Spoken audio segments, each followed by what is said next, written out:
single month. And that next cluster that you entered at the top, Space Station Gaming, Pioneers, SSG, and now a newer one in Team Electros alongside Stamina, looking mighty good as well, I might add. I think Team Electros are one of the scariest teams out there in North America right now. Certainly a team I have my eye on today, as they're going to be facing off in our fourth quarterfinal match versus Tri. Hello, Dobby. How are you? Bracket. But starting from the top, it's going to be Elevate versus Pioneers. That's how we're kicking things off. Then Eternal versus Space Station Gaming. And third, STMN versus Prodigy Esports. This is going to be a real interesting day. A lot of things could switch around in terms of who is going to the last chance qualifier here in North America. The distance that Tribe has put between themselves and the other teams has shrunk a little bit in the last month. I'm still I appreciate you being here, Dobby. shake up this month as well. It will be the 5th time in a row we have the same finals in the monthly finals going on between Tribe and Elevate. And let's see what we all are saying about those first 4 matches we're looking at today. Ready? We seem to be pretty much in unison. We just go with the stats, still with the tried and tested. I at least just went with the obvious. Me and Reddy almost said the same thoughts. Yeah, you know how like Bitcoin used to be $10 and now it's like almost 100,000. So that's how I feel. First time redeeming first, really. I'm just trying to get in early. It also seems that Kenny is here with me on Electros, having the potential to take down Tribe. Except we also predicted with our actual vote, Kenny, this is going to be a real tight one today. If they're going to have me pose like that for predictions pictures, I'm going to throw a wrench in things at least once a day. I mean, it just is what it is. I think Tribe should be favorites in the matchup, but Team Electros have been phenomenal in scrims, have been on the up, and the eye test for me, they have certainly passed. Obviously, Tribe have made it to every single monthly finals, not disputing that, but I do believe in this Team Electros squad today, so I went with my heart a little bit. It's always very hard to do those predictions, especially when hard. Thank you, Tabby. I appreciate it. Worried for Pioneers. That's fair, Snicker. Right now, because you can earn Pro Pass XP, not for that cold skin that was last season. We have a brand new season going on, a brand new Pro Pass. Now you can work towards that possessed Dynamite skin. Also, of course, some more other little treats if you just answer the trivia and the MVP votes, and of course the votes for your favorite teams in the first few matches. And we want to Who's on Stamina?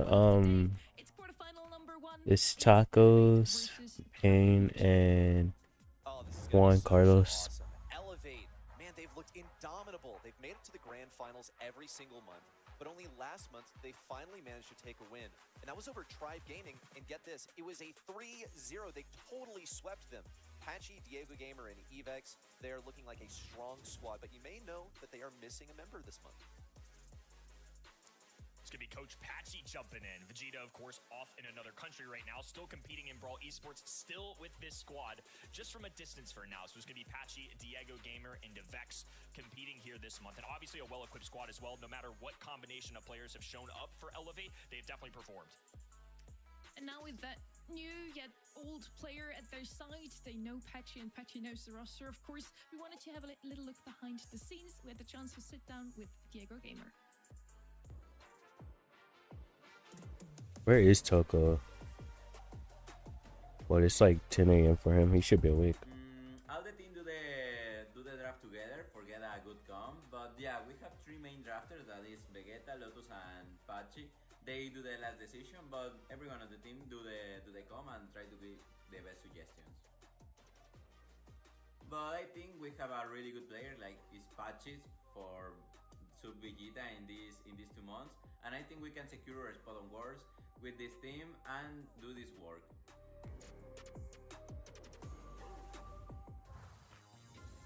Vegeta officially announced himself as FA in East Asia, but he's not officially leaving Elevate. Thanks. Is that true, Reddy? I'm okay, Tabby. I'm sneezing a little bit over here. Made outfit soon enough. Do not despair, everyone. You may have also seen some of the fan art on Twitter. I haven't seen anything like that since, I believe, Juan Carlos in the kit incident. But he did tell me to say, quote, he and Niwa... Hello, Pika. Thank you for the raid. Have fun. I'll try to. I did not get a lot of sleep. He doesn't want y'all to think that he lost his touch because he didn't qual in East Asia.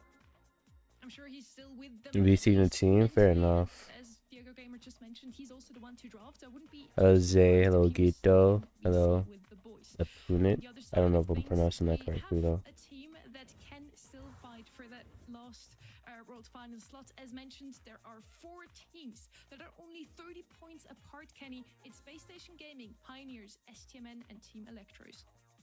Yeah, KCP in this second tier of points right now and really fighting for that third world final spots at different times of the year. Pronounce it right? They've Okay, hung on good, to it, good. But right now, they need some wins. And unfortunately for them, a little stumble in the upper bracket of the qualifiers has landed them here. And of course, due to luck of the draw, they are now playing against Elevate. So a win here against the 4-time grand finalist is necessary. We have 3 incredible players on that roster, all of them very experienced, yet they don't have the success so far that they were hoping for this year. When is ETN's match? Right after this one.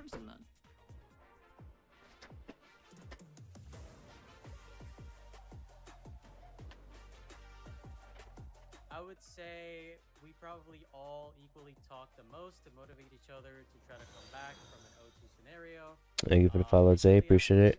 I think I haven't done a good job, but hopefully in this next multi-final, if we're down 0-2, I'll talk more to motivate us and maybe get the reverse sweep.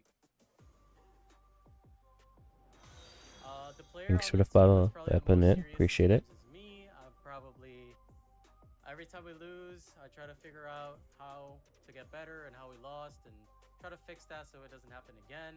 I'm probably the most I get. I think so too, Snicker. I think there's something that can happen. The most serious for scrims. I think recently for the monthly finals and everything, the person that works the hardest is probably Fade. I feel like he's on literally every day and he's on before us. He's the first person to wake up on the team, so I'd say probably Fade.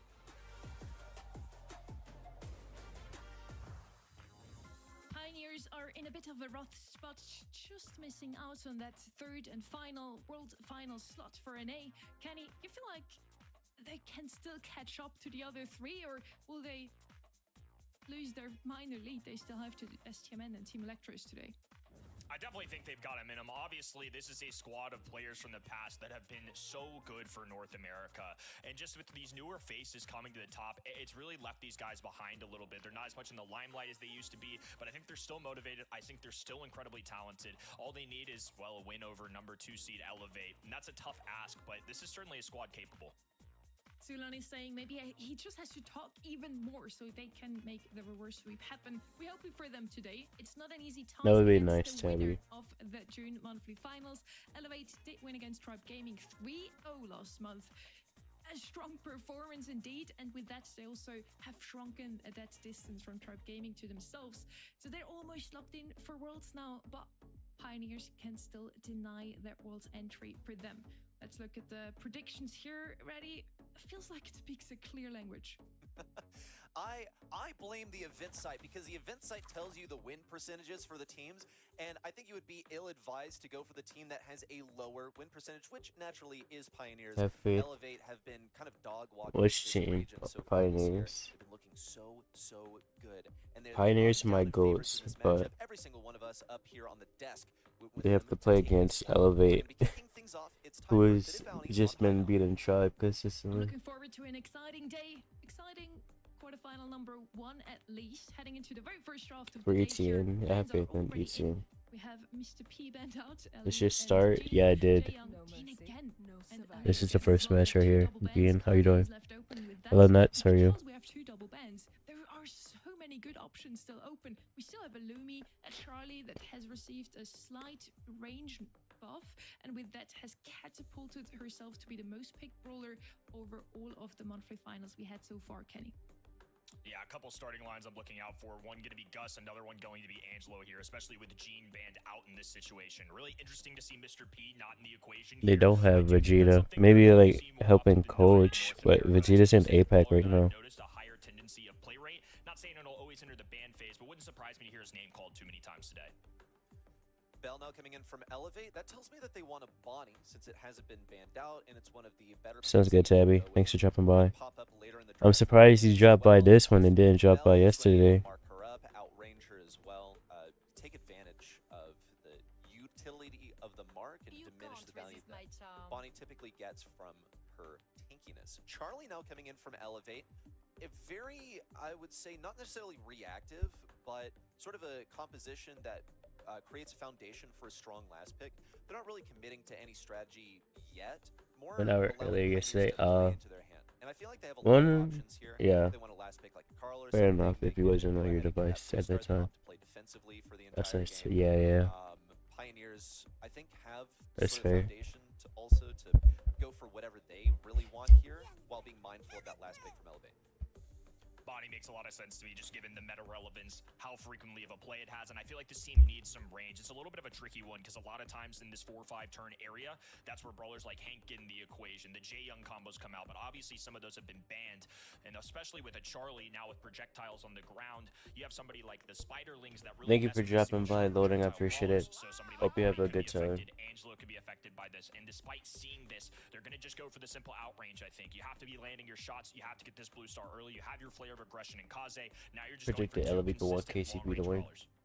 It is Fair curious enough. to see Angelo show up so late in the draft, because usually he is one of Bonnie the to Charlie, I think is more of like a They have a anti-tank team of 3 pick. drafters. Avex does it, Vegeta does Yeah, it. all you three have of their brawlers Patchy are as good to well. tanks. Diego's sort of the mechanical executor for the team, so he's going to be entrusted with the mechanical brawler. Final Hank. selection now coming in from Elevate. I It's need going to be Hank. put on Do Not Disturb So on now my challenge to iPad so I you don't is hear look at this Pioneers notifications. composition and tell me which one of these is a good matchup for Hank. There are no wall breakers. There's not really a tank counter over here.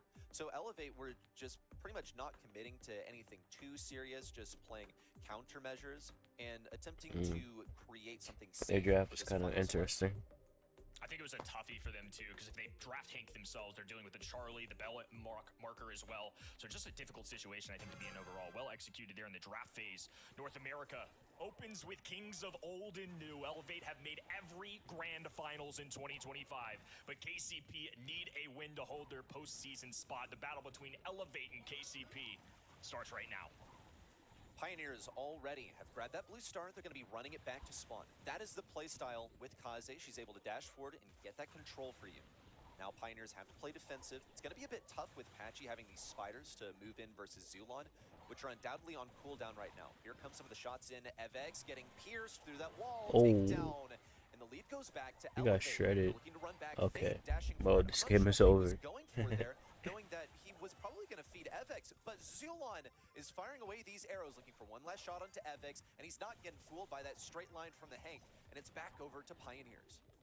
Zulon with a spectacular start for Pioneers. They needed to Oh. get some kills on the board. GG, go early. This next is a team game. that desperately needs a win. They're right there in that second tier of points. Oh, wait, I Every love the single way win Zulon makes a got difference. some Now kills. 3-star separator as well. Wait, that's Falling to funny. the back lines once again. This is where things got hairy for them earlier. They have to be careful, because if Vex gets in positioning, or God forbid, rotates some supers, he's just going to be an unstoppable force. Like you mentioned, there's no wall break here, so he can just reign free if he gets in that positioning.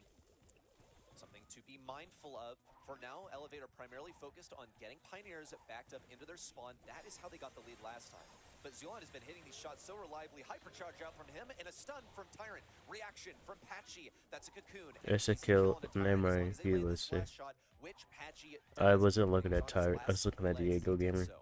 A narrow lead now for Pioneers. And that Yeah, would have been a Bean, that was free kill onto interesting. Zulon if Diego Gamer had been in position. Zulon tripping a second one. Zulon That's is a big dead, mistake. He unfortunate. wasn't expecting such an aggressive gadget from Bell. And now Elevate Wait. on the back foot, just running things back. Tyrant? Pioneers in hot pursuit. They're only behind by a blue Never star. They need mind. one kill. Could Rip. be Diego. Could be Let's go to Evex. next game. Diego would be the easiest, but there's not enough time. And game one goes to Elevate. What a tragedy. Nest eggs doing them in. Really good game from Zulon overall, but Angelo ultimately going to go down there. And it's due to that early positioning, the constant force that this blue side had moving up the map allowed them to get those nest eggs in a more advantageous positioning. They weren't just on the defensive, they weren't just on their spawn side, they got it all. Well, I mean, they have a chance always. It might not be like a big chance, but it's there. Was hitting a ton of shots. Fortunately, just got tripped up. Once more, same play style. Pioneers go for that blue star. Like, Elevate trying to react. Fade's gonna go Patchy for isn't Patchy. even Got like the kill. worse than In the gray Vegeta. line, They're dropping like down to his similar left skill legs, level. but Tyrant was not able to follow up with that killing blow. Means that Pioneers still lead, and they've actually pushed things more close to mid, but they have not managed to get a sizable advantage here. You see Fade's also putting a lot of emphasis on getting his super. The Fan Storm is going to be awesome for retaining control, also stymieing any kind of push that comes in. But so far, the value has been denied. Success for to Diego Elevate. usually, I see. Pioneers I mean, I still feel like this variation of the team isn't even bad though. They've lost in this position every time before. Elevate have officially pushed themselves all the way to the back of the spawn. Fade going down, but gets out one last super that ultimately won't equate to anything. A Bell bounce shot going between Zulon and Tyrant here. Now Bonnie trying to gain a little positioning. A trip up on the left-hand side won't affect into anything, so that's a good time to do it. Sometimes it's tripping up those nest eggs in the calm. That way when things are real serious, you have a little room for error. Dynamic has shifted once again. Zulon on the right side, trying to fire these horizontal arrows over to Patchy. He's doing a great job of pinching. It's allowing some play for Fade, who gets cocooned. That can be a free kill for Elevate. They just need to Yeah, that's true, man. with the bubble from Evex. But I'm pretty sure I still have Elevate winning grand finals too. Knows that he can't really jump onto Evex right now. Ends up getting the kill on to another teammate, onto Patchy. Pioneers in a good position for one final assault. 15 seconds. It's time to move. Red roster, hypercharge bottom right-hand side corner. Evex forced into a corner. Cocoon, Tyrant grabs the first. 1 star behind. Hypercharge in. Tyrant goes for the stun. Couldn't get into the cannon form in time. 5 stars separate. Zulon trying to force his way through, but 6 stars on Eve. Back 2-0 in set number 1, and NA's number 2 seed will grab our first set. Just a clearly executed draft. They knew exactly what they wanted to go for, and you saw Pioneers, they were like, okay, well, we still got to go the Bonnie, and Tyrant is a great Bonnie. You saw him get those stuns. He was quite valuable, but when he's marked up by Bell, that's tremendous value loss. Also, Diego with some of these nest eggs. Yeah, exactly, loading. That's my thoughts as well. Because they were so deep in the enemy spawn. We're seeing a very similar picture on this map again and again, where the more control-based comp with the 2 long-range brawlers, the Bell that can mark up those tanks on the other side, are winning. Evex did get the most kills on his end, or his team's end, with the 6 kills. The tank did perform well on their side, but with the Kaze and the Bonnie, they had too much tankiness, not enough to keep their opponents away from their own spawn. They've just been spawn trapped for the most part, where Elevate just had this is kind of cooked. Hello, Utful, how are you? They played it really, really well and drafted well as well. Kenny. Yeah, I think this Hank pick honestly ended up being really clutch for them. I feel like when we got to that positioning in the draft. Oh, you know what? I forgot to change the thumbnail on the stream. No Jay Young to assist them, and also into the enemy Well, side. while they're drafting, I want to change that real quick. And therefore Elevate were able to get their hands on them. I wonder if that was very intentional in terms of the I don't even have Discord open right now, which is why I put the thumbnails up. You mentioned Jay Young. It's the comp that we've seen yesterday with Jay Young and Bonnie. They also lost. So it really seems like maybe it's not as assassin and tank based as we are thinking. We always talk about how the meta right now just revolves around those tanky brawlers, but on a map like Hideout, maybe we have to go back to control already. Yeah, well, something I will say is that Hank last pick, he is a tank, and he popped off. You see the stats over there. He got 6 kills, and I think that's an indication of just a wonderful last pick from Elevate. And that's so hazardous. I really feel for Pioneers here. Hopefully they don't have to stare down the barrel of a last pick from Elevate once again, because it's clear that they know what to do with it. We're moving on to Hot Potato now, and this is going to be quite tank-centric still. Even though the meta may be drifting in a different direction in the future, it's still all about tanks here on Heist. Getting on top of the enemy side. Okay, chill chat a moment. I'm gonna update the thumbnail on this stream. I see Kaze is still left open, Bull as well. Those two have been heavily featured over the course of the last weekend, yesterday as well. They're super strong also in my notes over the course of the last week on scrims in NA, so I wouldn't be too surprised if one of the two at least would show up here. Draco 1. What's going on over there? Block out those tanks to defend them. And of those, Cordelius is still left open as well. Draco, first pick from Pioneers, a very safe bet here. He counters out a lot of the other tanks. And hello, Ali. How are you? His hypercharge amongst some other brawlers in the game. He's super, super strong now, Kenny.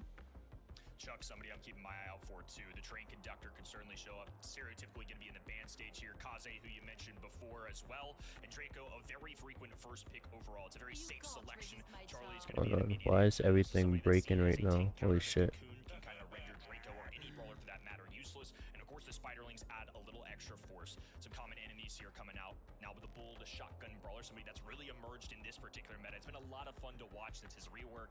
Really cool to see him back in the fray. Hopefully everything looks fine. No. Played into Draco like quite And for some reason my chat disappeared. What the fuck? Draco doesn't actually have any CC, so if Bull decides to dash on him, you know, get that stun going, then there's not really that much counterplay for Draco.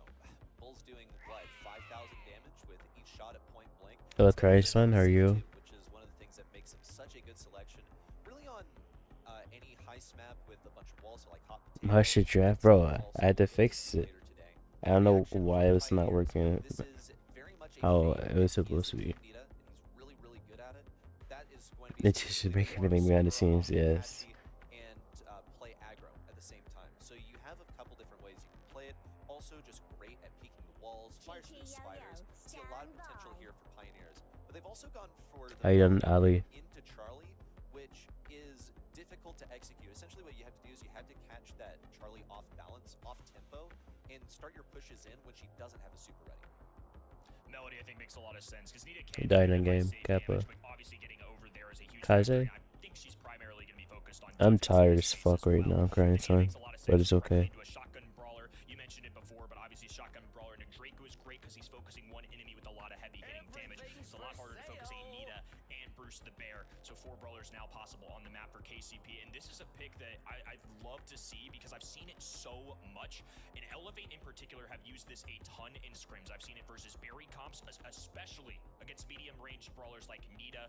Anytime I see Lumi come out, I've seen this be a response from them. So this is the brawler that's definitely caught my eye. It's one of the higher play rates from this team. It's because they want to break open that map and just deal and outrange the other team. I think it's actually really smart. It's really intuitive. And the It's just room one I'm of in these Elevate got picks that have been so common this year. It feels shifted like they have around, solutions so for a now lot of there's these like different maps that are super dust in the air. I'm Okay, sneezing my Elevate ass for off right sure. now And too. really, the only question mark that comes up when Griff finds his way into the mix is, are they able to execute on it? And with the practice, I guess the answer is yes. We'll see them already get off to the races with Bull on the top right. I'm going to be feeding that Nita, not too much of a concern. Here comes Zulon, that's 1 kill. Patchy looks for the 1 shot, nearly gets it. Finishes the Zulon, job that was with interesting. 194 HP. It's a tied ball game at the moment.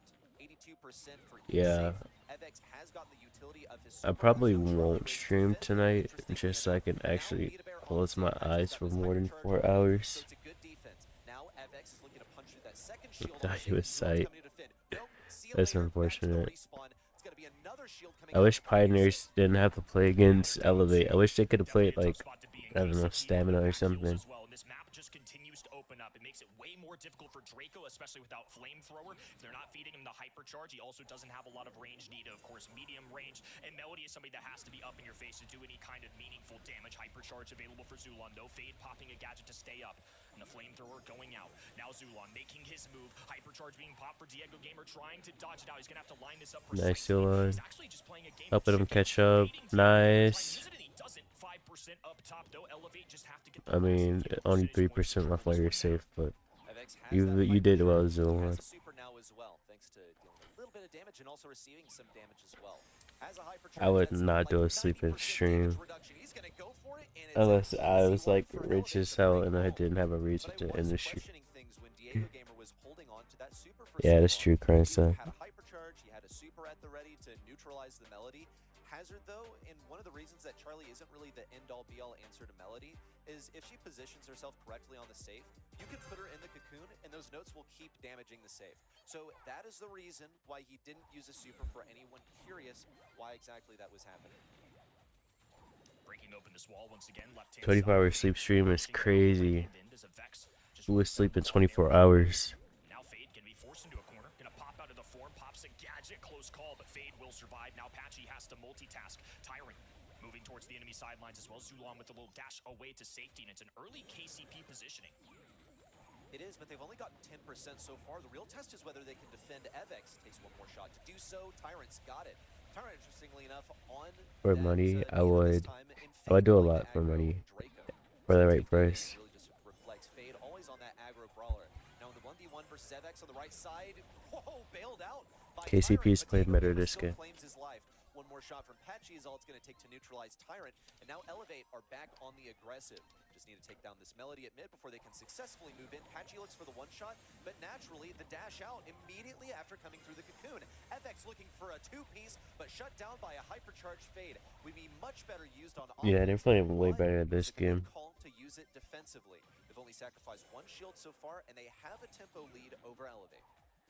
hasn't been a moment where Avex hasn't had a super. It's been absolutely insane to see Bull cycle it so much. Now Zulon marching in. Diego connects the cocoon. Fade trying to open up a lane for his teammate here. Pops the gadget, will be indestructible. Kill on Zulon Hyper Avex, went to Patchy waste. still alive and well, and it's just Tyrant lurking in this grass. Once again, we're going to see Bull work this long, narrow left-hand side while Patchy up the middle. Hypercharge. Draco Damn, goes for the Patchy. double. Avex now diving in on the safe. It's a full assault coming in from Elevate.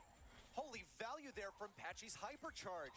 He got a full team wipe. Now Evex also gets to reap the rewards, but he needs to get another super, and that's going to be enough. Evex looking for it. Another shield baited out. A free kill for Evex. No, taken down by Fade at point blank range. Diego's trying to finish off this safe. Won't be able to do it. Zulon now looking for the body block, but he can't do two things at once. And Elevate, once again, yeah, take a little walk out the door, Patchy.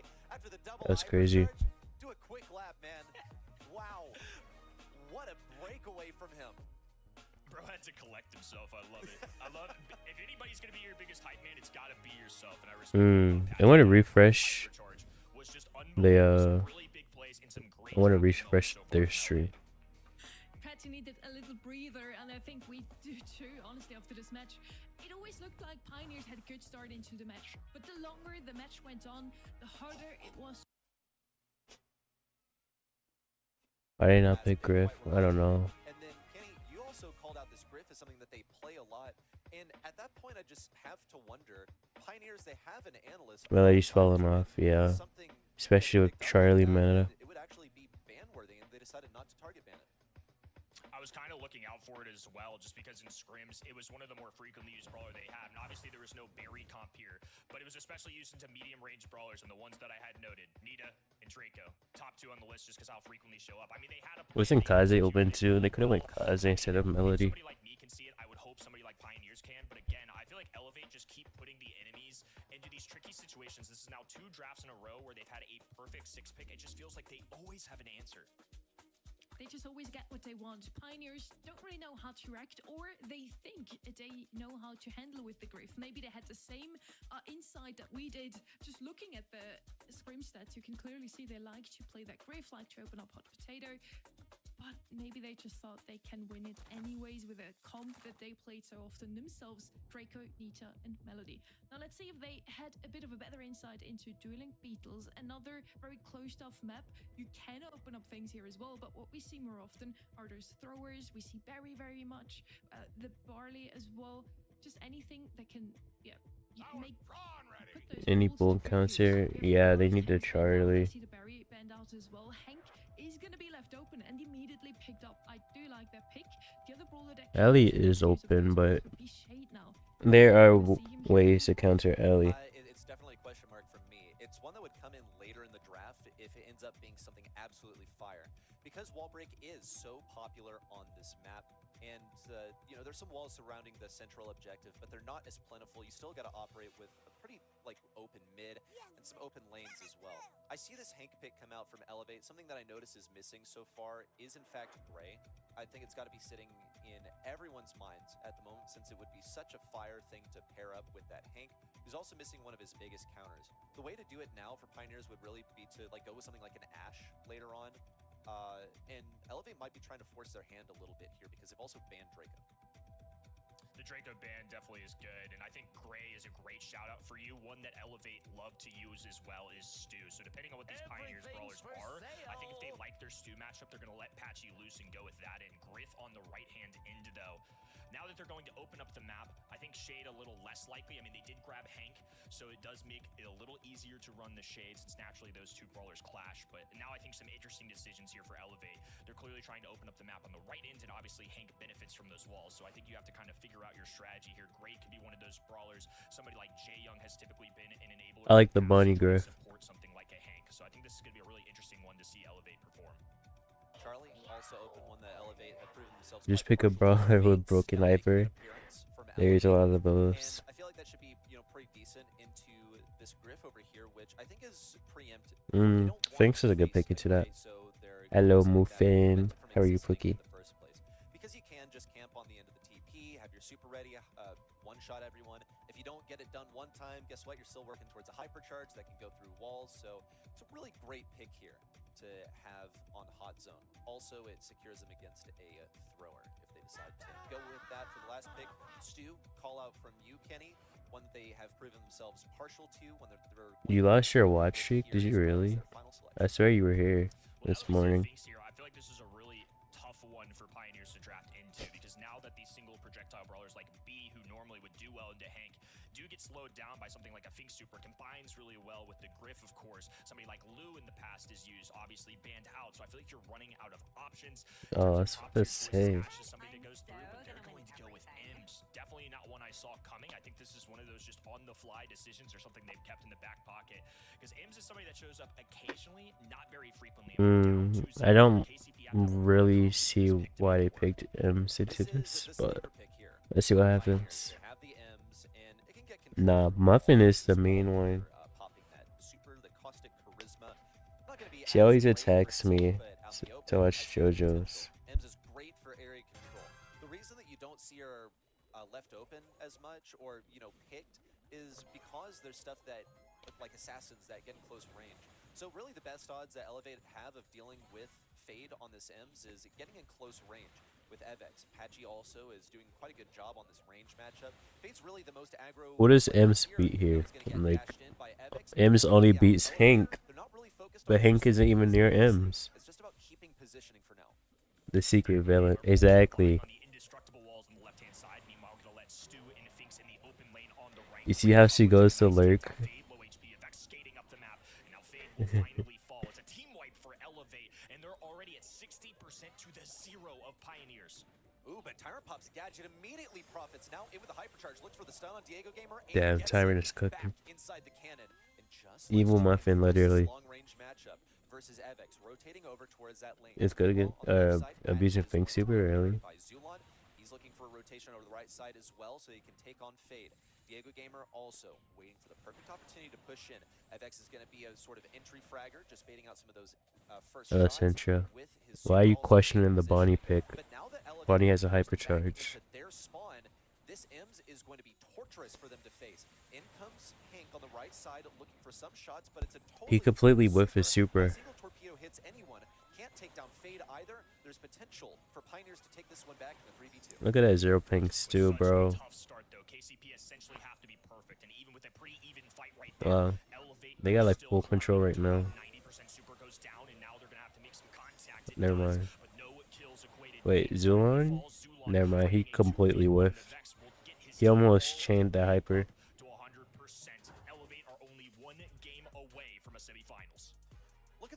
Hero Tori. More like Monkey Tori. Beautiful, dare I say, because you see that they've only allowed hypercharges to come out pretty much towards the end of the game. Now, Oh, Ellie Kid, hello. How are you? Thank you for the raid. Hello, Kai. Gets her super and hypercharge so quickly, and she also suicided to get some more hypercharge, might I add. But Pioneers, they're only getting that hyper at the very Dragger, welcome. How are you? Only 5% away from winning the game. You'll see them adopt pretty much the same thing as I mean, people will say that he retired, but like he never really stopped playing the game, and he still played some tournaments for fun. He just didn't hard grind like he was before, but he still played the game.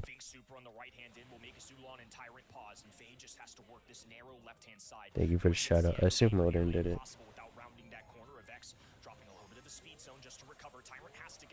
It's a sweep, yeah, it's looking like a sweep. I mean, it was to be expected. It still sucks though, because KCP is no homies.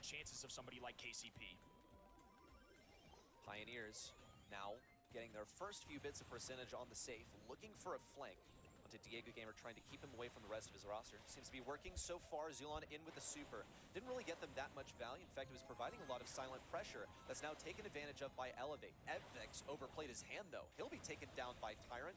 And Diego Gamer is operating in the back lines. It's been pretty effective though, wow, keeping everyone off the zone. Now Patchy's able to sit in here with a super of his own, and Zulon out with that hypercharge. But it means nothing when it goes through a Fink super. A total waste of a hypercharge and the potential comeback as Elevator now at 90%.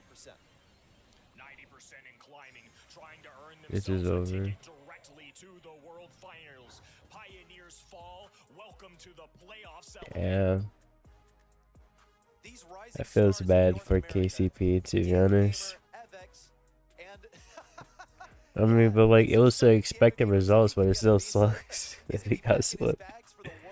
I gotta go. Sounds good. Loading. Thanks for hanging out with me for a bit. North America are set in stone. It'll be Tribe and it'll be Elevate going to the World Finals as your representatives. And I'm looking at a pretty good resume. I think. They have proven their dominance Wait, here. why is my screen like dark? What the hell? Did I see that? No, it's just my side. What the hell is that? Quarterfinal match as well. But yes, we can congratulate Avex, Patchy, Diego Gamer, and Vegeta to going to the World Finals. In a very For some dominant reason, fashion, my not only laptop making screen it is to a the little semis bit today, darker than but it should also be. write history here. 7 kills on Patchy. A lot of people were actually doubting that Fink's pick. I think he made it work. Once again, beautiful draft. That Stu was just roaming around. Nobody could stop him.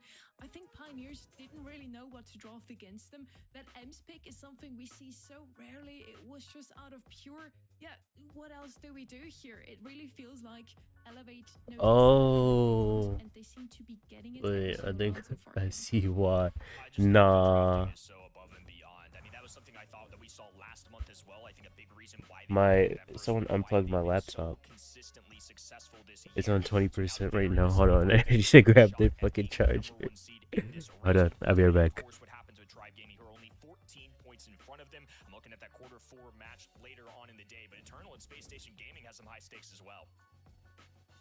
They really do. I'm really looking forward to that second one as well. But for now, we're still reeling from that match that we just watched. I felt like there were some tight moments, but just looking at the stats overall, it was a 2-0 in every single set. Elevate absolutely dominating. Wouldn't be too surprised if we saw them in the grand finals again. We're going to figure out later if they can clinch this monthly final as well. Their second monthly final win it would be, but let's figure that out a little later. First up, we have Eternal Esports versus Space Station Gaming. Stay tuned.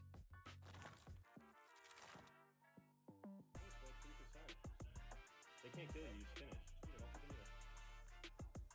This is game, this is game.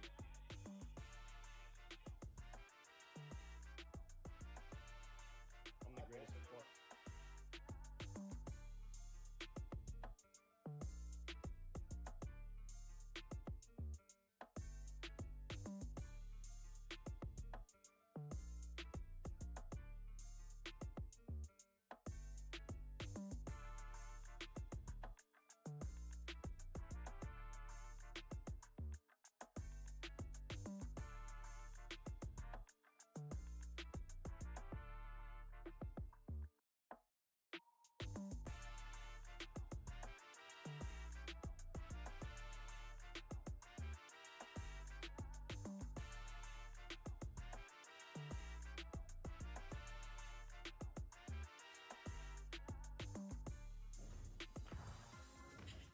They just got so much better, at least if you're a player for Elevate. Moving into the World Finals and the semis of the July You monkeys, I Finals. literally said I have to plug in my laptop because someone unplugged it.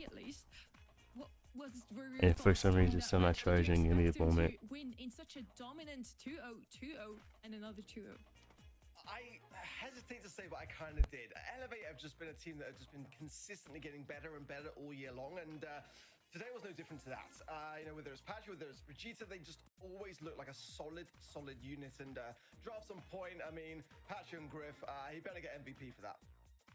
Everybody watching at home had the chance to vote for their MVP again, and they chose Diego Gamer for that. Kenny, he certainly had some great showings in that match against Pioneers. I'm sure whoever they will face against the semis have to look out for this player. It's been cool getting to know him through interviews throughout the season as well. I think this is a player that's really making their debut. It's not their first season by any means in terms of competitiveness, but really started to find themselves towards the later half of last year and has now emerged as one of the top players. I think his mechanics are insane. Obviously, you heard it before, but it's a conversation in drafts. I think he's a big part of the reason why Elevator's special this year. After a quick, sadly, but still incredible quarterfinal number 1, we're now heading over to our second match of the day. Blame crying alone. A Snicker was right there too. What do you mean blame crying alone? Why people voting Diego? Great question. Damn, 92% for ETN is crazy. Yeah, I think it's safe to say that we kind of expected to see a bit more But from SSG this year thus far, but whoever for Eternal, touched my I'm really quite cables curious as to that how I it's gonna use pan out for them, because for my laptop and my streaming and stuff. Did not have my laptop plugged in, so I'm glad I noticed that before my laptop died while I was streaming. Imagine that I just disappear and it's not because of my Wi-Fi. This month they did it and they beat no one else other than Tribe. Tribe Gaming themselves, Kenny, qualified for the winner bracket every single month. Not this month though. It's crazy to think too, obviously outside of Brawl Cup, in the North American season, Tribe Gaming have lost 2 matches. Yeah, I'm pretty sure they did, They Loki, lost to though. Elevated the grand finals, and of all teams, they lost to Eternal. And because of this, Eternal now get an upper bracket seeding. They don't have to deal with a Tribe or a Elevate early on. They get to deal with this next tier, which is still a tough tier. SSG are a great team, but you definitely like your odds better in this situation than you would Surely if you lost to Tribe and ETN you're facing takes someone its like home, Elevate right? early on. So on the one side, we have this team that is still hoping for a postseason. They still want to make it to LCQ. Their hopes are still alive, but they're barely holding on to them. And on the other side, we have Space Station Gaming. They are sitting at that 3rd slot at the moment. They have that 3rd World Finals. Oh, spot. Crying Sun. This region China has to would have beat It's a race between 4 teams in they would total have now. beat SK as well if they didn't have the B bug in Hot Zone. They would have swept SK. And have then STM and Electros finish 5th through 8th. So a big ask realistically here for STM and Yeah. SSG for sure. It's been a relatively consistent appearance in semi-finals, but they have shown some struggles this year. There's no doubt about it. I agree with you on that. Maybe we would have expected more from them, but maybe it just wasn't their meta. Now for South America, I don't have an excuse for that. He misses the control style, and Kenny, what we're seeing at the moment leans more towards assassins and tanks. For sure, and obviously these hypercharges kind of buffing up our beefy brawlers mixes things up too. It would be really cool to see some more controller-oriented, long-range brawlers into the game here pretty soon. I know the Brawl Stars team work really hard in advance on things like that, so I'm sure they're listening. I'm sure they're taking notes. I'm sure we'll have some crazy stuff in the future too. They always listen, so be aware of that. Maps are in right now. How you doing, We Striker? have some new maps this month. The map will get changed between June and now, and I'm super excited to see what NA has to show us on these maps here. First up is Bell's Rock. We do know this map. It's been a very similar meta throughout the year so far. I'm thinking Gray, I'm thinking some throwers. Need an underdog win. Sometimes You're see saying a brawlers, BSC so stream? those Really, long-range Illustrate? brawlers, so maybe Space Station Wait, is it like can quiet on my play side or their what? hyper, maybe pair it with a Brock, open up the map, and it can work on Hierarch. Could do. It's definitely a no from Bobby's tweet, something that he's wanting to get back to with the long-range sharpshooters. I think the last brawler to come into the game, which was Angelo, which, you know, it's Hello, really tough, Jagger. really tough to play into a lot of the tanky brawlers, as Kenny says. The hyperchargers as well have kind of exacerbated Don't know any that. play from ETN is Betuches, Frixie, and I think that's okay and relatively fair, but Elianis. it's still I don't know why I was a forgetting bit about risky Ali. in favor of SSG here. I think when you consider, you know, Eternal's most recent Won the results, first they game, could definitely Elevate, have stood up. I swept don't think it's nearly KCP. quite that straightforward. It's the only team other than Elevate that have beaten Tribe, and we only gave them 8. That's tough. I mean, not even double digits for the fellas. I feel like they deserve some more respect on their name too. SSG, certainly a strong roster, and I feel like we've, as a unit and as a community, are pretty hard on these North American teams. But honestly, semifinals consistency. Bro, he's more than a monkey. He's a fucking gorilla. Made the grand finals every single time. Literally a grand finals appearance for either of these teams. We've had Oh, really? for SSG. I didn't know it was that quiet. I can turn it up. For Worlds. Maybe June was the start to an awesome season for Eternal. They did Racism? qualify for It's winning okay, we're now both again. black. They did it by beating Tribe Gaming. So How is that? Is that better? Yeah, Or is it call still them not the loud underdog enough? Straight up here. We're heading into the first draft. Kaze, Mr. P makes me very happy, and Kit are penned out by Space Station Gaming. On the other side, we have Hank, Bonnie, and Doc. And Bonnie is one of those brawlers that showed up so often yesterday. Has a fairly decent win rate. Would be a new idea here, but I'm not too surprised to see those tanks. It's fine being early out for you? by Oh, those wait, two really? teams. Not only How is Space it now Station then? Gaming Is it likes too to play loud? Those ranged brawlers. Seems like Eternal is on the same page with them. Ark. Yeah, it seems that way. Gus first pick, can't go wrong with that. And as you were saying, Bonnie being so prominent right now is definitely a top 2 brawler in this map. So good bans from Eternal I'm in that not regard. racist. Dust ban, interesting there from them also. I love baddies Grace from not banned all out here. Could be an races. option. RT for sure in the eventuality of any kind of tough and brutey brawlers towards the end stages for sure. Ollie's probably a bit early, but definitely on my horizons in that regard. But D'Angelo can work here. I'm not opposed to it. You can't See the resist go. my Well, Charlie man. definitely putting some insurance policy Only down my there, bookies. which I think is probably wise. Again, it's a good shutdown of the Ollie, so I don't necessarily mind it. Gene being potentially open here as well, but like you said, Charlie an on option this here, break map things is open. interesting. Let's see how they're feeling about things, if they want to keep it the long range affair or continue to bring in some more spicy stuff. With Mr. P gone, I'm curious if Gene makes an Real appearance here as Gito. well. Charlie's at the top of my mind, especially I after his don't- advanced stage. yeah, Gus, Charlie's a very interesting. stereotypical opening line here. Charlie makes a lot of sense as one of the most frequently played brawlers right now. There's that Angelo they were talking about. Having a sharpshooter on your side is always nice. They have the Charlie on their end as well, so they don't have to worry about the Spiderlings countering them out. In fact, it's going to be a pretty good way to deal with a single shot brawler like Gus. PlayStation sometimes consider a Rico, which could be an interesting time of the draft to bring it in, but definitely something that we see in other regions. Also, it's just kind of a bit more niche. It's got a few more kind of counter ideas that could come in as a third and final here from Eternal, so it's a bit of a risky stage in the draft to do so. Definitely still some maneuvering for some healers. Jae-Young, Barley, that kind of thing could be something of a helping hand. Yeah, it's going to be the Ollie coming through. It's definitely a bold pick. Playing that into the Charlie is that can be quite a heavy shutdown, but it's a brawl that I really quite like, especially with that Gus combo. I feel like it's Maybe for gonna Kit be quite Daryl. a tough Oh, thing I for mean, they Eternal, picked Ali, especially with so the close Angelo to enough. kind of land those marks, and with the little kick jump for the gadget as well. There is some evasive maneuvers, as has Angelo as well. So there is Yeah, that she did consider. get buffed. Let's see what their Illustrate. She third got a and final range pick buff. is going to be whether they go for control or something else to kind of support this kind of tank beatdown comp. Wonder if it's just gonna be a stereotype. I think this is like one of the few maps where you don't really need Ali. Jae-Young, so they're really going to be enabling somebody like Ollie, who the hypnosis is something I'm a big fan of for a mode Rico like game. knockout, especially when one life is all you get in this game. Holy per shit, round. I Just knew getting it. one hypnosis onto an enemy is just free kills. These players are going to hit their shots. They're very coordinated. The Rico on the other side, though, you mentioned it. It has shown up quite a bit, I would say, on this map in North America and some of the other regions as well. It's not an early pick usually. It's more of these later stages. If you like Pre your watch matches, you're it. going to pick it. Nah, I think in I'm this case, it watching can with really you bounce shots off guys. the wall. What do Obviously, you a high mean? DPS. Don't blame them at all for picking this. Yeah, it's one of those brawlers that you I just can't know how really to pick into that draft for the final pick most brawler, part. because ultimately we've seen just how effective Sprout is at shutting the idea down, and Space Station Gaming just didn't really have that in command for their draft. It's So, good because I you don't have like to what be they've gone for, careful though. when you I feel push like up Jae-Young against here Rico, definitely and if can, you stay back, maneuver you're the Ollie still into gonna get position. hit by Certainly there's a Rico. lot of synergy between all three of the brawlers that they've gone for.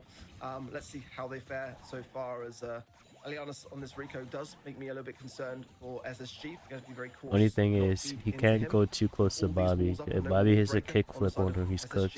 It's Yeah, definitely he got a a super possibility. already. He'd like to get more value than What not. the fuck was that Bobby super, there. Ali? Very close. Bobby's going to heal back up now with the help of Jae-Young too, but that was a close call.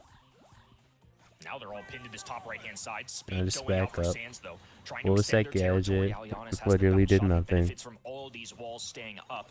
Frixie from a distance can operate against Tachino in a duel on that right-hand side. For now, Nah, Eternal I would have back to killed back off. SSG Bobby if really that was holding my their own. Rico. Yeah, so good. So far, there's the cocoon from Petrucius, and There's a all kill the for Sands Betu, comes out nice. to his demise. Petrucius will survive and Oh, probably heal Ellie. up as well. Probably going to jump in as well. That's Be a bit of a fine, though. wasted Gadget, however, which he'll have to get back on the Nice. cooldown, but pretty easy pickings towards the end for Eternal there. And the Ads. first Oh round goes their no, way. crying son. Nicely played. Blue side going to be picking up the first. Someone as said Gus once Christ again said will be open the battling YouTube with stream. Angelo on the right-hand side. Batuches from a distance has the Bobby yo-yo using going up speed and star down. power. Sands works the speed. I'm not Towards the end sure. games, I would expect Sands to be playing alongside his teammates a little more. That Jae-Young and Ollie combination is something we have to look out for now. No, that he's Bobby not. and him have And I supers, wouldn't I'm into sure it's a something Rico, that to they're be gonna want fair. to activate, especially when that fog starts to move in. Yeah, and in that regard, Chino really needs to have a shield to be able to Ali hand over has as well. That's kind of what hyper. SSG are waiting for. How does he Eternal use it, are starting though? to push forwards ever so slightly into mid-control now. Hypercharge is available for Petrucius. Alianas pops Good early, kill. finds Chino as well. That's He huge. cycled Bobby it goes for the too. hypnosis as well. Does manage to get Okay, picked up, but nice. slightly 2 full as kills for well. that. One loose Rico ball was all it took, and now Sands Nice. is going to go down very, very swiftly. And Eternal made that look quite swift, and they gained that first game. Already. A little excitement coming on the player cams. Love to see it. The emotions showing early. Eternal are a team that aren't ruled out of a postseason, but they are essentially going to have to be perfect over the next 2 months. And that's a really tall order, especially in a region where we've had the same 2 grand finalists every single time. SSG are going to be more and more desperate as the months move forward as well. We're just running out of time and opportunities. And now, Space Station Gaming gonna have to reset here in game number 2 of our opening set. Try and find something, because in game number 1, it didn't really equate to much. Yeah, they're just struggling with the amount of range. Again, Alianos is playing a fantastic Rico in the mid, and more often than not is the first person to draw blood. Sounds Oh, he great was in for an Rico Warrior, ETN? What do you almost mean, second shot how? onto Alianos Aggressive. there, but, That's didn't how. quite connect. Ooh, Frixie almost killed him with A little that. low, That was but nothing crazy. Too dangerous. The other side of things, Allergic to Sounds draft having to heal up hyper. quite substantially there. True, they As only have well. one hyper And on their SSG just team. don't really seem to be finding their rhythm right so far. Ooh, Chino holding on. Alianos was very close to going down. Bobby will pop a Appreciate gadget, the follow, try and hop his King way X. to the right hand into force Frixie I thought away, you but already Tuchis, followed relentless. SSG now before. clustering together in the mid. Frixie going for gadget, makes contact with Bobby. Now in the back lines, SSG have to find a way forward. The fog is going to close them in. Gadget being I don't popped, like that saves super from Alianos with the Ali. bounce shot. Sands He should have just went pierces, for Bobby there. finds one. 3v2 situation. Yeah, that Bobby was hops in with the that was a hypnosis, terrible play and from now Ali. Eternal will be down to just one member. And the second they pop out of that cocoon, they are going to be in trouble. And nicely done for Chino now having the shield. Some potential doors being opened here for SSG. And immediately, this gives them slight edge, to be honest. Having these things so early can make a world of difference. I love that gadget as well from Bobby. Really Ali was has to a be difference maker careful to because secure the Bobby kill has onto super Frixie in gadget. and allow his teammates to helping hand the Metu situation. doesn't have a super to But save again, him. it's Eternal having this mid control that always seems to be repetitive between these rounds. And they always do a good job of maintaining it for the most part. I Let's don't see though. know.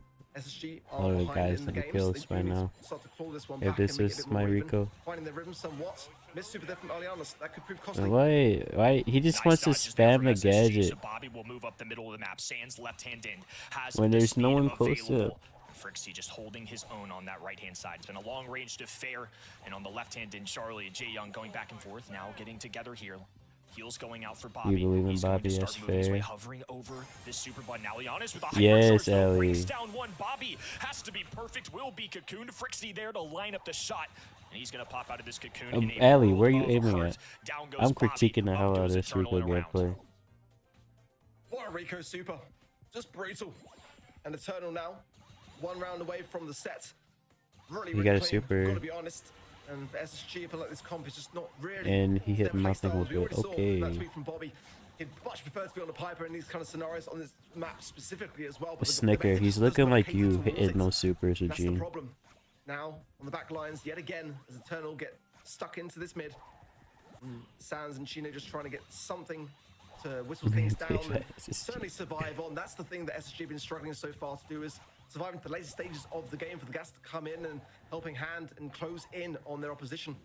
Bobby taking shots as well. Frixie bringing up too far away from Super now, getting set immediately off that one shot as well. So bad news already for SSG. Oh, and a Frixie. nice dodge there, much Okay. needed, but Frixie still comes away with the kill. Bailed 3v2 out by situation. Ali. Sands in a world of hurt right now. They have to get some kills, but Tuches lands one though. Frixie charging up the shot, knocks the arrow, and the second he pops out, down Nice. he goes. Chino, low HP, Rico Nice. Super will clean up the rest, and Eternal will grab I don't set know, one. Christ though.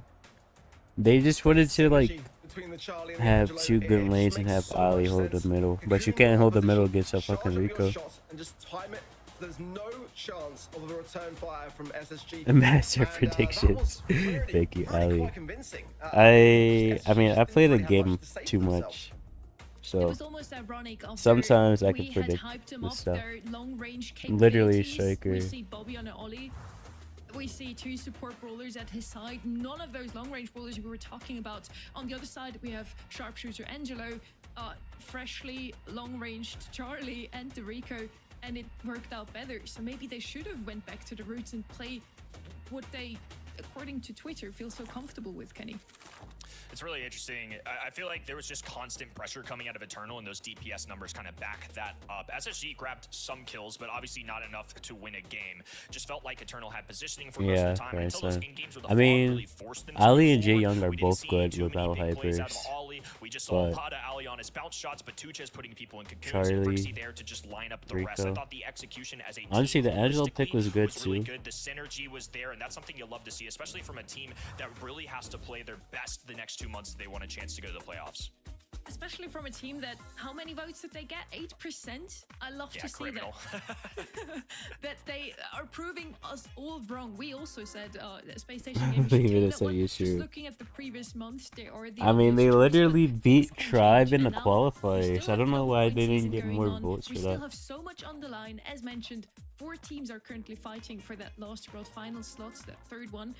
Everybody's just 30 Three points Hybrids apart. versus It's one, so yeah. tight in NA. So even a team like Eternal can take this. I mean, but like, if situation you and turn get things one around, still shot make it with, to LCQ. I mean, It's just a wonderful one story arc. super Yeah, with let's not forget as well, Ali, last and month, you you know, actually SSG connect did it, reverse then sweep that should Team be, Esports in the quarterfinal stage to get to you the know, semis. a So game winner. it's certainly within the repertoire to be able to do so, and that's what comes from the experience and the chemistry of these 3 players. It just feels to I me don't like know. the draft this season is just letting them down slightly, and I feel like, it's not catering their towards their combo's play really style, passive, which makes things actually. worse, and then you kind of get caught up in this kind of descending emotion within the team. Bans are in for the Kenji, the Lily, and the Hank for Eternal, the Jean, the Charlie, and the Willow. How you doing, for Illustrate? SSG.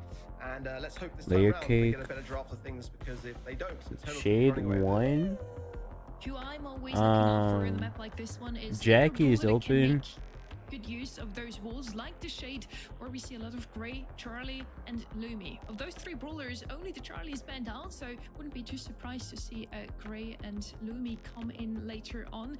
I do like the Shade first pick here. It's a very aggressive pick though, and sometimes a little bit risky to go in with a tank. Why would pick we as not first go pick Kaze getting- there? I don't understand. Yeah, Sorry, I mean, just Shade like escaping the smacked ban the mic stage a little bit. Surprise, especially on this map. So I think if you're SSG, you have to kind of have a calculated approach of how you deal with Shade. And Ellie's Ellie just was gonna be a open strong too, I brawler. didn't even don't know notice if this is that. necessarily Are they too just far gonna down Ellie something like a Kaze? Shade, but traditionally somebody like Hank can do pretty well, obviously in the Bane stage here. Jackie can do well on this map. And I've seen Doug start coming out, and it's kind of similar logic as somebody like Jackie, right? Lots of health points, can still pierce through a wall, takes a while for Shade to get a takedown, or with the super can just come back to life. So I'm kind of curious how SSG approach this. I like that shout, honestly, because Jackie's a good counter to Shade, and I think Doug, that pairing, does a very similar idea, and it's definitely up SSG's sleeve in that regard when it comes to their picks. Lou going to be in the back pocket as well. Lou. I'm sure it's the best counter to the Shade so far, but Mhm. certainly for any potential tanks that could arise later on, certainly for me, the Kaze is a prime target of that kind of repertoire on the side of Eternal here. But you know, I feel like the Shade is a very early stage in the draft to be able to pick it, honestly, and that's kind of why I felt like Sans was looking a little bit confused, because there's plenty of time to kind of get something together, which may be, you know, a trap being laid out here by Eternal. Let's see what they want to follow up with. Certainly, Mr. P does spring to mind a little bit for this region in this scenario here. It's going to be the Kaze. Yeah. Okay, there's the And I feel like that's Kaze. gonna be, definitely a tough This one is for them to still hit, like but a if they can get that fucking, freeze like the over best time Jackie and game stun of her all out, it time. does give them that little bit of grace on the side of SSG here. The Grey is open here as well, what which did could last be pick an here? option potentially here, or throwers potentially for also ball control. But you know, certainly that Shade. They need is my DPS. favorite brawler on this map. The question is it too early in the draft to get away with it? Gus. Yeah, I wonder if it's something Mr. like a P. Jay Young here. Mm. Oh, okay. So Mr. P coming through. I thought maybe they would lean towards support, given how aggressive of a composition that they opened with their starting line. Kaze's a tough I one think to pass up on. Jackie I feel like still Shade isn't kinda similar. He's a terrible. really good brawler, and that hypercharge is lethal. And now Mr. P. The one thing I will say though is if they do end up wanting to go Jackie, they've got Lou. The ice ring can knock Or- Shade out of walls, so that's one thing to keep an eye of, and probably part of the influence for that. The spawners are tough into Lou, A but wall somebody like breaker? Jackie can just Or like absolutely Frank, annihilate or some porters. So I feel like that's something that's definitely on their mind, right? I'm not sure what they're going to end up going with here for sure, but I Jackie, definitely okay, don't think there you we rule it go. out. Yeah, I just feel like that's your safest bet. It's the best way to deal with Shade, and the Mr. P doesn't scare me off from that. Yeah, I like the Jackie pick for sure. You know, it's definitely a strong answer to the Shade, but I do worry a little bit in regards to the Kaze and the Mr. P. I mean, Eternal have got a 65% win rate in scrims with both of those two brawlers. That's quite scary to me, and you know, the fact that they've been able to get a comp that they feel very comfortable with. The Shade wasn't even one that they scrim with, so that's clearly a back pocket pick which they're holding back on, because they don't need to even show it in the data. They can just literally tear it down. And yeah, I'm really quite worried. I do like the Space Station Gaming draft. Do not get me wrong. I mean, it's Ali. It's a Jackie counter to the Shade. Nothing wrong with these brawlers at all for me. It's just Oh, simply Ellie beats whether, Kaze you know, to the have star. Eternals Wait, can did give Ellie even go and for the gift it star? a comp. We'll find out. Mr. P has certainly been a popular one in scrims this week for North America, and was a little bit surprise pick, I would say, throughout some of our other regions. He Now didn't go for Sands the star, diving I in, see. though, straight out of the swamp, and will go down. nice. Alianis there to clean up rather quickly. Now that Eternal have a lead, they take He their did one go for star, the and they star? walk it on back. They're not worried about the offensive. They're going to get a free kill out of Bobby, though. That seemed like an overstep. Yeah, very much so for me. And the more that Eternal can just gather up that utility, get those porter spawners down, it will definitely help their situation in this back spawn side. Sounds is definitely dangerous, no doubt about it. Surely you want the Lou on defense rather than offense, so that's the thing. Alianis is lurking. Nice, He finds Nick as well. Ali. 4 stars above his head. Trucius with that blue star also. He's using the Eternal, yeah, he's invis. just sitting back, relaxed. All They cool, both did? not really I bothered see. by the situation, just allowing SSG to push in and fall. The patience being demonstrated is so good. And they got their one kill that they needed, and they only need 1 star at the end of the day, but I feel like SSG have fed them a little bit of a lead here. So now 5 stars going to be the separator. Sands has plenty of room to operate. Of course, Ali could go Space Station over that has to water, kill gets a any little 2 bounce people. instead of the swipe that you see there. Sands popping a gadget, though, trying to get quickly over to this left-hand side for a flank and make them focus on multiple brawlers. They bait out Alianis to use a hypercharge. That's nicely done. However, it contacts with Bobby. Ellie, Pierces him. no, Chino responds. Ellie. 8-6. Now only 2 stars separating. Batuchis on the prowl. Will think better of it. He has the blue star. If they give him up, it's a He'd loss to dash them into for the sure. fucking barrel. Yeah, bold decision as the timer goes down. Okay, that's a trade. Good trade. Over here to Space Station Gaming, but a trade. Is Jackie supercharged passively? I believe so. As well, hypercharge popped. Can he find the kill? That's the question. 14 stars for Eternal. Oh, it's still hiding over. Oh no! SSG Baggett in the final seconds. Unreal turnaround. I can't believe he's so calm about that. I'm losing my mind on the other Why side. are we What a play coming throwing, out of bro? Sands. Why are we Full throwing? assassination coming out of our newest brawler. Great demonstration of what Ali can do. Hovering over that water, getting the hops just in time. I mean, for Christ's sake, Shade can go through walls. So the fact that he was able to land those shots was huge. I just stunned that they were able to turn that around in just the nick of time there. But beautiful plays, honestly. SSG will surely get a big lift from that very moment and remind themselves that, oh, a bit of an overstep there from Sounds, but it should remind them that they've got the ability to get some good plays and to bring back the order in their favor towards those final moments. They do have to stop feeding these stars early on. They gave themselves a big mountain to climb in that last game, and I want to see them Yeah, it was be a a bit more robbery. reserveful this time round. It's a great point. I feel like they just made it harder on themselves than it was necessary. I mean, 1 star difference versus the kind of 5 to 7 that they were feeding at times certainly makes a difference. And here we go again. Bobby just kind of stepping forward. Alianis switching forms quickly, getting some damage. Sands on the left-hand in. I think just trying to get rid of these porters. He's in a great position to do so. Will pop a gadget to get away quickly. The rage will allow him to dash just a little bit faster. And Chino's still holding positioning too. I don't think SSG, I think they've learned from their past game mistake, right? They're going to be a little more patient this time. Probably walk in when the clock strikes a little bit lower so they can walk out with a win. Well, porter spawners are down, and Bobby has also super to hand. Alianis is dangerous. They were able to bait it out in the last game, but they might not necessarily be able to do the same again. Trucius stunned out here. That's Oh, that's just, beautiful from SSG. Sounds comes Looks in, got a gets super. the kill. The blue star still with Eternal here, so work still to be done as we approach that Why would you 30 throw it second mark. right there? Oh, just gonna say Why Sounds would was you able to throw it escape right with the there, full Frixie? spawners You knew down. he was But of there. course, nonetheless, SSG look better now and a bit more in control. Just any one kill in this game, and this potential set could be theirs. Sands was flashing that yellow button, now diving in. Batuchis backing off. No super available. Hypercharge goes down for Alianis. 1 kill Yes, for the other Ali. range. 2-star lead for Eternal. Chino trying to close the gap. Yes, Walker on cook, team. Shade Ali. swipes through, and Bobby left all by himself. No chance that Lou can Hello, accomplish all Selena. of How are those you? kills, so Eternal Hope you're doing well. equalize. Yeah, I liked the way that they stood their ground there on the side of Eternal. Definitely some learnings for sure. And now, a really key moment in this series. SSG had just a little glimmer of hope there and a fantastic clutch. But it wasn't enough to really bring that momentum forwards to secure the set yet. If they lose this game, then being 2 sets down, it's going to be so deflating. And I feel like Draft has been a bit of their worst enemy today so far. The Ali's definitely my favorite brawler of the ones that they've been able to snatch up here. Certainly the Jackie's my second favorite. The Lou, I'm still on the fence around. I want to see Bobby get some good hypercharge value and potentially some stars to run away with here. Blue star of Eternal, no kills or deaths just yet. lose Hypercharge is a great call out from you. I think it's very necessary. It's really good into Shade, and obviously somebody like Ali. Good adjustment. They literally lost the first game just because they went aggro into the alley for no reason. Because they could have just ran away and they would have won. Still hold their ground. 1-star lead, no kills. Alianis throwing some daggers down just to keep Chino at bay. Just a lot of patience from both of these sides. Why is Jackie good here? Waiting for a little extra supercharge. Now Purely because Shade. That's why. Yeah, I like his positioning here. Freeze goes down. We'll get a little bit on Petrucius, but not too much. More to just kind of force everyone to the right-hand side. There's Hypercharge from Alianis. Might need to come in now, and it does. Batstorm down, and SSG retreating. And they're the ones that do need to find at least the kill. Time is ticking. Sans goes in, straight back out again, and back in once more. They have a close call. Nice as clip, Petrucius bet comes too. in, a big arm swipe, and gets more stars, hands over to Eternal.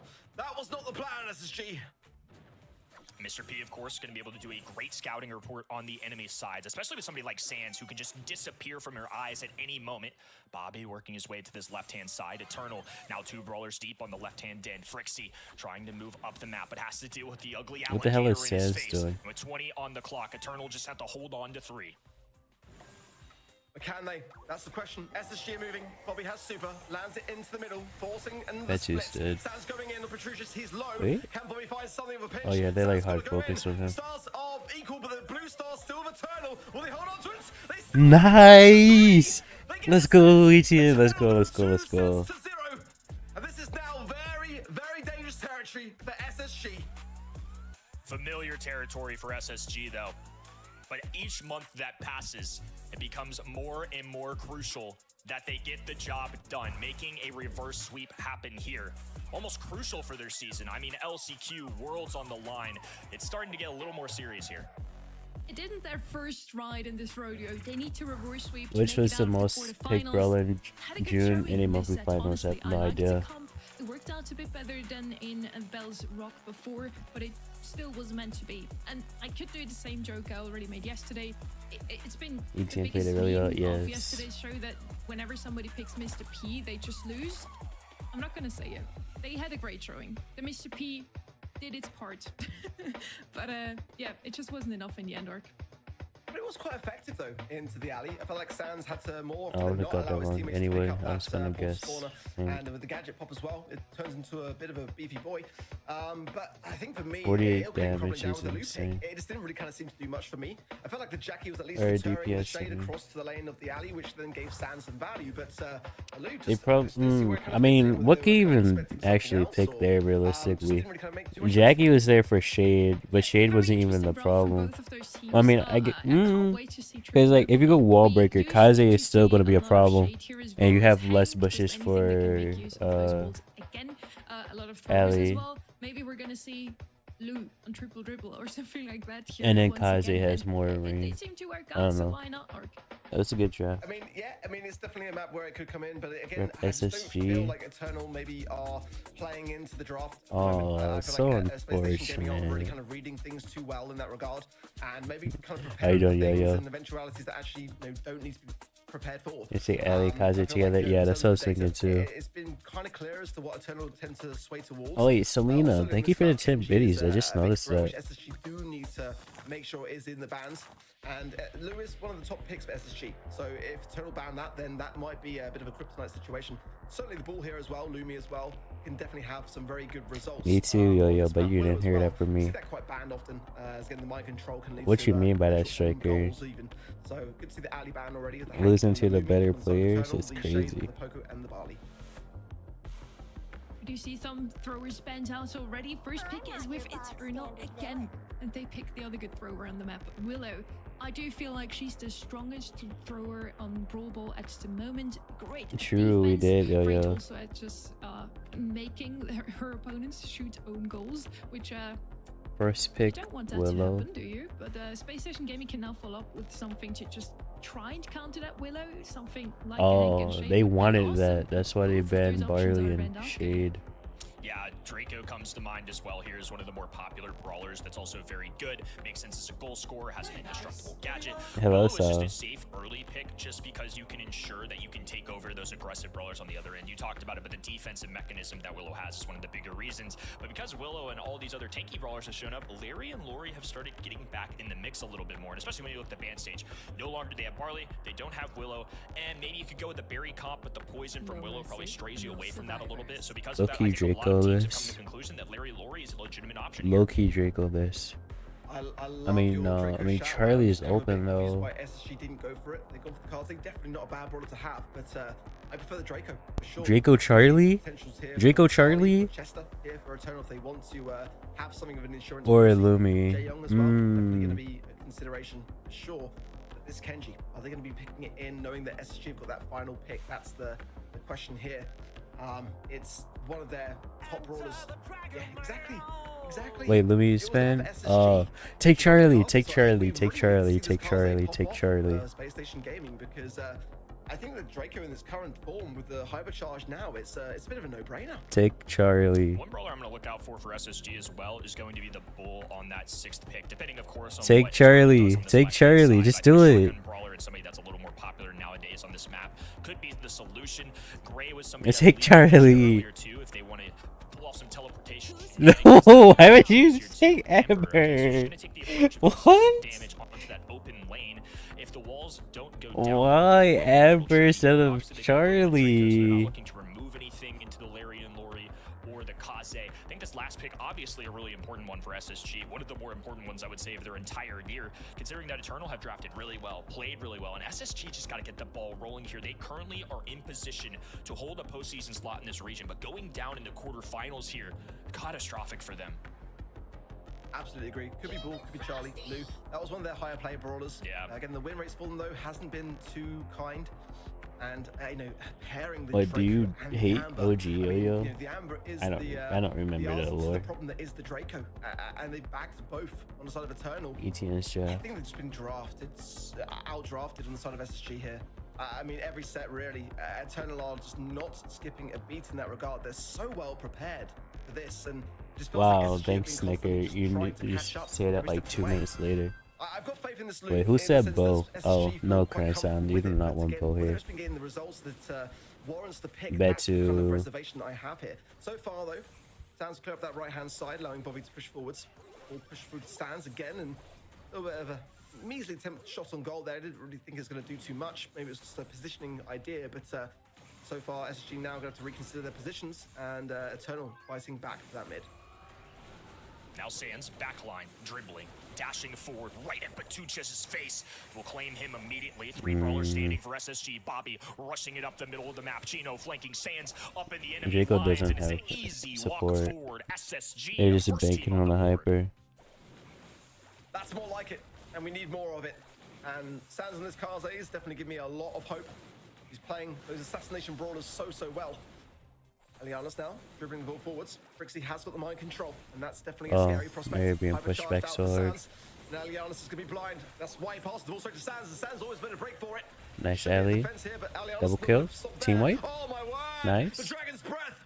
Everyone burns down, and it's going to be an easy goal for Eternal. An equalizer as quickly as that. The firepower of Eternal between a dragon and a flamethrower coming out of Batuchas is a lot to handle. Frixie, of course, from the back lines. Can take some shots at the enemy side. Get some poison damage in there as well. So just consistent Missed. I mean, damage he pouring burned out of the the- blue roster. Now a swap here from Bobby. He wants to get more on the aggressive. Alianis that was popping that interesting. dragon form. Ali. Gliding towards this right-hand side. Chino just trying to play defense. This has to be a I way to didn't counter like that out. play from Nicely Ali. done. Now a 4th brawler in the map. SSG are looking for a counter push. A lovely fan storm there from Sands. The follow-up was beautiful too. Trucius just couldn't see what was going to be going on, and before we knew it, he was down. Now, can SSG fight back here? They got hypercharge on the loot. That's huge for Chino. Can they land it at the right time here? Missed the mind Okay, control there go as well with for the Frixie. It's going to be hyper. costly, especially on this defense. Alianos falls on the right-hand side. Now Sands making a break for it. Bobby in They're the gonna middle, score laying here. down some shots as well, and Frixie just goes to the ground. The dive is not going That to was a terrible play from And that's Ethan. very good now. SSG look like they got a potentially winning comp here finally, and Sands still not feeling good about it, but I feel like that's being reserved. They got a lot of work to be done still, so I kind of like it, not getting too ahead of themselves. No celebrations just yet. plenty more still to do, but that was, I think, the best performance we've seen so far from SSG today. My brain went straight to that Lou hypercharge as well. You called it out. And I think Willow saw the writing on the wall, went for a desperate hypercharge, and just completely missed. And at that point, Sheena was able to cycle a couple supers and end the game right then and there. Good control. Early back lines here for SSG. Frixie marching forward. Alianis with ball in hand, 10,000 plus HP. Sands has to dish this ball out. Maybe an unintentional pass to the teammates, but nonetheless, it's now pocketed in that back right-hand corner. Alianis now forced away, but Tuches. Yeah, Lou is a good counter to Draco. Sands will play But it's so bodyguards risky to take Blue on your See side just how influential those fans when you already have Draco. It just prevents the push from Eternal. They don't want to be going into the Eye of the Storm. Okay, good burn. Karzi on the other side. Frixie, though, in a great spot here to help whistle down Nice. Sands. Going to be trickling down from that poison, and the pinch is perfect. Bobby's in a tough Nice. spot now as Alianos pops there, the last stand. Gadgets. Bobby trying to body block here for Frixie. Why did you pass the ball just up actually there? goes to Sands' feet there, so a bit of a missed shot there for Eternal, but eyeing about. Wait, Mind control. wait, what? No way he got that. That's crazy. Great heads-up play from Frixie and just a lapse in judgment from SSG. Got to be better at that. No room for error, especially when you need a reverse sweep in order to move forward in the tournament. Alianis now falling down to about 2,000 HP. Sands there. Ali got a clean up hyper. All three members of the red roster. Ali got a hyper. Will advance it to the middle of the Do map. not Forward give battle Lou in the middle. hyper, Sands no stays matter lurking, what. but Tuche's operating on the open-ended side. And Sands once again going to drop a fan storm. Now all the SSG side will cluster up to this ball. Aliana's frozen. Should be value here for Bobby. Gadget though straight Okay, into the that trade is second spread fine. is not the plan. Chino trying to find a potential pass here to Sands. If Sands can get a fan storm, which he does, it's going to open up some possibilities. Taking the time, they want to have the help of Bobby here for this push. It's going to be quite a crucial one. Clock approaching now 35 seconds. Why you This is jumping gonna be a me? push that equates to a That's goal. what I want to happen. SSG have to We're hold cheering for position, but ETN. Tuches, though, will scare them away. He Gasoline missed poured out everyone across with the a map. hyper Amber Still at the super. mouth of That's Skull. fucking Chino impressive. with the super available too. He's gonna have to rely on that once again. This is gonna take perfect precision from SSG if they want to tie things up. Hypercharge for Chino. That was huge value. That should be a The kill on last Sands, stand though. will be a gadget that was popped. No, he SSG didn't are die. less than Frixie, What? can't really do much. No mind control. Pass to Bobby. Bobby should be able to hold this in. An equalizer in the final. Look at 5 like seconds of second. time. Which means we're going to be going to Are overtime. you The with, hypercharge for Draco is going to be coming in full force with the map down. There's nowhere for SSG to hide. Chino's going to burn straight onto Sands. Sands under immense Yes. scrutiny here Go, as well. Ali. Pass Yes. Let's go. Eternal. One more Match game. point. They fall short there in regulation, but in overtime, it came out swinging. The missed lose super. Certainly One costly as well. more. It's one you can't unsee there, but you have to move forward. If you're SSG, this matters a lot. Eternal beat Tribe to get here and rewarded with playing the number 3 seed from North America. And they're making it look easy so far. SSG have to contest. They have to find a win. They're going to have to halt this Eternal push. That's a kill for Betu. Let's go. On the right-hand Ali's side, gonna die behind here. Sands. Bobby should be able to defend this, but again, Oh, that wait, he got a last trade though. stand gadget Or is pesky. Frixie traded Frixie out now behind Bobby this for that. perfect wall.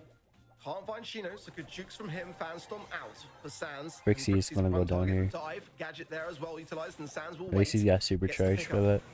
Header from SSG, good control. Not too long for the respawn. Oh, hell Sands can nah, dash. so Will he be able to not find on this goal? mine. It's gonna be a one-man band, a one-man army. Can he find it? Nice. He goes Nice down. defense. Defense is there for Eternal.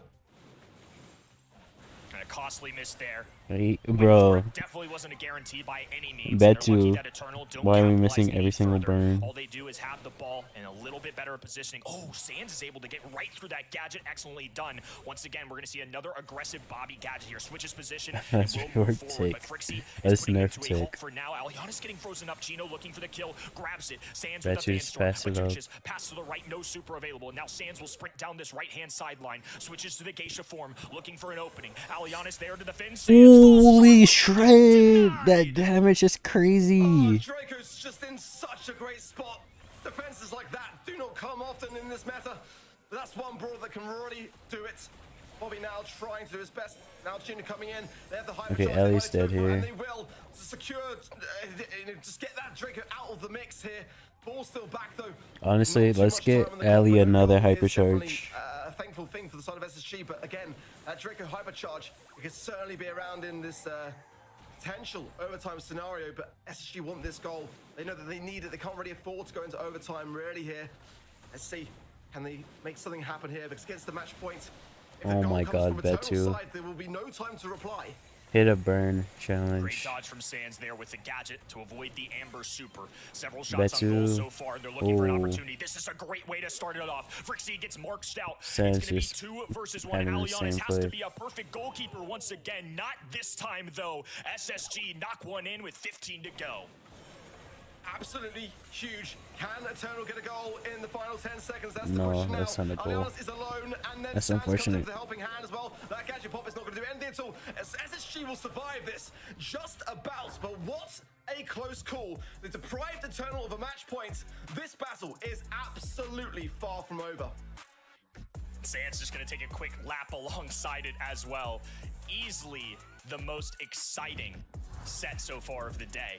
Nicely done from both of these teams. And look, SSG have been here before. Can't say it enough, though. With each passing month, this gets more and more intense, especially now that we know there are some guaranteed teams to the World Finals. We're running out of slots. It went from 4 to now 2 available postseason slots, more than likely. ILCQ already grabbed for Tribe. Obviously, that world spot still has to be won over, but SSG give themselves at least a chance.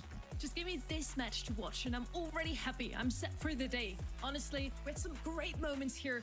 A beautiful goal by Frixie with the mind control. Sands going absolutely ham on the Kaze. I was very certain this would be reflected in the stats. I'm happy it does. And Space Station Gaming does claim that third sets. They prolong into set 4. We finally have a game. I'm so happy. Draft-wise, I feel like this was actually the first time that I feel like Space Station Gaming had the better draft in their hands. I agree with you, Kenny. You called that they should have maybe picked up the Draco when it was still open. It went over to Eternal. Really good brawler, also into Kaze. But what I didn't really understand was that Amber pick. I feel like that hurt them in the long run here. They weren't going to sweep him. Hey, there's still one more game in this set. Let's see what happens. Ultimately, it's a great counter into Draco, so if you're going to pick Oh Draco, wait, never mind. pick a I'm good tripping. counter Shit. into it as well. Don't mind me. Look there, twin shout out to Chino. We saw the Loom in the Oops. previous map in Bounty, just didn't really do much on the hands of Bobby, but Chino really did Oh, hell shut no, down that Draco as Shaker. much as he possibly could. Who the hell that free said stun that? he was able to obtain really did make a lot of difference, and was able to cycle a lot of hypercharges throughout that match as well. I think that he did a really, really great job there, and Sands, of course, steals the show on the Assassination Brawlers as you'd expect, but I think that backbone was very much needed there. for Real SSG. snicker. Tipsy? No, I'm just tired. Now we move forward to I mean, I'm not as Fire tired as I Hot was Zone, a completely yesterday, different but I'm game still mode, but tired. Lulu could be a con candidate here that we see once again. Feels like it's a brawler that SSG have really leaned on, but in terms of the ban stage, maybe he shows up. Sometimes we see a lot of these anti-tank brawlers get into the mix. It depends on the team's strategy, but we have those aggressive brawlers, the common ones that we were talking about at the top of this match, and then the other ones like If I was and Tipsy, Lou. you would be able to Personally, I'm hear also it. going to keep my eye out for here. We did have that one missed hypercharge by Chino. I do have to call him out for that. That was a bit unfortunate, but they turned it around in the end. Space Station have a game, another life now, and they move on into set number 4. We have some bans in already. As you mentioned, Lou is going to be a great pick here. Of course, he's going to be banned out. Ali, if she has a good map, I think it's that one. She wins on this one. Why did they At double least, ban like Ellie? 50% of the times her win rates aren't really through the roof. B's going to be banned out as well. You do Once not again, let one of ATM those pick long-range Amber, I brawlers that agree. we claimed Bro missed Space Station every Gaming single loves burn. to play and is so good with is going to be banned out. It here was first very off. impressive. Yeah, several candidates for starting lines here, but Draco is the top of my mind just because of the place he's in the meta, the hypercharge. Oh. The issue is with an early tank pick, even First as good of a pick brawler as Draco. Draco is, now you're going to be trying to come up with countermeasures. And it's clear that SSG probably wanted the tank, right? You see the B and the Lou band down that top right-hand side. So I Maybe think they're they thinking have to tanky Amber thoughts. here. But on the left-hand, then there's still popular brawlers like Charlie who Or, can come out. Obviously, the flamethrower can pierce Charlie. through the spiderlings that Charlie brings to the table. So Lou maybe is SSG banned. just feel a little more comfortable in this now that they've got their bans out of the way. Yeah, I was seeing it with the loot ban. Certainly, SSG wanted the Draco as their top brawler pick in scrims. Now, Eternal here, got some Oh, choices here. Lumi, Sure, okay. that's exactly what I was about to say. The Lumi is the downside of picking the Draco first because that's still a pretty decent brawler into a Draco. The freeze will helping hand things, sure, but once Draco has that speed, that's where he's so dangerous in the hypercharge, of course. So even a Lumi And will struggle Bo. without that stun landing the Fair. mark to be able to shut it down. Bo gonna come in. What are you gonna the go, flashy like, split does leave a certain Gus? final pick, so No, surprise probably, pick here for Eternal, what, potentially here. Jaeyoung maybe? Potentially it's like a Kenji would be very much up their street. The B ban, by the way, on the side of SSG is definitely directed towards Eternal. They are very, very strong with it. Hank is still available here, so big tankier brawlers and certainly some heals could be on the minds of SSG if they can overrun the zone and maybe even something, yeah, along the lines of Hank and maybe you know, even a Doug. They do bring it in sometimes on this map. It's a very bold thing to do. Yet Jaeyoung for the heals and the speed. This might be a potential Doug or potential Hank here. Do they double down? Yeah, I think your mindset's in the right place. We had Yeah, a great this is a conversation young- about this on SA Will they show think yesterday, so? but I just feel No, like this is such this would be a difficult terrible map to thing. draft on because there's just so many good options. I mean, Bo's only showed up 3 times this month entirely after yesterday, and even he's still appearing here. Yeah, I would Draco's are the probably obvious ones, guess. Jaeyoung, but you just mentioned so many good choices. And with so many good choices, Let's keep sometimes last it's pick. a little bit of, you know, fear in how many choices that you have. Bell, So you got to make the fair right enough. one as well. I was kinda Okay, thinking not the Bell, one that but I expected, to be I honest. don't We know. listed a lot of choices. This is not at the top of my list, but they at least give themselves a sharpshooter. Now they have a Maybe damage player and Charlie. a marker if the other side elects to go with something more tanky or aggressive. Damn, And both the Betsu. Nestix are great for Why control. you kicking the A camera? very well-rounded composition, I will say, for SSG. I wish you could see my face when that brawler showed its face. Carl? It wasn't good. I don't Was- think it wasn't- it Carl wasn't here. great. It wasn't great. I guess SSG having some insurance here of any, again, shot from Amber. picking return. Okay, Amber. buddy. He has to burn down a lot, Just don't give it to but, Betsu, I and we're just don't good. think the bell was the play for me. It can pop off. It can absolutely do work here. And certainly, you know, East Asia really do champion the bell more often than not. Very, very high. Do peak not win give rates bet for to this the brawler. So, Amber. no means in any way a bad brawler. I just think the synergy though with what they were cooking with the Draco, with the Jaeyoung, it just didn't really kind of cry out to me, oh, let's throw in a sharpshooter. Certainly the mark is kind of like the biggest attribute, and I just didn't really kind of see too much on the side of Eternal as to whether that was going to be a targeted approach. And the final pick didn't really convince me either. So I do like the bow. I did give it a lot of stick in the early part of the season, but now it is warming to me gradually over time. I've always loved the brawler, but it didn't really kind of feel like it was in What the meta hell? so much. But so far, so good. A little 10% on the zone for SSG, and the taps are paying off from Bobby. And again, he did say on Twitter that he misses the sharpshooter meta. Well, this is your time to put your money where your mouth is, Bobby. Opportunity for Bobby to really showcase what he can do with Bell, and so far Betsu, your so favorite good. Bell with op. a 67% Ooh, win rate let's go, so far Betsu. after Good his double tournaments. snake. Oh, nasty work coming out of Batuchas, though. What was looking so good for Eternal, or excuse me, so good for SSG, has now just completely flopped. Yeah, that burn from Elianis, if he chooses to go for it, which he does, it's going to expose Why that does entire Betsu left-hand keep side. dying in his SSG now are abs? relying on these taps. Frixie is marked. Oh, that was a very clutch booster there from the gadgets. To be able to tank it. Nonetheless, he will still be marked and will have to evade that right-hand side. Petrucius has hypercharge. Do SSG know here? They will do now. He's put his head out and they will find that back of it. But nonetheless, Sands overextends a hypercharge there from Marianos as well. It's going to bring things to tie ball game soon if SSG cannot shake Eternal off this zone. Puddle of gasoline covering the map. 3 bow mines still available. And Frixie is marked up. Chino trying to move down this left-hand end. Stunned once again on the right. Sands falls. Flamethrower goes down. Chino! What a team wipe! Clutching up for SSG when they need it most. Season on the line. Those are the Leaving big-time Draco plays open is necessary if definitely you a wanna make the choice. semifinals. Absolutely huge. Chino going to town, now back in Dragon form as well. Ripping into Ariana's. Frixie's next, and maybe in a double, triple. Imagine that. Patricia's though off the spawn. Wasn't really in a good place for him. Missed the stun. That's going to be quite a big blunder there onto Bobby. The freeze, however, will force him back. But SSG have done a lot of work. Last stand gadget pop for Chino. Bobby there in the middle as well, getting the heals from Sands. And SSG are looking back. Leaving Business. Draco That's the open game is on the definitely a board. But choice. the way that they've been able to bring this series back so consistently when they were against all odds, against the match points, they're now starting to find themselves once again. They are so close to yet another set 5 appearance. For whatever reason, this roster, and especially Bobby over the long term of his career, has just been in these down 0-2 situations and clawed his way back. You can never count them out, especially right now versus Eternal. Alianis. I mean, but up the Draco middle has of the map. tank Frixie gonna trait be playing the too. center in Batuchas. Ice Rink on the left-hand side as Sands approaches this right-hand in, trying to punch his way through Alianis. That's a nice takedown, but a loss on the other end for SSG. One nest egg down. Lumi has a marker on the ground, just waiting for Bobby to make a move. Doesn't elect to use a gadget there. Bobby with some nice jukes. Oh, but a missed shot on the marker. Tough beat. Yeah, it's a rarity from Bobby, but nonetheless, one nest egg. Alianis is going to pop it. Lovely pickup from Bobby. I mean, but you get Beautiful. super from that. Nest eggs are And so once you get a valuable, and you've gotta keep super, cycling them basically on the guaranteed zone, so hyper. Control, consistent control for SSG is a must Chino going in yet again onto Alianis and should come out on top. Better that in the bottom right-hand pocket. Going to be a pest as Frixie just trying to come through as well. Finds him though. And that's quite key. Will stop the healing. Trucius hypercharge. Gonna find Chino as well. Lovely juggling there, but Chino surviving on for a little bit longer than I think Eternal here would like. But now, Sans battling this mid. The Alianis is still marked up from Bobby. And this is so much better from Space Station Gaming. They're starting to find a rhythm here. Bobby in the middle of the map, long-range sharpshooter, Chino up in the faces of the enemy, Alianis pouring out the gasoline, and its trades going both ways, but Tuchis falls, and now SSG just have to work through these mines.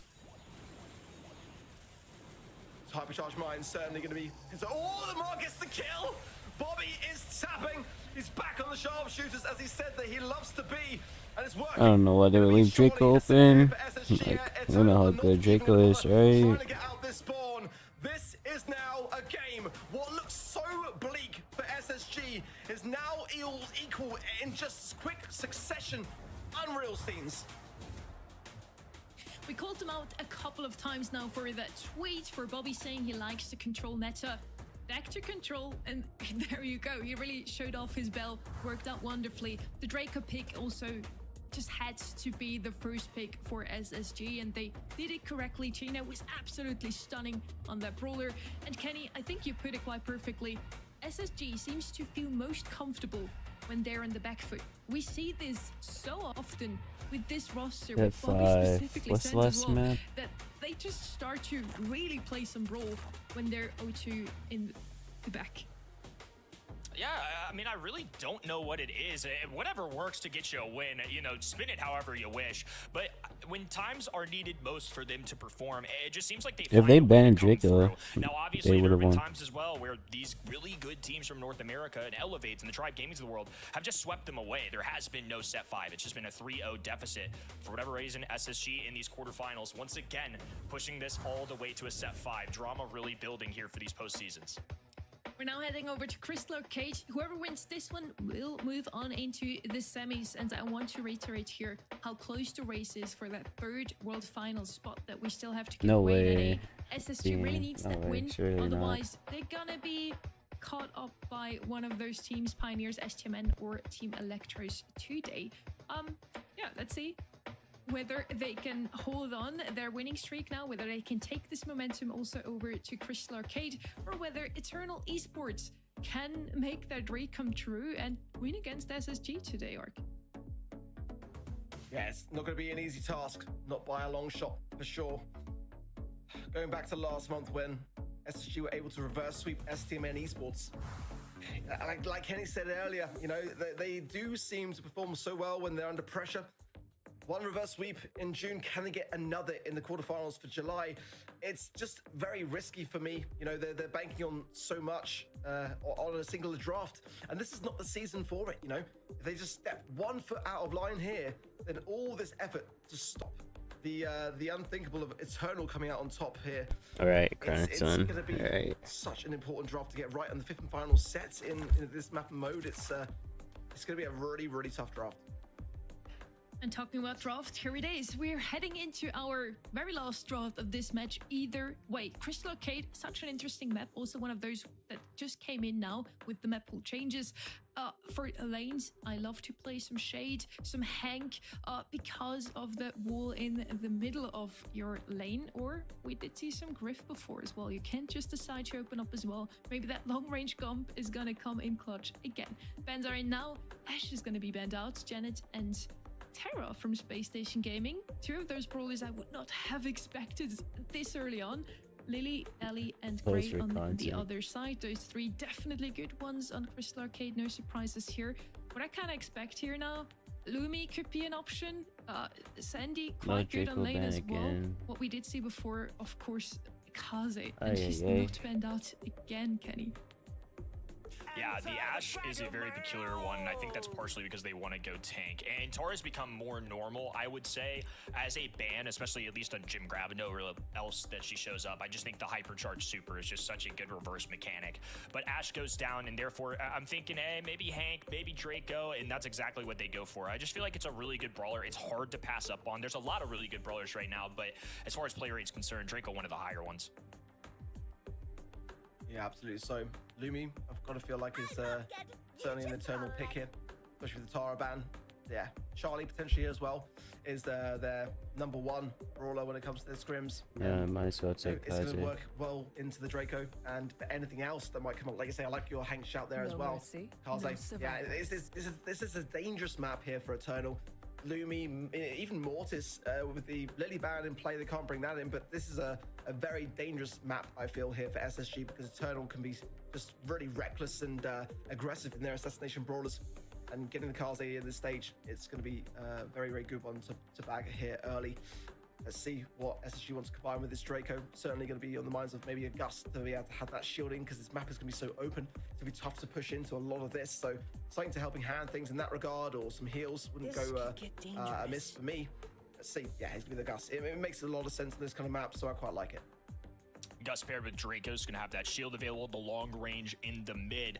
They have to be really careful here on this 4-5 turn. You still leave one pick available for Eternal to try and counter out this comp. So I imagine that SSG are probably going to go for a more well-rounded approach. That's why we see such a contrast from something like Draco, who's close range, has the hypercharge that gets up your facing. Gus is going to play point guard position. He's going to be in the middle of the map. Hello, dishing out those Selena. shields, trying to How are you collect those doing? gems for you.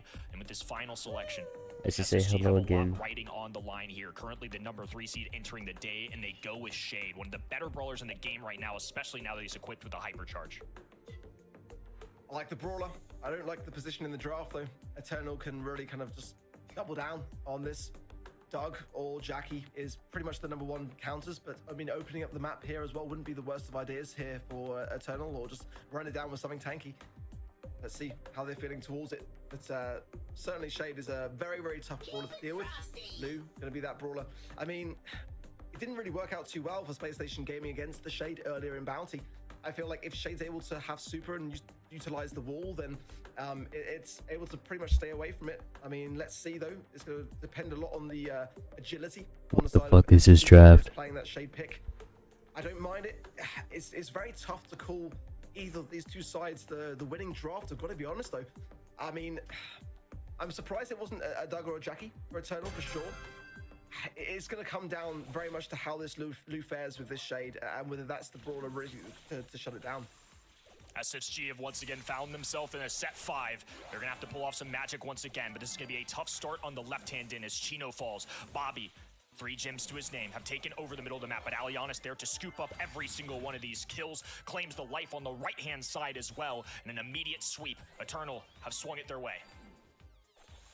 Again, Eternal are dangerous with the assassination brawlers, and that is the meta. Bobby said it himself, stunned out there, slowed and frozen. As it stands, it's looking bleak so far in this game. SSG need to get their head straight and get things together, because they're a bit all over the place, missing a lot of these shots as well. Alianis now having the hypercharge, a dangerous spot by Chino as well. Just a couple of taps away from a fan storm, no doubt about it. A shield for Bobby. To kind of what end didn't really kind of seem to do too much for me. Alianis falls now. This is a chance for SSG to reposition themselves and get into a more advantageous spot. Sands has to pop off here with the early loss in positioning. Batuchas has just been bullying his way up that right-hand side. Real And a good miss though. super from Frixie. Doesn't really equate to much. It's just no contact. Makes SSG I mean, as a map, this isn't a bad Shade map, but like, now more ice pours out onto the ground. Sands Yeah. stretching, connects, drops down Lumi. This is the first time that Lumi has really lost this lane. So now Sands can put himself in position, and he's going to need to hold on to it. Oh, Yes, Alianis with the Ellie. dash forward, though. Hypercharge still available. Yes. Has now been stunned Team down. wave. Inactivates super, Yes. and Frixie will scoop up every one Let's of the go. gems. Let's go. This We is need a what I'm Frixie to worried get about. hypercharge for Alianis is defense. so dangerous. Frixie with Ali the just moment, dashed it to the and fucking SSG wall. got to close the gap very quickly. Sands going in. Hypercharge pops. This could be a chance to reset things. Frixie's low. The Dragon's Breath will burn him down. But Sands is stunned. Be taken down in the spawn. And SSG gonna have to do that all over again. It was hard enough doing it once. 10 on the clock. Chino can't move a Yes, muscle. that's Batuchas it. has frozen him. Gadget just to try and preserve his life. Alianis, right-hand side, has a dash available. Supers just to give himself Let's a go. extra One more. match point. They are looking to bury SSG right here and end their hopes of a comeback. And the confidence returned. Eternal there with some big smiles. It's not over yet, but it wasn't too convincing there for SSG. This Kaze pick is a huge thorn in their side. I do think the Shade has got more to be seen yet. Sounds certainly a very accomplished player on brawlers like this. Let's see whether they can try to get some earlier hypercharges here, some earlier control for sure. It's rich. That was ages. Lost time. SSG rush 2 No aggressive pinch. brawlers down that left-hand lane. As a result, Eternal will migrate to the right-hand Nice. side. Jim spilled onto the ground. Alianis, Frixie. they're 5 defending gems now on Frixie. Tuchus all the way up the middle of the Honestly, map. valid. There's another early lead here for Eternal. 2 times in a row now, they've gotten their early lane victories, and that's such a hard thing to come back from. We saw Sands really struggle there middle of the set. Until he could really grab onto these walls, it was really tough. Once again, Allie, a where you big dash going? forward. This time, Bobby gets the victory, though. That's a big one for SSG. Huge. Shoots on the left hand side and finds Chino. Nice, Batu. But to what avail? He'll still fall regardless. Alianis is just so deadly. Bobby with the popping of the shield as a deterrent. Ali about just grabbed the staying alive, gems but and not run out of back. the woods yet. And Sands coming Yes. in, trying to go and get some of those gems for himself. Nice. There's only 2 remain for Eternal to be on a countdown. SSG have got 2 to gems. find some way to reset it, some way to stop Eternal in their tracks. Well, this one is going to be all over. Frixie needs a super Chino just hasn't been able to to grab a defend super himself. in a long time as Yes, Bobby shoots Ali. down right-handed. Yes, It's a yes. countdown for the blue side. Thank you for like Alianis with 3 Chubby. in the pocket. Frixie with the majority. Frixie got a As the super. goes There's an down. Ali super Bobby down. from the distance, stun on Draco the is left-handed. Chino snared. trying to pop the Dragon's Breath, has the gadget. Nice. Destruction 5 Sands seconds. popped away. Eternal. Oh, Yes. first Let's go, oh, ETN. some dreams from SSG of Let's doing it go. here. Perfection Let's required. go, And a little sneaky ETN. throughout it, but Eternal nonetheless come out We on top. never doubted you for a second. Disasters for SSG. The reverse sweep. Dream was so alive for a moment there. It wasn't to be. It was the case last month, not for July. The 8% has won. Look at that. Eternal actually did it. They made it out of the quarterfinals for the very first time. So they surely are celebrating. I hope they're just as prepared for the semis, because what they showed us so far today, honestly, I want to take this opportunity and thank both of those teams, SSG and Eternal, for this great match. It was absolute cinema. The steal from Eternal in that round 2, then the reset from Chino, just beautiful. Betoric here with the most kills, most DPS as well. Yeah, overall, just phenomenal performance from Let's go, Eternal. Even in the ETN. 2 sets that they lost in the end. MVP Maybe that was vote. due to draft a little bit. I still felt like they played Let's give it perfectly. to Ali. Oh, they give it to Yeah, Betu, Betu's even though a Betu Lumi just threw a like problem. Lumi is just multiple something, it's hard times. to let it slide in these drafts, and it popped off once again. Kaze is a good brawler. That last draft, I feel like they had the distance with Gus, but then the other brawlers at times when they lost those early lanes just couldn't catch up. So as a result, it's gonna be Elevate versus Eternal on the top Discord side. is The lower freaking- side of yeah. the bracket, those where we're gonna turn our attention to next. Stamina versus Newcomers, Prodigy Esports, Team Electros versus Let's Tribe go, Gaming. ETN. My must-watch Happy of the month. How to can see you it. not want to see that? Now we're taking some time to cool off after that one. Make sure 8%. to get your predictions in. What's coming next is STM and Esports versus Prodigy. One of those 2 teams can still make it into the World Finals directly today, or at least they can make it onto that 3rd spot. August will still matter to them. And Prodigy on that side, it's a mixed roster. Some EU players, some NA. We're gonna discuss that after the break.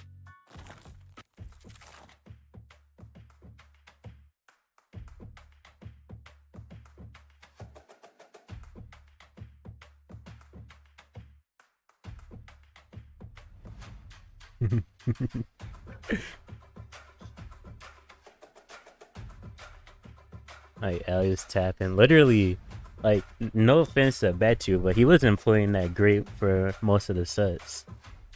Ali was cooking a lot though. I mean, I guess Betu did. Yeah, he did get that too. That was a really good double snare. But what do you mean NA is hopeless now? Crazy. When they get swept by Elevate, bro. Elevate is Elevate.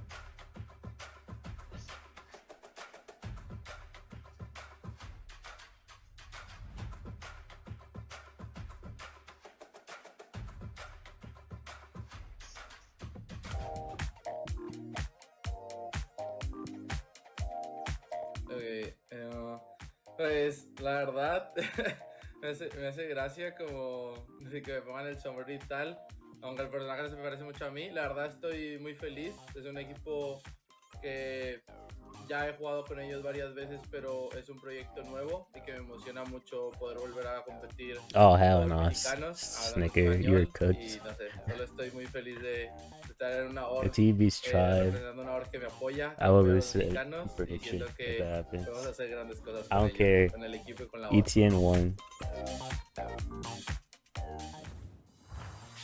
Only 2 quarterfinals down so far. Exciting that we still have so many matches to watch today, and the next one is gonna be a banger as well. I hope at least. I used to STMN go versus for Prodigy sure. Esports, but we're gonna come to that in a second. For now, we're getting ready, back and ready. I'm sure you watched the match. Look at Who's your Reddy. MVP? Every single time I Okay, see I'm him. gonna say He's so Bentishes. beautiful, Let's man. see if everyone who was watching and voted agreed with me. Otherwise, I might be missing out on some pro pass XP. Yes, I was right. I hit the 1 and 3 once I again. voted for And Old also, Bob's Bentishes team looked this so game. Fantastic there in that final set on the Lumi, I believe it was, and we agreed that Lumi just such an Yo, issue. We even Kipachi, how addressed are at you? the top of the show where she was boasting a ridiculous win rate of what 67%. I mean, you remember Larry and Laurie when that was busted? That was like hovering in the mid 70s. So we are still approaching OP territory. He was looking so good, especially in that Lumi in the last round. So yeah, with everybody just tuning in then and having to vote for the MVP, very logical that they would pick him. But I feel like, yeah, he was doing great overall. The whole roster of Eternal moves on into the semis for the very first time this year. Great to see.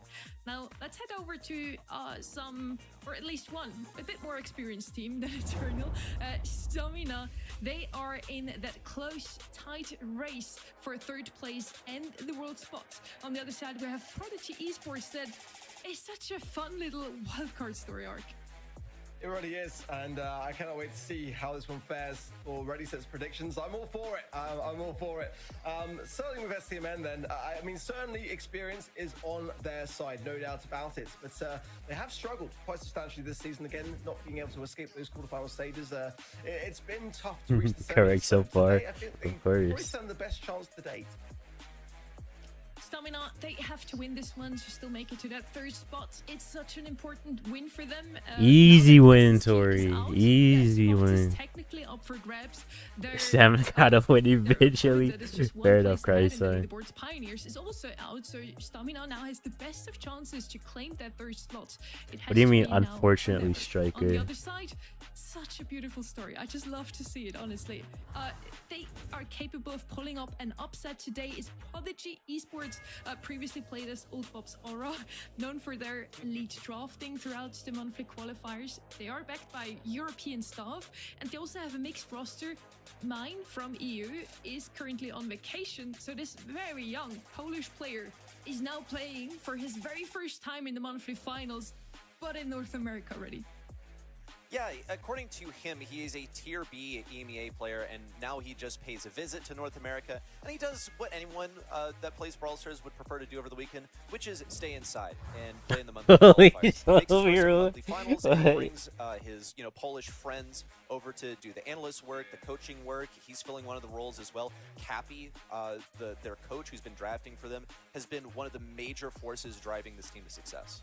It's just so fun to see, honestly. And I know between the two of you, that's gonna bring out some discussions as well as to how a Tier B player from EU makes it into the monthly finals in NA. I wasn't even looking, Again, to just be a super honest. fun wildcard stories. These are the maps of today. Once again, we have some new ones showing up here with New Horizons, for example. That has brought out a bit of a different meta again, with some Rust comps to just wait out for the two teammates to get a bit tankier, and with some other brawlers that just wait for their super to happen, like the Buster, for example. These are our predictions. Let's see what also the people at home have voted. For now, Ready? Why did you invest in Prodigy Esports so soon? Look. I think they did fairly well in quals. I feel like it's possible for them to beat STMN. STMN did well in the last monthly final, but I feel like they didn't really have the most challenging opponents to make it there. They had to face, I believe, New Heights of Gaming. in order to make it there. I don't know if like Juan Carlos is really the solution of this team, but this is 100% an Black STMN has to keep favorite staring match. at the I screen. just had kind of a feeling today. I'm probably going to be wrong, but I'm rooting for you. Prodigy What, you want him Esports, to don't just sell be my looking predictions. around or something? That's phenomenal. I love to see it. Of course, Rooting Crying for the Sun, yeah. underdogs, and they have more votes than Eternal Esports. Me and Reddy think so, like. Kind of feel bad for Eternal now, but let's go. I love to see when hearts are beating for Most, the a lot underdogs. of the time, I would I say. did too. Not every I time. really but- hope that Reddy gets this because he loves to put on those shades, doesn't he? He really does. I mean, it could happen. It could happen. I don't want to discount them too soon. You know, we've seen crazy things across multiple regions in the BSC. And just, again, you know, the number one thing to remember is to never underestimate your opposition. So if STMN do that, then they could fall victim to it. So Boom Canyon, first map up, and the bans are in the Bonnie, the Kazi, and the Ali for STMN. The Charlie, the Ali, and the Amber on the side of Prodigy Esports. Going to be very much a tough matchup for sure. They've got the coin toss for Prodigy, so they've got the first drawing hand. Things like Chuck here are actually opening the Melody too, so there's definitely some big heavy hitters that are available for them in that regard. But the Bonnie ban certainly for Oh, STMN. Chuck. Yeah, Wait. had to say it. It's No, never now, mind. down I to mean, they STMN's probably hands. know that Chuck set up though, don't they? Definitely good call from me 23% here, is Art, not Chuck that bad. pick first. I mean, We of do course still it's have not the that bad when we communication just came from a fucking is 8%. like to be played into the Chuck just to get him out of the equation completely every time he tries to roll onto Angelo that for safe. sure. What we've seen here very often recently has been Eve, maybe an Angelo, just to get that bit more control into. You have some water on that map, so those two brawlers could show up here. Bonnie also an option, but she's banned out here. And What oh, else is there that could Colette. be aggressive enough to counter this? It's Colette. Not aggressive, not that much, and we didn't see her in such a long time already. This is very true. She's just not we as take strong the as she Angelo used to too, be, right? and it really just comes down to the brawlers that surround her in the meta. She doesn't have as many great matchups. Also, her value here on Heist is diminished because the amount Oh, of damage that Lily, you can fair use, enough. like more or less capped at 25%. Now, what I was looking for from either of these teams is probably an Angelo. I think we see this as a pretty common response to something like Chuck. You get Dominion over mid. You're also able to clean up against Chuck fairly decently. Nothing that floats over water has made an appearance just yet. I feel like Eve, without some way of dealing with Carl, might be a big risk for them as well, which is another pick that could come out here. You get free positioning at mid. But the STMN Bonnie, strategy yeah, so but far Bonnie is is gonna be banned. try and That take I was gonna control say of mid, Bonnie stay really first, over there, and she but also gets great damage. She can Stamina also Bandit. defend against the Chuck, put him in the Shadow Realm. He can't use a Bro, super to Lumi? get away when he's in the Shadow Realm. Now I'm also looking This is at looking like a Pro over Lumi here. game. That I is gonna mean, be for taking mid Lumi control gets and bullied by holding on to Lily it for though. as long as possible. Yeah, I like it. It's making a comeback. I think it's definitely got a spot where it's kind of creeped back in. I mean, Crow the is draft a little not bit here and there. terrible. Phil, the Carl picks, great shout. Would like to see that Oh, come through. Meg. Mega to Thoughts? Colette is definitely a Again, choice. I'm not too opposed to it, not too for it. I'm kind of somewhere in the middle, I would say. Obab looks like a Bone's Fortnite an kid. option for STMN Esports here as well. A bit of an underrated brawler pick, but Angelo can Yeah, still show just his face, Angelo shred this. down the Meg quite nicely here. Sure. But I think Nicole is the best shot. They've got to have a stronger ability alongside that Or, Lily to be able to counteract this never shot. mind, I Amber think dive Spin. comps are the way to go about it. Just literally just 8-bit. score the safe in that regard. 8-bit. That's a similar idea. I'm not opposed to it. I actually quite like 8-bit in Heist, generally speaking, but it's definitely a tough map to make 8-bit work. It's going to be very slow for the majority of the map until you can earn that utility. So certainly though, you get that damage booster on the safe, the extra credits gadget will absolutely tear through it, and it's yeah, it's been a while since seeing it in North America. It's definitely one of the brawlers that I think is quite underrated though. But is it going to be tough to play against the Chuck? I mean, the Chuck's going to have a setup speed for sure. I would prefer the Carl. Would be interesting Yeah. to see Carl in this place. I think one thing Name that yourself this Old team might be Bob. lacking is safe damage. Let's see You're P, right, how Sinja. he fares against this Meg. Immediately, Meg taken out of the mech, but it's fine because she has the star power equipped. It's going to blast that Lily away. Needs to get I back think he to that knows mech the as soon as math. possible. Takas is already out with his first super. Juan Carlos with I his think super Old down Bob as well. might know the That's one math. shield already procced on Prodigy Esports is safe. It's all about defense here for Prodigy Esports so that they can allow this Chuck to get So as we're much not damage gonna as split possible. screen But it? their safe is simply evaporating. It's down to the final shield already. Juan Carlos did so well there. An immediate super in the perfect spot for it, in the takedown there as well. And You can just see there's so little left now that Pain can just whistle it down alongside things going to the realm if he needs to. 14%, but in the meanwhile, Prodigy Esports are getting some damage as well. Attacker's now on the safe, 4%, 1%, one more tap is what he needs. How close is he to super as well? Can he maybe get one off the back of this? Shut down mid-super. Unreal, but I mean, he does get they were gonna lose that regardless, but that was very crazy. close call towards the end, especially when that collect got taken out. Also, That was amazing. I don't think But this there Chuck was really helping knows the hand, math. and STMN do get it done. If it was But, God certainly Noob on the space race will Chuck, they'd continue probably on. win there. Close for sure, but this is how you have to approach the Chuck matchup, because Chuck is pretty much just a countdown to your team losing. So what do you need to do? You need to crank up the momentum, and you need to get safe damage on the enemy side before they can take yours down. And that's what Juan Carlos was able to do on the left side with Pain going in to draw the initial hits. Juan Carlos working on that safe as well as trying to get his super. We see Pain moved back in the left side. That's fine. Juan Carlos is still able to tap up the safe, and he's gotten it down to the very first shield. Already procced it out, and now continuing to work on it.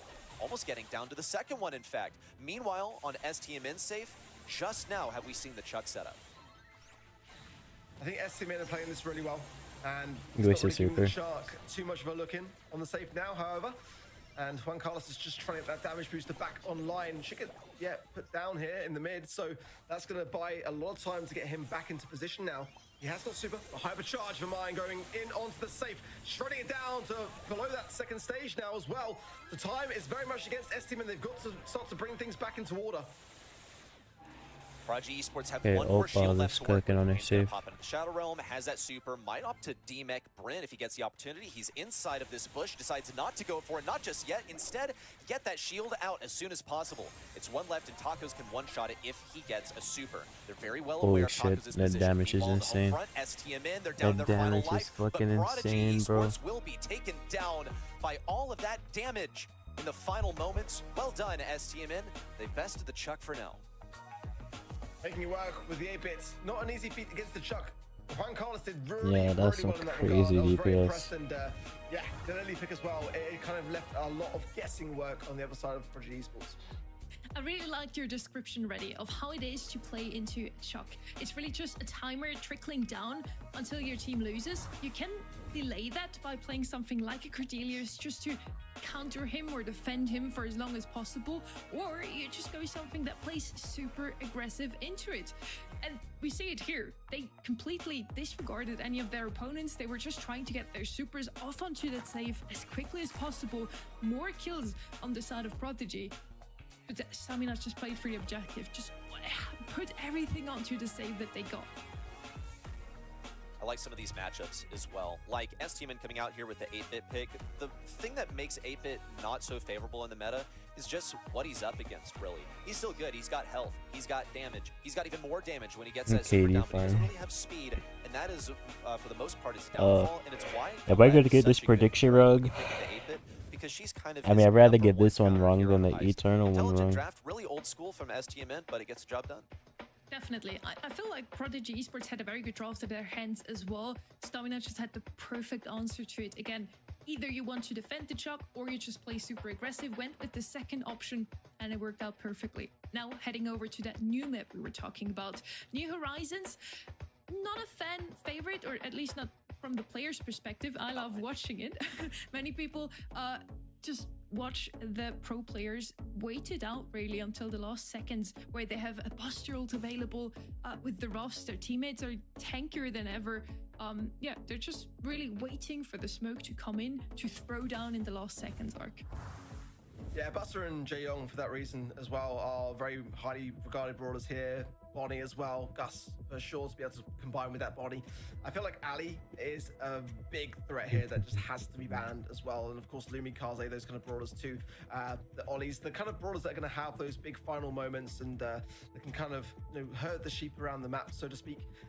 You've definitely got to pay close attention to this kind of draft and this kind of map. It's one that is, I would say, one of the more challenging maps in that regard when it comes to this game mode. So we'll see how both sides are feeling towards it, but there's definitely some heavy hitters, Grays as well, things like that can be really quite pesky here.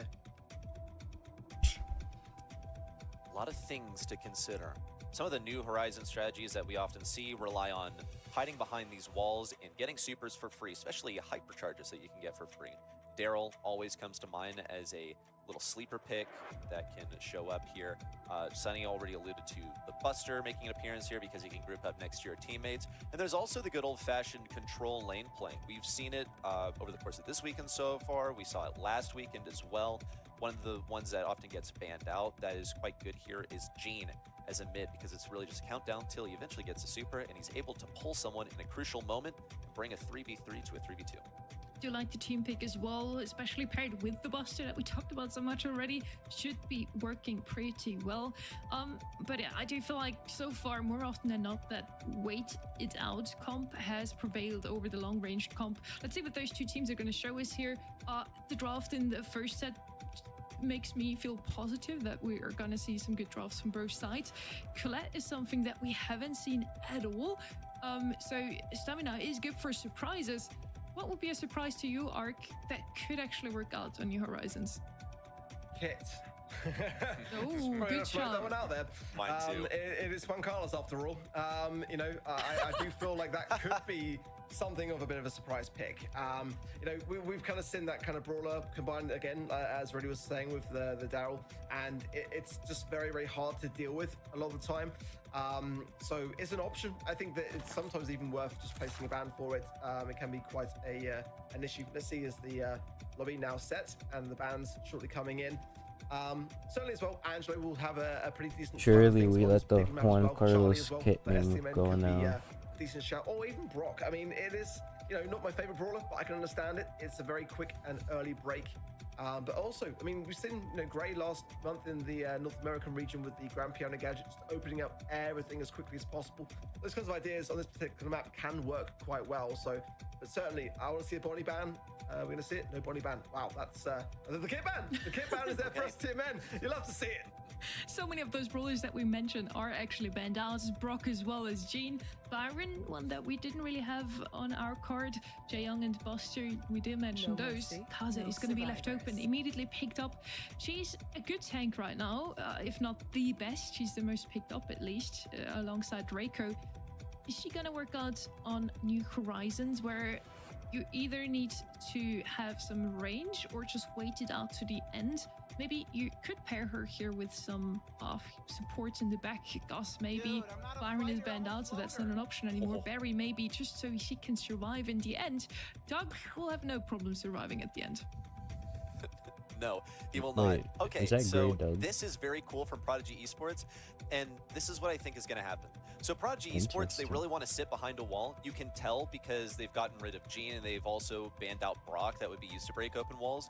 And a way that can also break open walls is using Gray with the Grand Piano Gadget. So they've gone ahead and taken this away. Not necessarily, in my opinion, because it's like the best pairing for Doug, which it can be once he gets his, or once Gray gets his super and sets it up properly. But I really think they just want to take away additional I would wall do break, like the and they Lumi want to pick sit and behind do this that. wall for as long as possible. Hank could be an option here for STMN, really. I think the Lumi's a fantastic pickup, absolutely. So, or Ollie could be a good shout as well. If they're all going to be hung down behind a Doug and you're going to go in with a Hypnosis, I mean, sure, the Grey can kind of TP away, but I'm sure there'll be teammates, hopefully, to be able to deal with that. And then you're kind of in a good spot to bring them back into the map.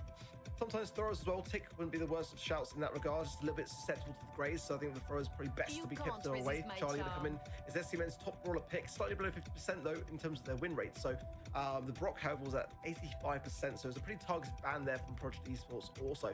I do feel like they haven't really kind of looked at the strategy that you've been able to reiterate already. I feel like they could have maybe done a bit of a better job there, but certainly, I mean, when the guest comes in, they do have to enter the map. Janet going to come in as that drop the base will be a big deterrent of that as well. And I just feel like STMN will probably just kind of be happy to sit back here. I think so too. I think they get pretty Always free have access to advantage to the mid. rest of the draft. They're not going to be pressured too much by Doug. He doesn't have any movement abilities. He's just I heard a a big Janet, though. block of HP, and he's got some damage when he gets in close range, but he's going to have to get it the old-fashioned way by walking at STMN.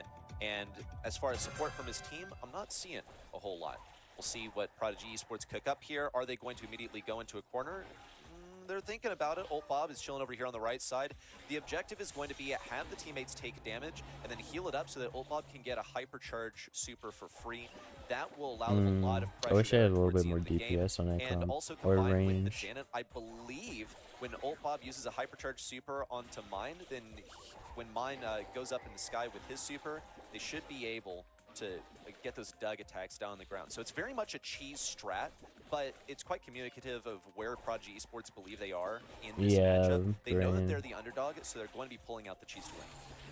I think it makes a lot of sense. Look at this freeze. The great value there from Juan I feel like they Carlos. should have banned Lumi if they want to do that, though. No.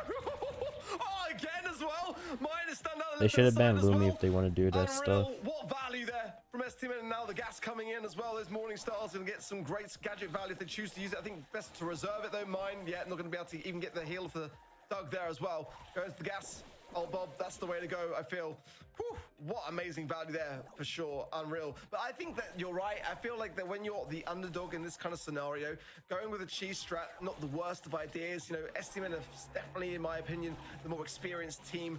The team that are going to be able to keep their cool far, far better. And probably the more mechanical team also. Project Esports have not really had that experience, so they're going to be What's the lacking of it. Janet So supposed to be doing try here? to get something cheesy and get yourself the upper hand. Well, the biggest issue for Prodigy Esports right now is that they have one half of this strategy. They had that hypercharge on a Ult Bob. Now they need to get a super for Mine, but they haven't been able to do it just yet. Mine is outranged in, I believe, every single one of these matchups. It's not really easy for him. He is able to pierce through some of those Charlie spiders, so that's definitely useful. But the only thing he's going to be able to get supercharged off of is Tacos over here. And he's been denied that matchup every single time. Brynn also is being very mindful of his super. They have the positioning they want.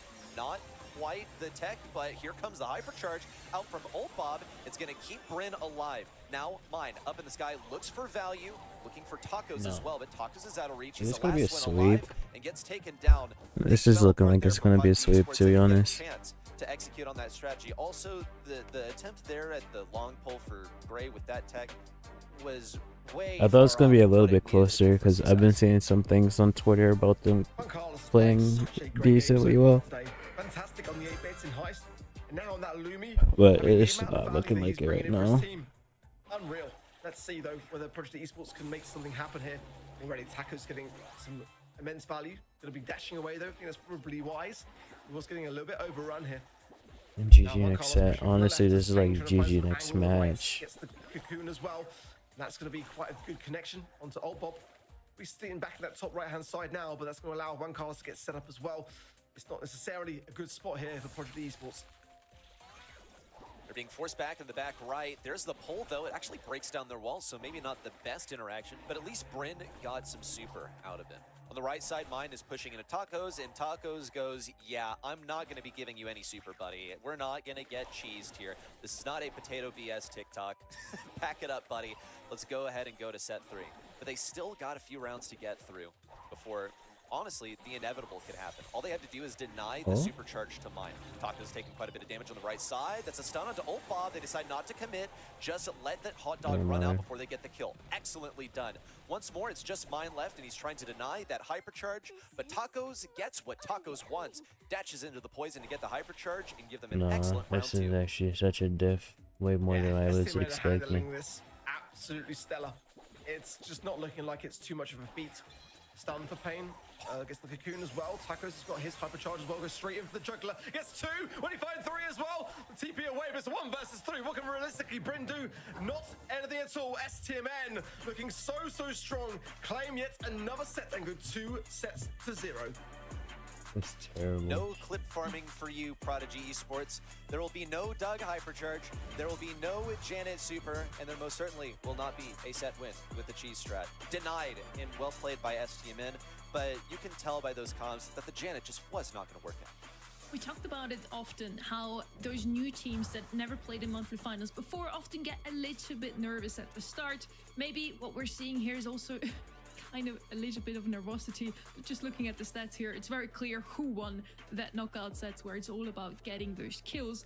But again, maybe it was nervosity. Maybe they're gonna show up a bit stronger now in Oh, dry he diff. season. Yeah, After all, they that's did get crazy diff. I think it was above 20% in the vote. So people are Or let him believing in those ace underdogs. real. And a little reminder here as well that a good run in the monthly qualifiers. They did only drop down to the lower bracket after they had to face up against Elevate and then beat teams like Red Honestly, OG that is now playing with Charles, Second Best, and Seb. I should just and then close my also eyes real until this ones game is with done. Razvan, Tooney, and Snowy. So some very well-known names that they did beat to even make it here, Ark. Yeah, again, being in the monthly finals is a whole different kettle of fish. You know, you've got all eyes on you, you're being scrutinized, your every move is Because it being talked looks like about this by is gonna everyone be watching. done It's, definitely after something this next to those match. that are, less kind of prepared in that regard and less experienced, it can be a huge weight to bear, actually. And certainly making the draft super, super tense. Every single move that you make could be the wrong one. It's that reason why we see these teams that have got that experience just able to really come out on top. They had the lowest of the scrim rates, just Skip higher, down I'd to say, can we just go 3% to the next on game? Prodigy Esports. So again, when you're winning just kind of 1/3 of your matches, it's really hard to feel like that preparation is enough. Also, so not to say that Alright. SDMN's Be that back in regard like wasn't 10 the minutes, best. It's about 50%, Kappa. but that's still quite Actually, substantially wait, better. 5 But let's see, minutes. My maybe bad. we can see a set go the way of Prodigy here. It's going to very much depend on this draft, but so far SDMN, they just haven't skipped a beat. But 1/3 of the matches or the sets, we're now in the set 3, would mean that they win this one round, right? Is That's that the working math. out? I mean, 1/3 isn't bad at all. If you claim yourself to be only a tier B player and then scrimming against those top 8 teams in NA and still Is there winning anyone 1/3 to sub of on your me in matches, chat just in actually case not too anyone bad. Bans are in now. is wondering Mr. about P, my Bell, and whereabouts? Brock banned out on the side of Prodigy. They do have the first pick here, so they did leave open many of those first pick worthy brawlers. Gray could be one of them, would not be on the top of my bingo list, but hey, Kaze, Jean, and Ollie are going to be banned out. We do still have some tanks open here. We do still have some snipers open that we see a lot of times at the moment. Bell, for example. Lumi is going to be left open. Angelo, so many options. Carl was one that we saw every time we saw this map so far, just to Yeah, get the blue star very to start, intense because this is match. a map where you can very easily spawn trap your opponents ready. It got me on the edge of my So you have seat, to ask bro. yourself, what conditions would make someone prioritize Gray over those top brawlers? And the answer, very expectedly, is Prodigy Esports are going for something very specific here that they plan in advance. Some kind of, at risk of, using the dairy products and name too much, cheese strategy once again. They have the 4-5 over here. They're going to be, hello, Pain. They're going to be facing this Jae Young and the Hank, so they're going to have to have something that does like substantial damage into that. Shade is going to have kind of a bad matchup into stuff that heals and also into like that Hank, but it may be something that like STMN decide to go for in the end stages because Jae Young should be able to get that blue star pretty easily, and then they can hang that. Draco gonna come in for Prodigy Esports.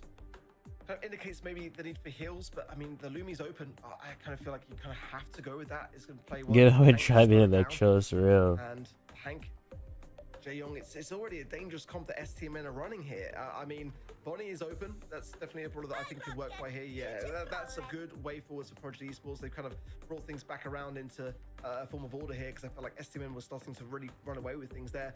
Sometimes they bring in Penny here as well, which I think can have a matchup. It's not the worst of ideas for me, but Ali's open here as well. That's another really quite dangerous brawler, which, that or the Bonnie, I think the Ali would be not a bad shout here to consider.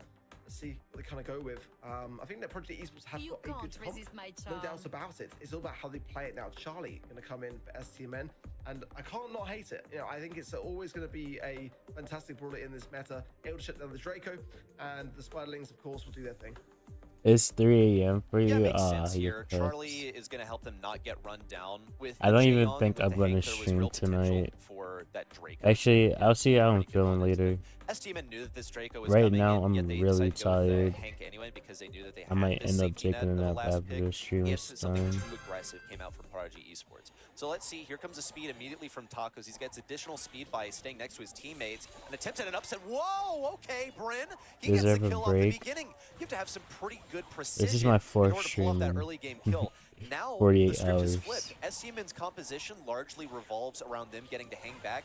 Prodigy Esports now find themselves in that boat, but they've taken so much damage, especially with the gadget from Tacos. Bryn once more avenges his teammate, looks for a kill onto Pain, or at least some damage, but he gets denied by the Spiders. But the TP is already set up. Ultbob in hot pursuit of Juan Carlos, shut down by Pain, and a takedown in response by Lumi. Prodigy Esports are only behind by 3 stars at the moment, and Bryn has to be well on his way to getting a hypercharge to now penetrate STMN's backlines. That was an absolutely wild start to this game, but now STMN bring things back to order and go on the defense. I like how y'all were like, I should take a break, and I end up doing 4 streams in 2 days. Yes, very much a break. Coming straight out into a potential Hank bubble here.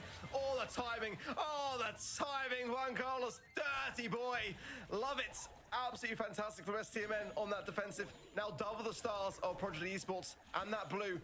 Hypercharges, though, for Prodigy Esports are a bit of a blessing here. Certainly, I'm looking at the Draco, and I'm looking at that Grey.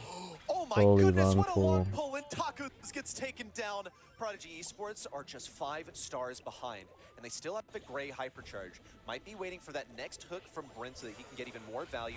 Ultbob's going to come in with the super. Must have that confidence that he can get that hypercharge going, which he does on a Pain on the right side. Gets cocooned at the last second. Bryn's got to help him get out of here. But it damage. Now the gadget popped by Tacos. Ultbob going missed to the pop long that pull. gadget to stay invincible. On the right side, looking for the kill, but no. STMN bring it to 20 stars before we see Stamina any more plays kills in come out of best Prodigy, and it's match point. Clean, but slightly chaotic that time around from STMN. I felt like they were still in control. A great start from Bryn, no doubt about it for Prodigy. I loved what he was bringing with the Grey, but then all Hopefully that that wasn't hard work, loud. That those was 4 just stars on the moving blue my above his iPad head over a little was bit. eradicated so swiftly. Then STMN back on the defense. Kind of what they'd like to see. All nice slow there from Juan Carlos. Straight away going to find Ultbob. Last stand though, going to keep him alive. And just the nick of time there as well. Until the follow-up. Lovely. STMN looking so strong here. Oh, 4 no, there's stars an now. ad break. Just the blue. with Prodigy Actually, this is a already. great time for What there a to be an ad break now that I grand think position about they are it. in. Juan Carlos deserves to have 5 stars here. Ooh, he's gonna have to pop a super to stay alive.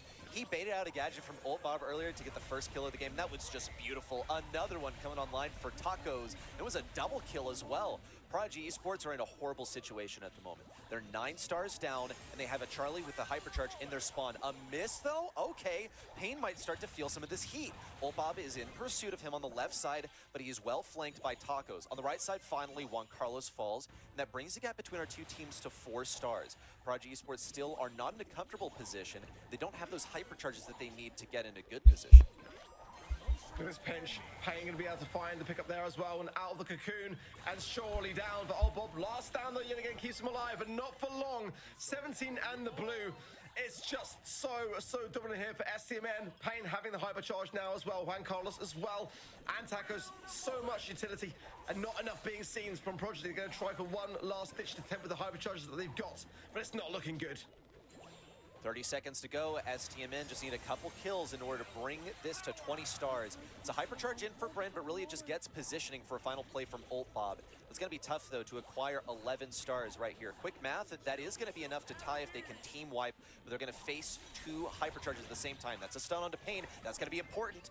And the gadget is expended by Bryn. Now Ultbob in, has that hypercharge. They need to keep this value. Just 3 stars is all that they need. Pain with the missed hypercharge to the right side. Juan Carlos needs to fall. Now it needs to be 2. 1 star away from STMN taking victory. They get it, and they're going to the semis. Very clean for STMN. A great result, but again, they did not underestimate their opposition. And that was key. There were moments where it could have gone the other way. I'm A little bit here literally and just there. laying For me, down right now STMN was starting as the favorites, and they finished and as listening the through my favorites. earbud. Never underestimate anyone, And reading even chat on if my they are phone. the underdogs. And honestly, Prodigy Esports can be very proud of themselves.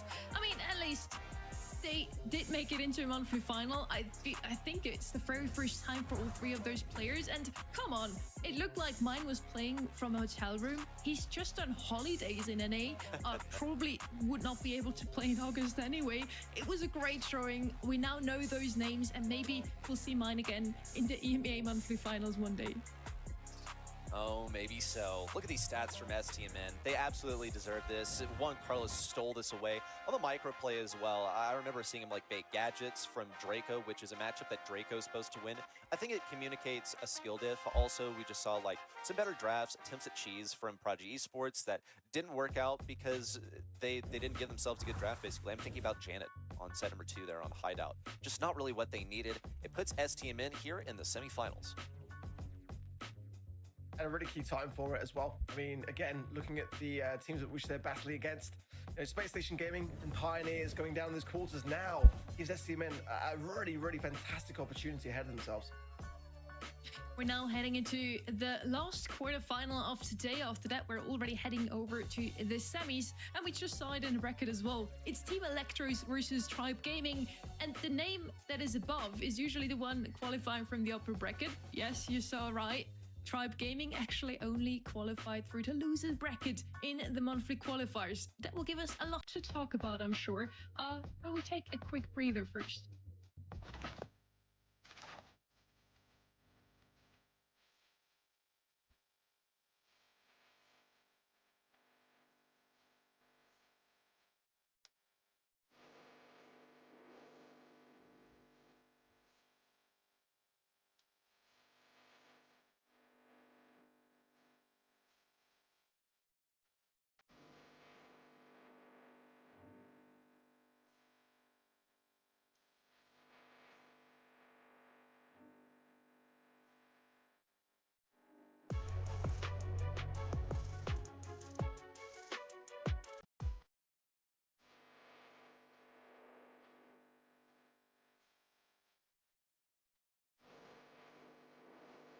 He's gonna have a face cam on. I don't think he's ever had a face cam on.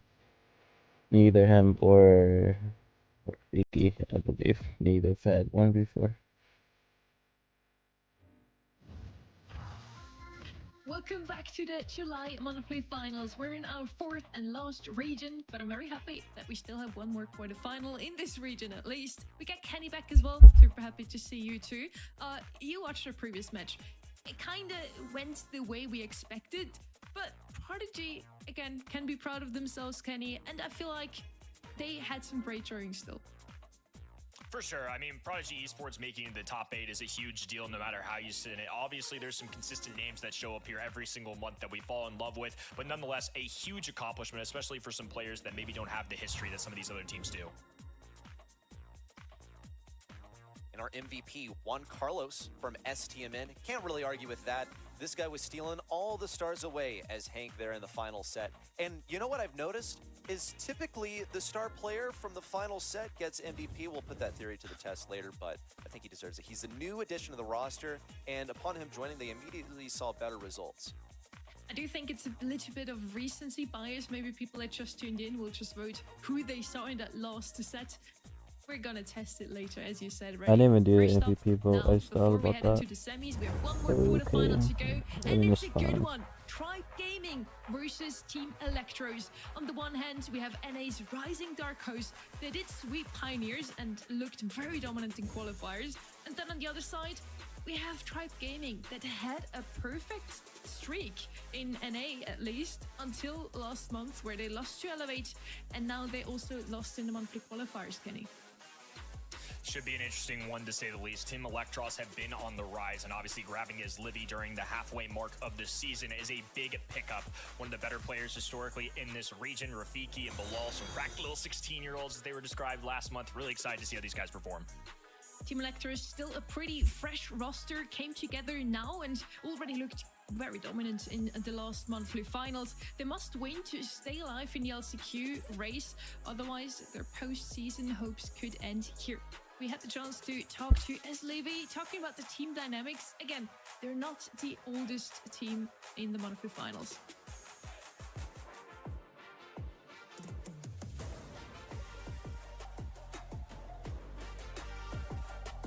I would say if my team was down 0-2 in sets, I think Bilal would probably be the one to try to motivate the team. He's pretty good at making jokes, even if we're losing. Sorry for smacking the mic. The vibe is bad. I would proudly say that I am the most serious when it comes to scrimming. long story short, if the team name wasn't Team Electros, it would be called As Livy's Daycare. And that should answer that question. I would say that we all work pretty hard. You know, we all scrim. We all try to help out in draft where we can. And obviously that is the most important. And I think we all play the game outside of scrims a fairly good amount as well, so.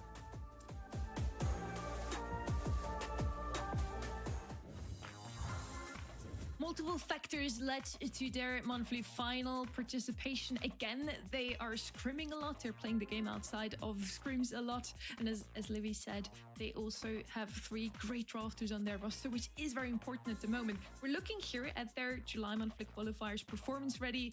It was smooth sailing. It was. They 3-0'd both of their opponents there in the qualifiers. It didn't lose a single set, and look at some of the names they took down. New Heights Gaming, we saw them in the top 8 last month, and Space Station Gaming, which we saw last month. They won their quarterfinal, and they made it this month as well. But those open waters are kind of behind them now, because ahead of them is pretty much the Kraken of North America. Usually you get rewarded by qualifying through the upper bracket. Well, Tribe dropped into the lower one. Very unfortunate for Team Electros. Now they're facing Tribe, and what should have been an advantage is now a terrifying prospect for Team Electros, Kenny. Lord of Lightning as well on his way to trying to crack that ship. I mean, it's definitely a tough one, right? Team Electros have been so good on the up and coming, and they get rewarded with the old Tribe Gaming, who've made the final round every single month. It's been Elevate versus Tribe Gaming for 4 straight months. Now we're on number 5. I think this is a tough one, though. I really do believe in this Team Electros roster. I do think people are bringing down. Yeah, Tribe I don't know maybe a what little that. too much. Oh, my bad. I was talking to my sister, so I was muted. The first time that they lost, so I'm not really sure why all the hate's flooding through all of a sudden.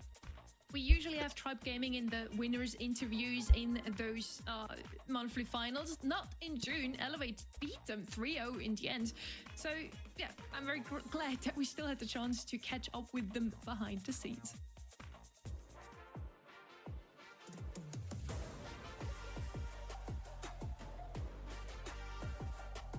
Actualmente hay muchas cosas que hemos cambiado en esa forma de ver la perspectiva del draft, en las cosas que hemos enfocado nuestro enfoque como equipo y tanto individualmente, y eso nos estaba afectando a que no estemos dando el mismo rendimiento en varios puntos diferentes en comparación de la primera split, y cosa que siento que aún estamos a tiempo para arreglar, para tener el mismo desempeño que la primera mitad de año.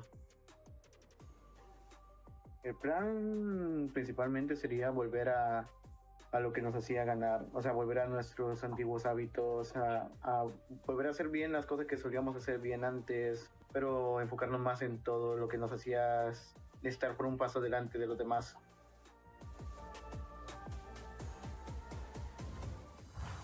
So yes, we didn't hear from Tribe Gaming in a while, but it's great to see that they're still motivated and they're trying to go back to the roots, and those roots have led them to 4 monthly final wins. So it's not wrong to do that, I feel already. No, not at all. In fact, their old routine was pretty much play Brawl Stars constantly, nonstop, all day, plan out every possible draft. Really, like, work-intensive, that's really valid because labor-intensive Balal strategy, and and it feels Rafiki like they like kind of back off 16 the years gas, old. tried to live life a little bit, get outdoors, and that didn't work out for them. Not when you're trying to be #1 every single month. So they're going back to the same old stuff, at least according to Killer. It's actually just 3 monthly final wins, sorry, my bad. We just saw the predictions as well. We're not all on the same side. I, again, just went with the obvious in this one. Tribe should take this one, or not, Kenny? Obvious, I think, is I mean, they should be favorites. I really do believe that Team Electros are showing some good stuff. Obviously, in the up last month, now with another month playing together in the qualifiers and scrims, they've looked just as good to me. So I am going to go with the heart a little bit here. I think it would cause a little more chaos in terms of the region. I think that is an insanely disrespectful amount of percentage points. Again, the last time that happened, Eternal got a W. Damn, 6% is crazy. 8%. They did win against Space Station Gaming. Team Electros now only with 6%. And then we have Prodigy with above 20% of the votes, and they got swept 3-0. So, yeah, I don't know. those predictions are not really hinting towards who's winning. If we follow the same pattern here, then Team Electros is going to take that one. And Kenny and Reddy will be in the right. Heading into draft now, the very first one in this quarterfinal, number 4. Team Electros is banning out Pearl Amber, picking up that Terra as first pick. Don't mind it on Double Swoosh, very bushy map. You want some control. Janet banned out as well.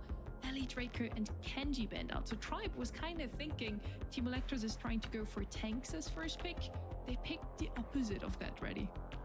Yes, Team Electros, they banned specifically for Tara. It's so common to do here on Double Swoosh, and I'm honestly a little surprised that Tribe Gaming didn't catch on, because you can see that from the play rates in scrims. But evidently, Team Electros were concealing it. You can see from the bans of Amber, Janet, some of the best things to deal with that potential Tara, especially Amber. It's going to be gone now. Lumi now appearing from Tribe Gaming. Don't want to overcommit on how passive this brawler can be, so this will be to hold down a lane, but they're going to have to get something with strong defensive capabilities to pair up with it, and they need something solid specifically to deal with Tara. Something like Sandy is totally on the table, Buster also a strong possibility for them right now. Yep, that's a good call out. Both of those were at the top of my mind as well, so good identification there. And I think the Lumi is your best bet at this point in terms of an early pick. That's a very powerful brawler in the meta. If you let that one go, I think the other side's just going to scoop it up. So I think into the face of something like a Tara, obviously somebody like Charlie comes to mind at the top of the meta, but the Spiderlings get eradicated because Tara can pierce through it. Obviously the super is really good, so if you want to run something tanky, you have to be really careful. But obviously Buster is a little specialty case in that category. Back over to Team Electros, it's time for a bit of Lily. So, two-pronged approach here from Team Electros. Usually you'd have just one of these brawlers trying to target the enemy gem carrier. With Lily, it's all about getting that hypercharge and then diving the gem carrier at the perfect moment. It's going to be quite demanding on the comms from Tribe Gaming, so that's something to note for Tribe Gaming's approach here. But I wonder if it's a bit of an overcommitment. Which lane are they going to put Tara on? Because usually, at least from our perspective, she's going to be running up the long side. She's going to be going up the left. Now, Gray making an appearance here from Team Electros. So now we have a full understanding of what the operation is here. Lily has that flexibility of diving a gem carrier. She can also just get free positioning with the Gray teleport, which is not necessarily the most common thing to pair up with the Gray, but putting a tank in Gray here on Double Swoosh is a historically very successful strategy.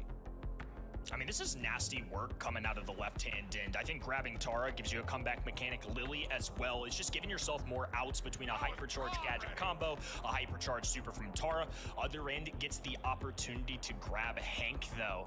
That's a really nice pickup, I think. Great teleport, of course, can help out, too. Okay. Yo, Bubba, how are you? Welcome. Appreciate the follow. Areas where they could be lacking range, but sorry, I don't really sound very energetic right now. I'm very lacking of energy. She also wants to know where those targets are. So I'm, throwing up a question mark here as to what the lane layout is going to be from Team Electros, because usually you don't see these two paired together. They're going to send Bilal up the bad side. It's the hardest lane to play on this map because you are facing bushes, and Tribe Gaming seemed to debate over whether they were going to double stack it off at the beginning. Okay, that's unorthodox right there, but it makes so much sense. On the left side is Livy's also working on his hook, and on the right, Rafiki in for the kill on Zeus. This looks awesome from Team Electros. I love the change-ups. Like the Drat, and honestly, a good call out from you on the gadget choice, because oftentimes we're going to see the support coming in from those spawners, but instead, they know that every single one of the brawlers on the other side just pierces through them and is going to immediately eliminate them. So rather than go with that as your opportunity for vision, why not just go the other way and just give yourself a glance at the other side anytime you want? It's huge. They don't really have any issues with these bushes. And look at Bilal. Now he's going for the lane swap over the left side. Gonna try and catch people off guard. Oh my goodness, it's a double pull and a double kill. Luffy also hung out to dry here on the right side. He doesn't really care. He's got a hypercharge super. Now he can use that to get away. He can also use it to get a better setup. Bilal taken down by the combo of the super from Zeus and a bubble from RBM. And Luffy wins on the right side as well. This is bad for Team Electros. They don't have control over these bushes anymore. Is Livy still gonna try and disrupt it? Luffy on the right could get the TP in, look for the kill. Wait, what is this Buster skin? Rafiki instead trying to get in position in a shrewd peek there into the bushes from RBM. Team Electros have the comeback potential. They have this hypercharge for Rafiki, and they have as Livy in a super safe position, but they just don't have control of their own bushes. Since that double kill, it's been all good in Tara's front, but Rafiki gets a kill. RBM responds. Zeus, low HP, runs away with that hypercharge. A forced teleport to get out of harm's way. And now Bilal finally can approach this right-hand side. It's going to be a battle alongside Buster, dropping a gadget there for a little extra visibility. They're going to need some kind of X factor. There's the Tara pull that they needed. One goes down. Rafiki now on the other end, looking at RBM, has a super, charging up that bubble. It's a game of chicken and the mouse, just seeing who strikes first. It's going to be Tribe who respond. Nicely played, and they'll take a lead with the gym count. That's a countdown for Tribe Gaming. Team Electros can take control didn't he, and get like- two more to tie things up. There's one, but the next one's like- going to spawn closer to Tribe Gaming's side, and RBM could not be more aware, as Livy might have to send it. Rafiki's also hoping for a super, but he's not going to get it. Not until he gets close versus RBM. Now into the Shadow Realm, going to pop up right underneath RBM, but Zeus is ready to tank it. Just expert positioning from Tribe Gaming. Shrewd Nice. positioning. Wonderful team play to get this comeback. Oh no, sorry for that. Great job from Tribe. Just some good disciplined Brawl Stars. Didn't lose their minds over things like the double kill early on, especially with how many threats are on the other end. You have Lily hypercharge gadgets. You have Tara with that super that obviously popped off there early on in the game. There's just a lot that you have to keep your eye on. So I think good communication from Tribe. Well played in addition to that. And obviously it was a close game overall. So Team Electros still very much in this. Team Electros also having to face a switch up on the right side. Rafiki's going for the same thing he did last time, but Tribe Gaming switched up their matchup. Not only Zeus on the right side, they also switched RBM over to the left and had Luffy come in for the matchup versus Tara, which he should be winning. So nicely done by Tribe Gaming to fend off that first push in on the right side. They're going to find themselves in a similar position to last time if they can get a brawler firmly planted over there on the left. Bilal's going to be trying to sneak up, revealing his position on the right side. They have to be aware that Luffy is encroaching on their territory, looking for a gadget, also sneaking up. There's a gadget and super from Rafiki. Now chasing over to the right side where RBM's aware of his positioning. Tribe Gaming are just so smart when it comes to knowing what the behaviors of Team Electros are going to be on their respective brawlers. Yeah, Rafiki did a good job of shadowing the other end, but they were aware of it, got the elimination, and Tribe still has 3 members standing. It is a stun, but the teleport goes through, so they will stay alive. Bilal looking at Luffy here. Now, hypercharge super will keep him up. On the other end, it's going to be a trade, 2 for 2. Luffy clustered up together alongside RBM. Bilal flanking, just looking for angles, and now has that hypercharge super ready to go, so they've got a weapon in their pocket. Rafiki with the gadget in. Usually you want to use that to get out, but he's doing anything he can to get the super. Taken down by the torpedo from RBM. A missed super on the left side. Bilal with the hypercharge that did take down Zeus, but didn't get that much value. Would much rather have taken down RBM and Luffy there on the right. Because Luffy's going to pick up gem number 6, and Team Electros are crawling back. They can't really give this next gem to Tribe Gaming, but they might not have a choice. It's spawning so close to Tribe. Gonna get it. No, is Livy. Oh, and the long pull. What a play. RBM gets taken down, and Rafiki's in the Shadow Crazy Realm long to pull. bring things home for Team Electros. Had an escape mechanic ready to That was go. Luffy insane. left hand in with the shield. Low HP. Bilal hunting. Goes down. Now a 3v2 situation. Jim's dropped though. Rafiki standing tall. Trying to posture. The gym count is close in the middle of the map with 1 to go. They can't quite claim it. It's going to be Team Electros tying things up. Wonderful That's team play there close. towards the end. I had to question things a little bit when I saw his Livy miss a hook onto Hank. But then he made it happen a second time, and he got the long pull with it as well. He had the hypercharge ready, so I feel like that one was quite unexpected, you know, to use the super without using the hypercharge in such a crucial moment, but he executed it when it mattered. Really just ice in the guy's veins to pull off a move like that, and a much different layout from the beginning. Let's note that too. Team Electros go for a different rollout. They've got some pretty good damage on Tribe, and now they have the vision in onto RBM. Zeus is going to be the first to fall, and that's all they really needed. They've got an aggressive positioning, and what a beautiful positioning on the teleport from his Livy. That is some nice setup for later down the line, because now Rafiki can get aggressive if necessary. Bilal, if he charges up a super, can just pop up in the enemy's eyes. So going from one side to the other, a bigger deal than it may look. Bilal was kind of hovering over it too. They're going for vision. Rafiki getting sent in, grabs 1 kill, now staring Luffy in the eyes, right-hand side. Bilal climbing up. Rafiki low HP, but does have that hypercharge super as a result. RBM forced to use a super as well just to stay alive. It's All 3 alright. members of each end up, gym count even. Tribe slowly moving into the middle. Rafiki really wants to find an optimal gem carrier to put in the Shadow Realm. He's got the hypercharge and super ready. And it's going to be tough to get it back before Tribe Gaming get to 10 gems, but it is possible, as Livy also has a hypercharge ready. He's looking for a hook. It would be wonderful. It'd be such a great synergy with Bilal. Just going to go for it. Once more, same old move, and a hypercharge cycled out by Bilal. That's two. Rafiki needs to come in for the kill. Bilal also needs more damage. His reload's so bad, but is Livy with the respawn and the super up to get 9. That's fine. Would love to have another. Rafiki's in an over-aggressive position. Now, with the gadget back, Luffy can't reach him, not with the wall in the way. Just a few seconds to go. Rafiki's running for the hills, as Livy also with his back against the wall. There's the interruption that Tribe Gaming needed. No kill onto his Livy just yet. Luffy's gonna get it. Now Rafiki needs to interrupt. Needs one hit on the RBM. No, healed up. Now hypercharge out from Rafiki as Livy with the hook and another interruption. Bilal closing in from the right side. Can't get RBM. Needs to focus on Zeus, who's down to his last legs. Once more, an interruption, and this match persists.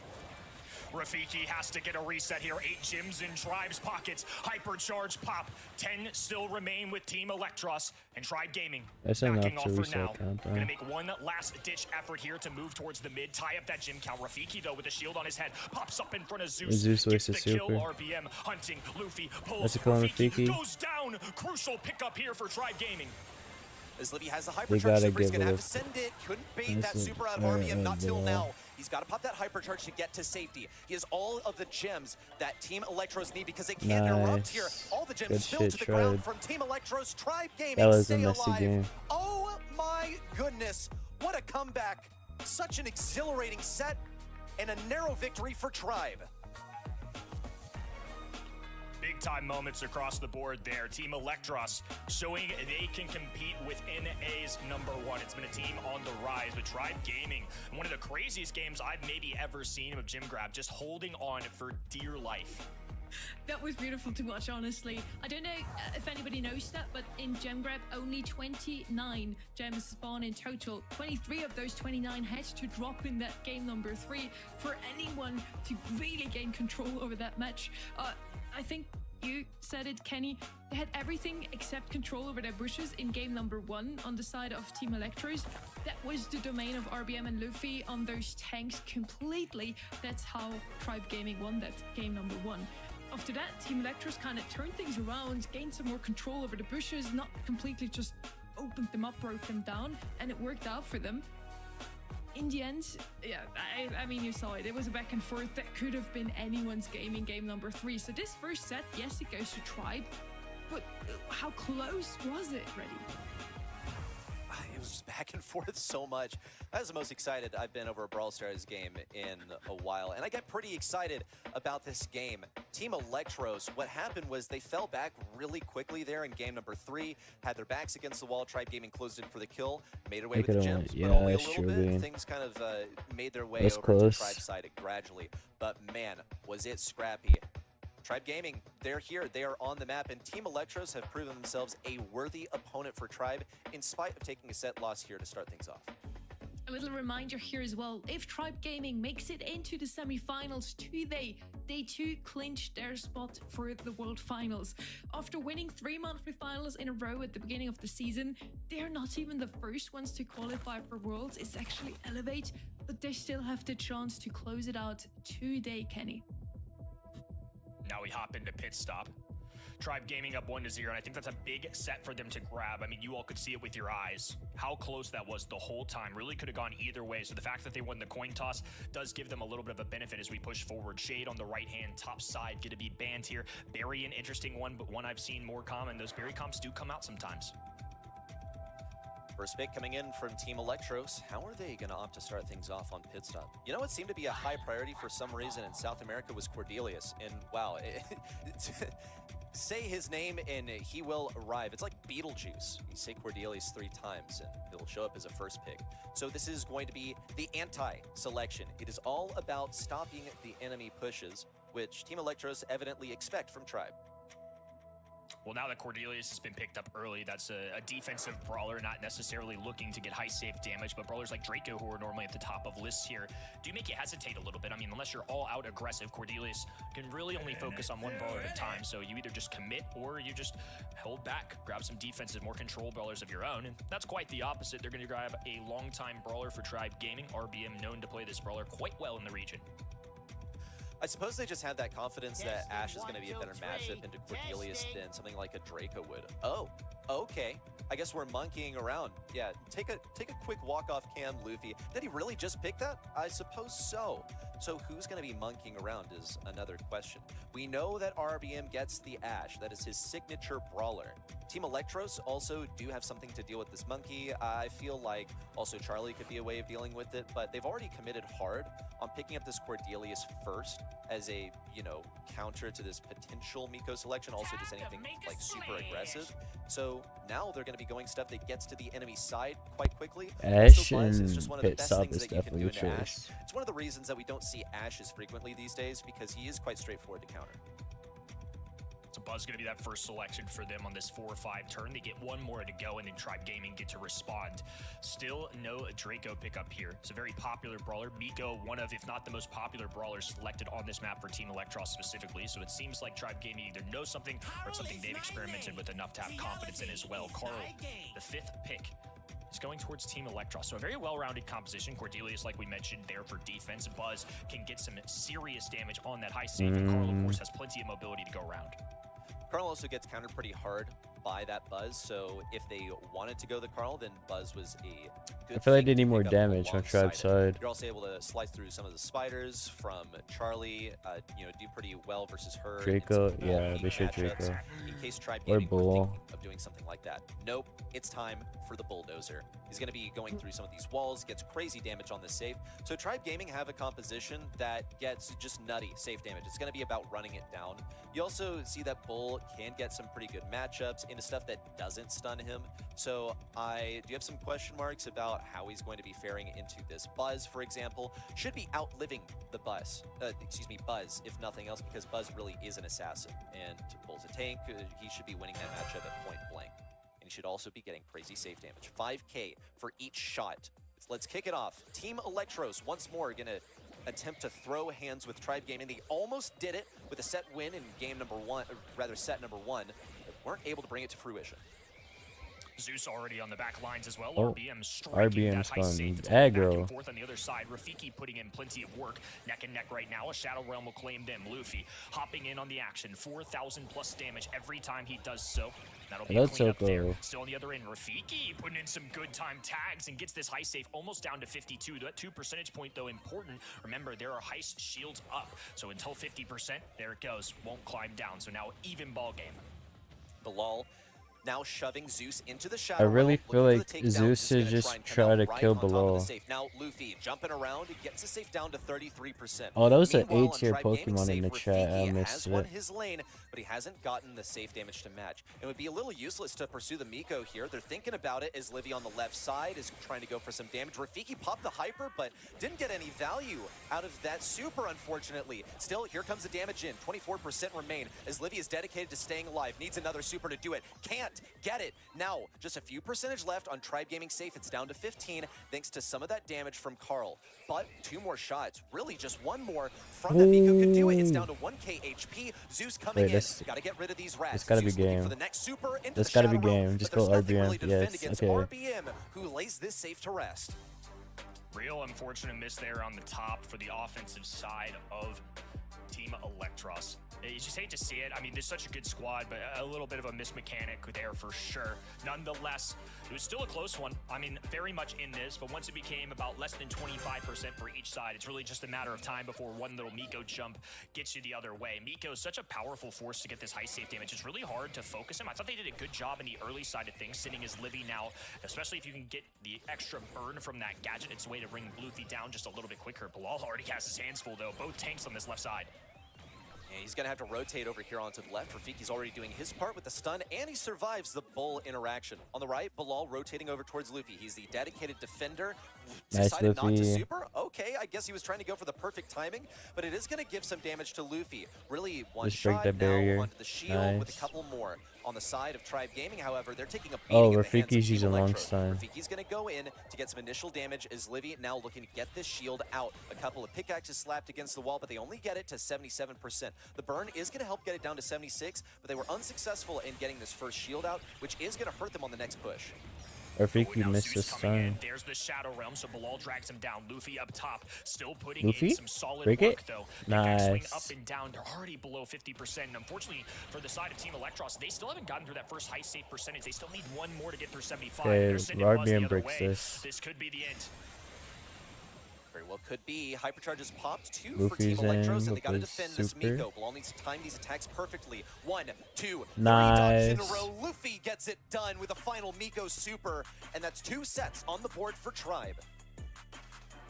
That one was much less close than our first one, unfortunately. Tribe Gaming really showing their teeth there. That Miko pick was a clear pickup, a clear win condition, and just something that ultimately got away from them. Tribe with a super aggressive comp. They simply overwhelmed them. Not even the Cordelius was enough to really defend here.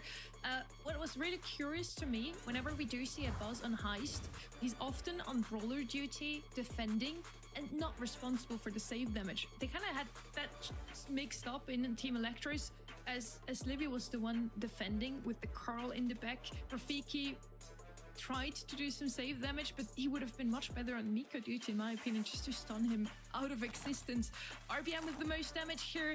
His rats did a huge deal of that damage. Ash is a brawler we don't see too often anymore. There are other tanks that are way more prevalent in the meta, like the Kaze, like the Draco. But I feel like into this matchup specifically, After this it next worked set, wonders. or I guess when this match is done, I'm gonna walk Seemed away like there for a was this few minutes, never-ending so onslaught from I Tribe Gaming that will Team Electros were struggling not get to deal tired with, again. trying to get the right brawlers on the right matchups, and at the same time, they didn't really have a clear, dedicated DPS for the enemy save. There were times when, say, like Carl made it all the way up there, but he doesn't really have the sustain that something like Bull, for example, does, where he's able to dash around, he has a hypercharge to keep himself alive. Carl is like a respectable damage dealer, but really didn't answer the call when it came time to base race Tribe. no, I take a little nap. I closed my eyes for a couple minutes already during Stamina Prodigy match. To lose some damage, and you need to be faster. I feel like into this matchup, it would have been better if they just rushed to save themselves, especially the Carl, because the Miko, it's so hard to defend him. Once he's jumping around onto your save, actually hitting him, super hard to do. How you doing, In Toto? double swoosh, you can make the case that Team Electros could have won that set. In pit stop, it was all Tribe, Kenny. Now we move on to Gold Arm Gulch. After a close set 1 and not quite as much in set number 2, Team Electros really have to find a way to win. Taking on Tribe Gaming, NA's #1, 3-time champion so far this year. And they've made every single grand finals. Sometimes it's luck of the draw a little bit. I mean, the fact that this team's kind of come together in the second half of the year and they get through the upper bracket just to find Tribe Gaming the other side, it hurts. I mean, there's a good chance that these are the top 2 teams in the region this month, obviously preceding what happens after this. But I think coming into it, I really did believe that Team Electros were quite solid. Obviously, the resume shows that too. Going to be waiting to see if they can pop off here in set number 3, because otherwise, postseason hopes are looking bleak. The way the bracket is happening today, Elevate and Tribe Hello, Gaming John. could How are you? both make it into the finals again. And as you mentioned, Kenny, they have been in the finals every single month so far in North America. This is Today could be the quarterfinals day number where we 4, finally so we don't got see Tribe Gaming at the 3 top. more They matches are in the after lead now this. 2-0. Let's see if Team Electros can still deny them their World Final slot and them moving on into the semis. Because yes, if they make it to the semis, they're also qualified for Worlds. Heading into draft now, we have the bans in already. Tribe Gaming gonna ban out some long-ranged options here with Gus and Angelo. Jae-Young is gonna be banned out as well, so they I'm do chilling, not want to John. see He typing those up fine. supports That's alongside valid. tanks. We do have some tanks banned out on the other side. First pick for Team Electros as well. What do you think? What they're gonna go with here, ready?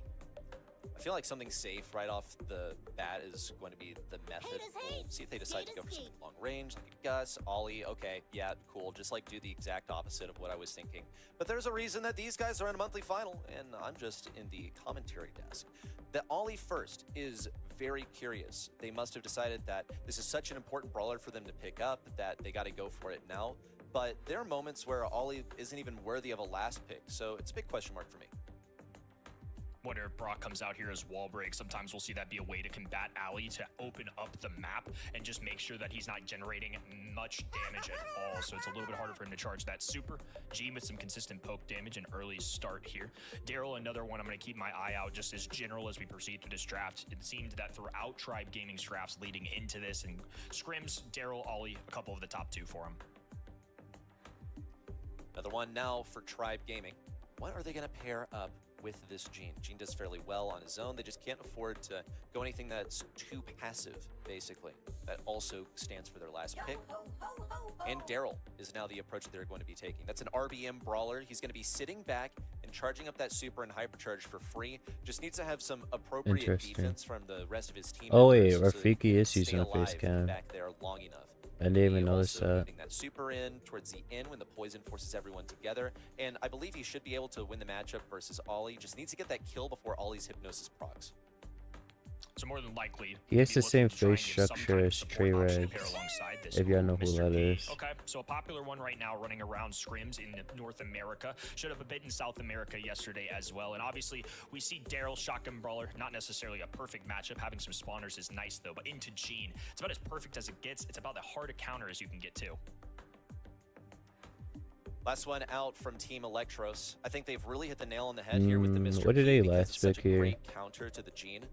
And final selection, something to bolster this Ollie and keep it alive. They don't go for it here. Tribe Gaming most certainly will. I'm pretty sure he Bell takes would a be penalty good every way to single disrupt time some he of the enemy plays and stuff. doesn't have Yeah, a that's face what they're cam gonna on. go with. Because it makes sense. You know Okay, that this I Daryl's was gonna be kind hitting of back. You thinking also know Brock, that but I it's gonna didn't be think staying they'll close actually to the pick Gene, it. so why not go for it? And this is one that you called out, is the Brock. Now coming in as the last pick. He's so You don't counterable. want to so he fully is break usually a reserve everything, I play in the game, believe. unless Actually, we're on like a different yeah, knockout map. probably He's a not great break first pick everything. on out in the open. But no, we're not on out in the open. It's time for some Bells Rock. Paper matchups going to both sides. 2-0 lead right now for I'm not Tribe sure, Gaming. Choco. Time is running out for Team Electros. Maybe some of the If they pros want a know, shot at the because you playoffs know the to pros have progress their own forward, they circle. have to Oh wait, slay is North this map? America's I was number thinking one, of and they have to pull off a reverse sweep. Bells Rock. Wait, didn't it say Bells Back to Rock? the right Or side, am I Team tripping? Electros are already disrupting this rollout from Tribe Gaming. Or it was Luffy's showing trying to come in Bells for the Rock. pinch from the left side. Successful so far with Zeus also getting some chip shots in. Now Luffy closing around the left once more, opting not to get too aggressive, but he's still getting some nice shots onto Rafiki. Meanwhile, really, the strategy for Team Electros is going to be get the super for his Livy as quickly as possible. What a pull for Zeus! Bilal was hung out to Nice. dry on the left side. He wants Rafiki Zeus feels to the heat charge from super, RBM but he's as gonna well. go And now down his Livy's probably. just a glorified super battery for the rest of Tribe Gaming as they're taking round one. Luffy now has Yeah, a the super pro as well, players so have their Rocket own Rain can circle, pour out at any moment as so Livy can drop porters at a they moment's probably notice know too. what Now it that he looks is a like. super, and Rafiki, of course, is the super to keep your At eye least on. The hypnosis Rafiki, guarantees maybe some free Ducky kills at a pro too. level just because it's so easy to get those follow-through shots if you can stun them out of doing anything. Maybe Little Bobby. outshot going down for Bilal. Maybe Not equating Genie. to much. Now Rocket Rain to cut off this entire left-hand side. Daryl making his move now. Hypnosis goes out there looking for a trade. Nice Walker goes RBM. through. Wait, he Livy didn't get will the barely kill. survive. Has a hypercharge available too. Getting some extra No taps on way. Zeus. No Nice connection way. there. 200 Electros even HP. digs out. That's crazy. One more to go for Tribe Gaming, however, to make it to a match point and lay Team Electros to rest with some lightning pace. They've got the tools in the toolkit to do it as well. Some utility online for them. RBM has the super, Luffy has the hypercharge. But the key error, so does Team Electros. They have infinite porters unless Luffy can take them down. He's doing Oh his wait, best. I That's an looked early away pick. and there was a RBM kill. looking for another. He's the There was last two. one No, remaining, okay, and they get nice. it. Tribe Okay, Gaming sure. move on to match point. Yep. Just some devastating early kills have set Daryl up for some big-time rolls. So the second they find a frag, they know they have the numbers. They can get aggressive and end it right then and there. Just got to see a little more caution, a little better skill early on in these games. Those 2 rounds were tough takedowns, to say the least, for Team Electros. Once again, going to be engaging fully on this left-hand side, sending the Penguin to do their scouting report for them, so they know Brock's there. Zeus in the middle, throwing down some fanning shots, a little evil spirits. For W not waiting for gas. Real. I hate when they wait for the gas. Tribe Gaming have dominion over mid, and they're applying so much pressure. Especially when I'm like left half side. awake. I'm like, Taking a lot let's of speed this up, damage, bro. No kills just yet, as Livy's doing his best to keep this Hello, Brock monkey. at bay. But it really feels like You it's got inevitable. banned? Yeah, it took Luffy long is going enough. to be pushing them back into their spawn, and RBM has the super ready. Not going to commit on it just yet. Could become a hypercharged super given enough time, which Tribe Gaming seem to have plenty of. They're not at any risk of getting pushed back. They don't have Does to this make an Brock urgent skin move. still have RBM's got delay on great it? positioning as well. You saw he got Or hit does by anyone Bilal here a moment know? ago and opted to move away. Now I he's should gonna be killing going in. this Looks for Livy. the kill on his Nice. Livy. Won't escape with RBM his might go life down unless though. Rafiki Oh, decides or to not. prioritize a completely different target. Went for Zeus. Then on the left side to finish off RBM, and Bilal has the kill. It's a verified 1v1, but a takedown okay. for Luffy brings us to one final round for Tribe Gaming to take Is it this all. a sweep? With the fog on his back, Bilal just had nowhere to walk. Easy lineup shot there, and of course the incendiary from Brock's regular attack does linger on That was the an ground. So interesting either super way, spot. it was trouble. Hypercharge available on that bottom right-hand side as well. They are looking for a flank. It's Zeus in the middle too. Those magic hands certainly could lead to a death. Bilal with no super as Livy has the porters down and Rafiki just lurking. They have to make this Ollie super count. Mr. P just hasn't really been the Gene response that they needed because, yes, it's good into Gene, but RBM is doing so much in terms of providing pressure. And you see how frequently Zeus is flashing that super just to inflict some bad evil Okay, they thoughts took out into the Team porter. Electros that they are so vulnerable. That's good for Hypercharge out Gene. from Bilal, gonna go Wow, for the long I one onto forgot the RBM. super range That's on the perfect. hypercharge It is is exactly crazy. what Team Electros needed right now. Almost an expert Zeus, snipe there from Bilal to do chill. some more damage to the entire Tribe Gaming roster. Who are Hello, all ripped loading, up. welcome Bilal would love back. to land a single shot onto one of them and start getting some damage. You wanna guess the amount of times I've closed my eyes so far? Oh, Rafiki. RBM there to be a shotgun brawler and scoop up the rest. Rip. And Rafiki felt the need Rafiki to played pop it a really super well. just to be safe as Livy there to click away as well.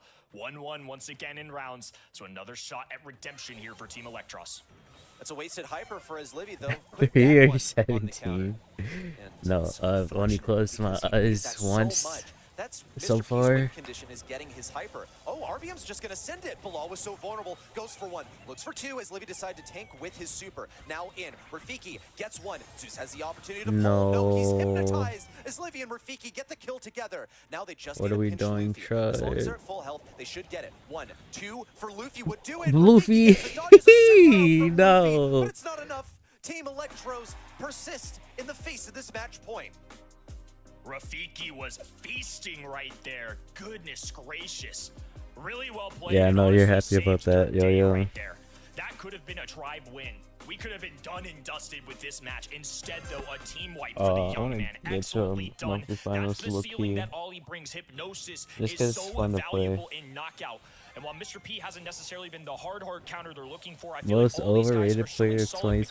2025. Just this early game awareness is something to be careful of. Rafiki, though, overstepping a little bit, is trying to get closer to Luffy. Going for a hop of his own, will now get a trade. Maybe in 2v2 like the first situation. couple months he Really wasn't helps to get one playing brawler out of the way, strong but it's only a sometimes. trade. In But fact, the now I two don't think most he's impactful overrated. brawlers still seem to be on the field. Bilal is vulnerable to RBM, so is as Livy, and they don't have Right any now, I CC would that would have been say- available if Rafiki were still here.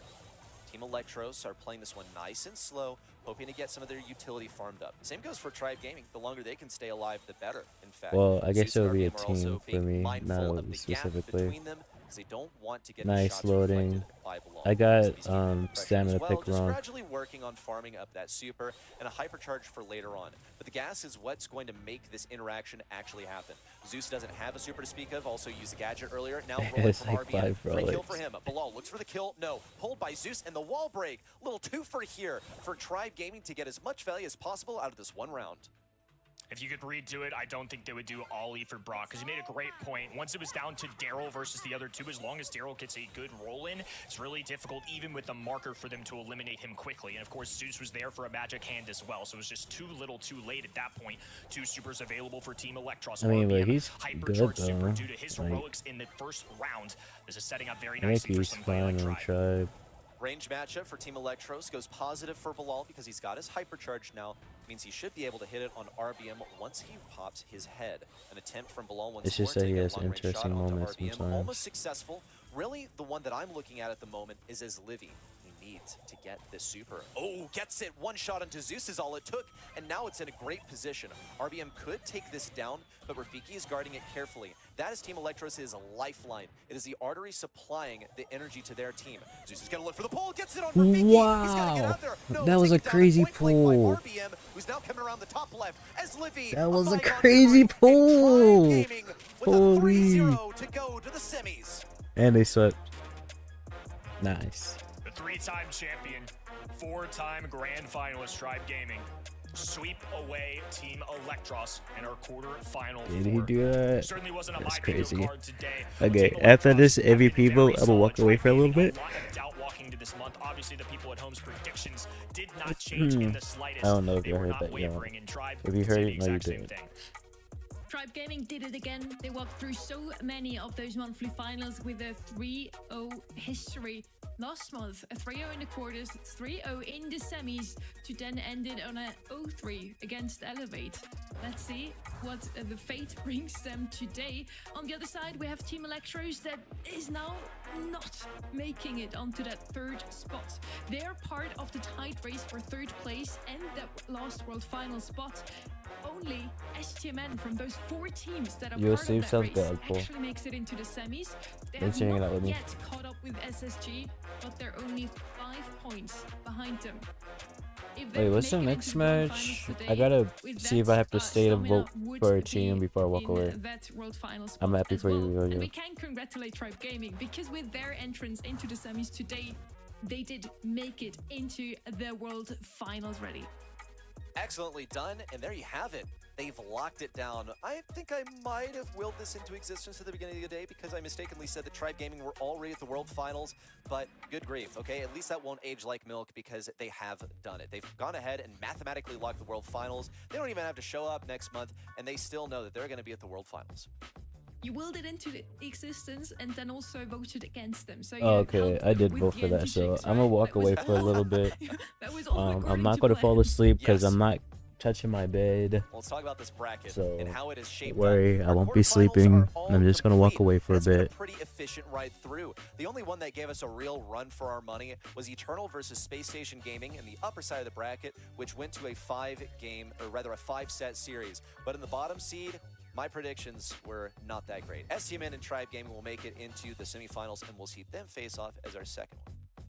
Coming into the semifinals, we have some great storylines going on here. We have No, Elevate it's and not Tribe sleep Gaming, time, our Taylor 2 Swift. world finalists now from this region on the opposite side of the bracket. It could be the 5th round where they're facing off against each other in the grand finals of the monthly final. And then we have Eternal, that despite only 8% voting for them, did make it into the semis. And then Stamina, that with a win today, they would claim that 3rd spot in Worlds. Not confirmed. SSG can still catch up to them in August, but at least for that whole month, they will be sitting at that 3rd spot. We're going to talk about that and more a little bit later. First up, grab your snacks, get your votes in, and see you in a second.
This victory against Tribe Gaming just give us more confidence to beat most of the top teams. Like, we have the confidence to beat everyone right now because we beat Tribe, and Tribe was the main difficult team, so we have really big confidence right now. I think one of the things that make Elevate one of the best in the region is that we all try to work together. We don't have ego players in our team. Like, we all try to work like a team. We just try to do our best as a team, and that's the thing I think is the best. Like, play like a team, be a team.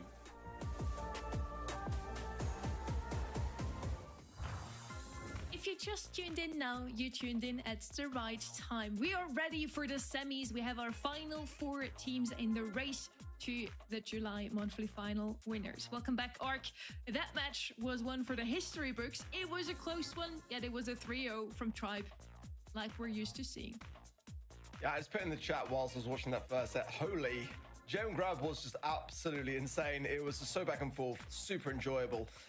Tribe looking very, very solid today, considering that they sort of faltered a little bit last month. So I'm really keen to see how they fare for the rest of today. For MVP, I mean, I think RBM for me personally, whether that's whatever, yeah, I think that makes a ton of sense. I think that Tribe to me today just looked like they were just so much more in sync, despite having a bit of a rocky qualifiers. Then it really did a fantastic job of just proving a lot of people wrong in that quarterfinals match.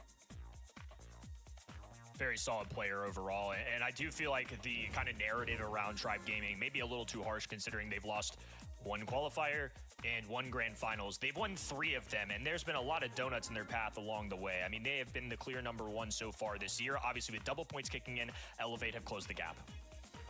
We're now heading into another, I hope, banger match. I hope it's going to be a bit closer, another 3-0, like 3 of our quarterfinal matches have been. It's Elevate versus Eternal Esports. Elevate, a rising star here, the first to qualify to Worlds in NA.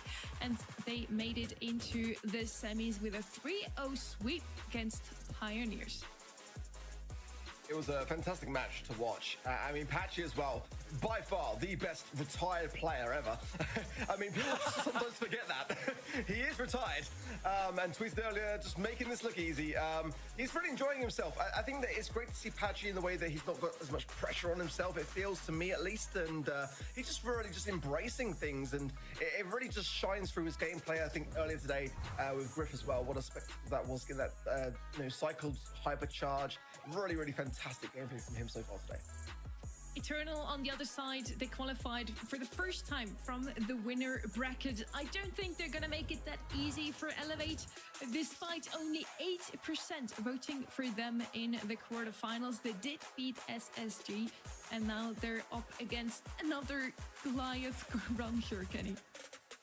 Yeah, tough luck. I mean, you went from SSG #3 at the time entering the day, and now guess what? You're facing last month's champion, so they're just working their way up the ladder. If they pull this off and Tribe somehow made it to the end, it would be a full circle moment. For them to have a chance at a postseason, though, it basically has to be perfect for these 2 months, and there's probably some things that aren't even in their control that would have to go their way. So they're clinging on for dear life. They're staying hopeful, and the fact that they cleared out SSG, what was almost a reverse sweep, does go to show that these guys have some skill. Eternal want to shake up the story of NA. It could be rewritten today, since every single month we had the same 2 teams in the finals, Elevate and Tribe Gaming. Elevate is trying to prove that last month wasn't just a fluke. They can win a monthly final again. Let's see if they even make it there first. I honestly, again, mind and heart doesn't always say the same thing. My mind is saying Elevate should probably win this one. I'm rooting for Eternal though, which just make for the better story arc. Well, going back to last month, Eternal did lose to Elevate, so that was a 1-3 scoreline in the quarterfinal stages, 89% as well. Whew. That is a large margin on the side of Elevate, but they had, again, a fantastic quarterfinals match, really, really enjoyable, and I would say that for me, Eternal had a much more grueling process. They've been through so much and a lot more ups and downs, so how that's going to affect things, I'm not sure, but they've had some good time to at least reset themselves both mentally and physically. So coming into the draft for open business, then it's definitely, for me, Elevate going to be feeling very, very good about things, especially when you consider the performance last month as well. It's sometimes a lot to live up to though, and we can't forget that pressurization can sometimes get the best of all of us. So let's see. Again, the heavy hitters have got to be heavily considered here, I feel. I'm not sure that it's maybe the best alley map, but I just want to see it banned regardless. I'm looking at brawlers like, sort of Hank, Charlie's. B for Eternal is definitely a top pick as well. And the Griff, as we know, the Kaze's. These kind of things are definitely in hot zone, definitely high consideration brawlers to ban. Open business to me is one of the only maps that throwers have a place. You can play them on the sides. Nobody can really break open the map quick enough for you to lose control here. Wouldn't be just too surprised to see one of those. Shade and Hank are going to be the #1 counters to that strategy. And Mac is a brawler that was featured quite heavily so far. She's left open here. Hank banned out. Shade also left open. But yeah, a lot of the same brawlers that we've seen across all the modes and maps are banned out here. Let's see if we're gonna see some specials. Draco, not really a special, also one of those brawlers that is good everywhere right now. It's gonna be a safe first pick for Eternal, Kenny. So this is the first overall pick, and they lock in Draco. And that first overall decision is sometimes an interesting one, and maybe a little tougher than it seems, because Draco's such a great brawler. Obviously, the hypercharge is awesome. All of us at home know that in our ladder games. But because they take Draco, you go with the tank. Tanks are counterable. Brawlers like Lu are still in the mix here, so they can answer this, and especially with revealing that card kind of early here, Arc, they are kind of showing their hand. Elevate can counter this if they wish, and their choice for that going to be Amber. And that's not necessarily a hard counter, but you can feed Super very easily off of Alianis, presuming he plays this Draco, because Draco doesn't have super long range. Amber can just constantly gun it down, keep that oil flaming, and that's a big perk coming in for Elevate. Yeah, I quite like it. Fight fire with fire. You know, Amber is definitely not a bad brawler pick into Draco whatsoever. But with the walls where they are, Draco can definitely start to creep forwards for sure. So you still got to bag it as that first pick though. Eternal did well. Lu going to come in as well to really double down, I guess, on that Draco and any other potential tanks that may come in. Maybe Kenji, but at the same time, the Hank ban is really the biggest of offenders ruled out here. Not to say that we might not see some other big tanky brawlers, maybe even a Doug coming in as well to combine with that. But breaking the map now, you know, is the question mark here, and whether Eternal want to do it. It could take away from the Draco, but the Griff and the B pick definitely can do well on this particular map for sure. Let's see how they're feeling. Bo going to come in again. It's not the flashiest, but it really does help with that sort of delaying of the fuse on that mid. Give yourself more time to really carry out the objective at hand. I quite like it. Stu, okay, interesting stuff. We saw a big rise of Stu this month in South America, now North America, taking a leaf out of that book. And it's always been very, very good on Hot Zone as a mode. It's just simply the meta at the moment just hasn't been kind to Stu. It's kind of a tough brawler to kind of really pack the DPS needed to take down the heaviest of offenders. Stu is somebody that has certainly been hurt by the amount of health points going around this meta, so the fact that we see a Lu and an Amber, not the healthiest brawlers, but the beefiest brawlers, so I think it can kind of work here. Looked like the left-hand end really committed to control. We'll see if they grab any form of aggression, so they're going to grab a tank. Going to be Buster there to reflect shots, the flamethrower coming in, shield, Stu, shield, Bo, shield, so you got options here. Once again, I'm really impressed with Elevate, obviously all throughout the year, but especially this month so far. It feels like they've nailed every single draft. I don't think Eternal did a bad job by any means, but I love that Elevate had the mindset of doubling down on control, one of those brawlers countering out Draco, which is a threat in the meta right now, and then for the in-game, they grab a smart tank of their own. Quite like Eternal's lineup here, honestly. The Bow is a really good solid pair of hands in the mid, and the Draco, what's not to love, you know? And I agree, I think the Stu can have a good time here. Not having the best of starts though, low HP. Evex as well, almost went down himself. Alianis though, again, in this left-hand side, is being quite a nuisance, and one needs to get a good pinch between Evex and Diego Gamer. Low HP for Alianis. Probably going to get the gadget pop as well now, and he does for the last stand, so just surviving on, but I think wasted super there as well, so not the greatest of deaths, to be fair. Mine's triggered with ease by Elevate, and they now take back the mid. Diego Gamer connects just enough shots to get the freeze, follow-up shots from Patchy, and Evex already with another super by clustering up together. They charge it, and obviously Evex has been getting some nice taps as well, so those supers are cycling. He's even willing to use a hypercharge, probably knowing that he has that super ready to go. Lex better with 2 kills, no need in wasting a valuable super, so they're going to hold the line, now climbing to 60% in complete control of this map.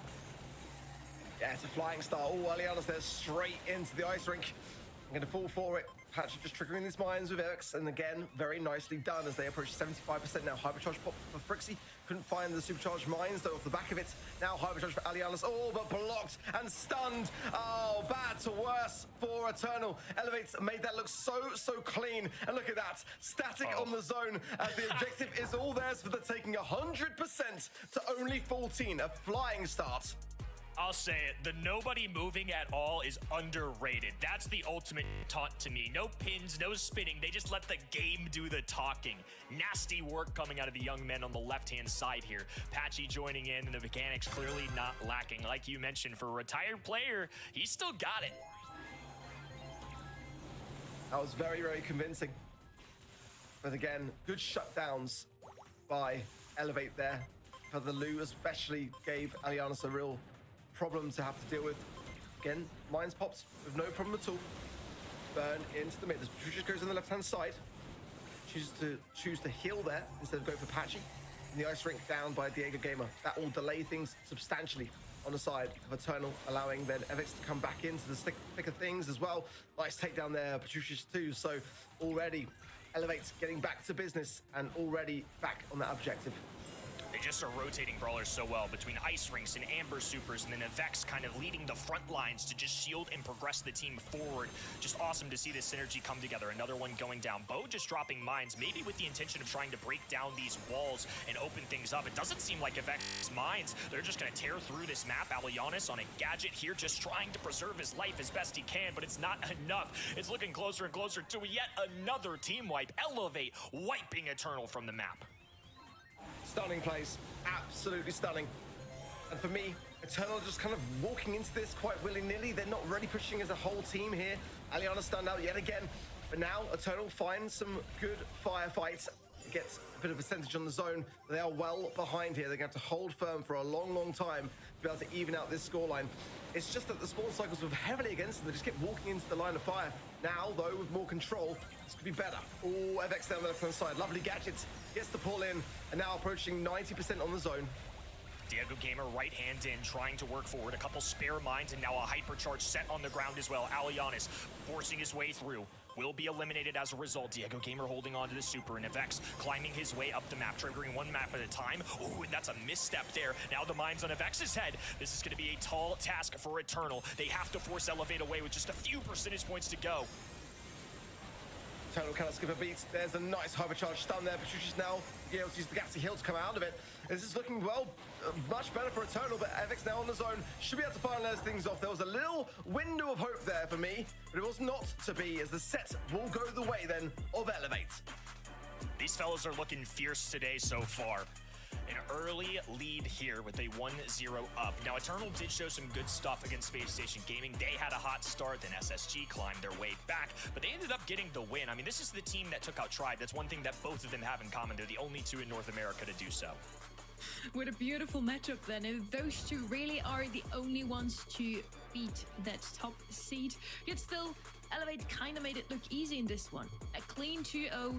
They stood still at the end of the match, as you said. The biggest way to assert dominance. 11 kills on Patchy. From a retired player, it's not bad at all, Ark. Yeah, not too shabby, you could say. Yeah, absolutely so. Just confidence being exuded by Elevate and fantastic synergy. Really, really is a spectacle to watch. Eternal had some great aggressive plays, but again, just a little bit all over the place, just floundering somewhat and not really kind of working in unity in that regard. And you can see the spawn cycles there, you know, one falls and then someone falls slightly later. It just doesn't really help things to really retake the objective as a unit. So definitely some things to iron out in the next step. The Song of Fire and Ice worked out again for Elevate with the Ember and the Lu. It's just a super good combination on any single hot zone map at the moment because you have so much area control. Stu doesn't really have the range to get close to them. Draco, super good into a Buster, I feel, but same problem here. Just doesn't have the range to shut down the Lu and the Ember. So Elevate really had an answer to everything that Eternal played here. Dry Season is gonna be up next. Also, a very open map. It's all about getting that blue star early because you can't just hide behind those walls in your own spawn. We did see some matches in Dry Season end on a just 1-star lead in the past. So I really feel like blue star on this map is more important than on any other bounty map, Ark. Yeah, it's definitely a big balancing point between the offense and the defense on Dry Season, and eradicating things like Kaze, things like Hank, and brawlers that can really keep you on those back lines and pushed into a corner, really. I kind of want to see a heavy consideration towards the Grey here as well. I feel like brawlers like him can definitely cause a big problem, and with the Grey band, you can consider potentially throwers as well. I still feel like the assassination brawlers and the tanky brawlers are the way to go here.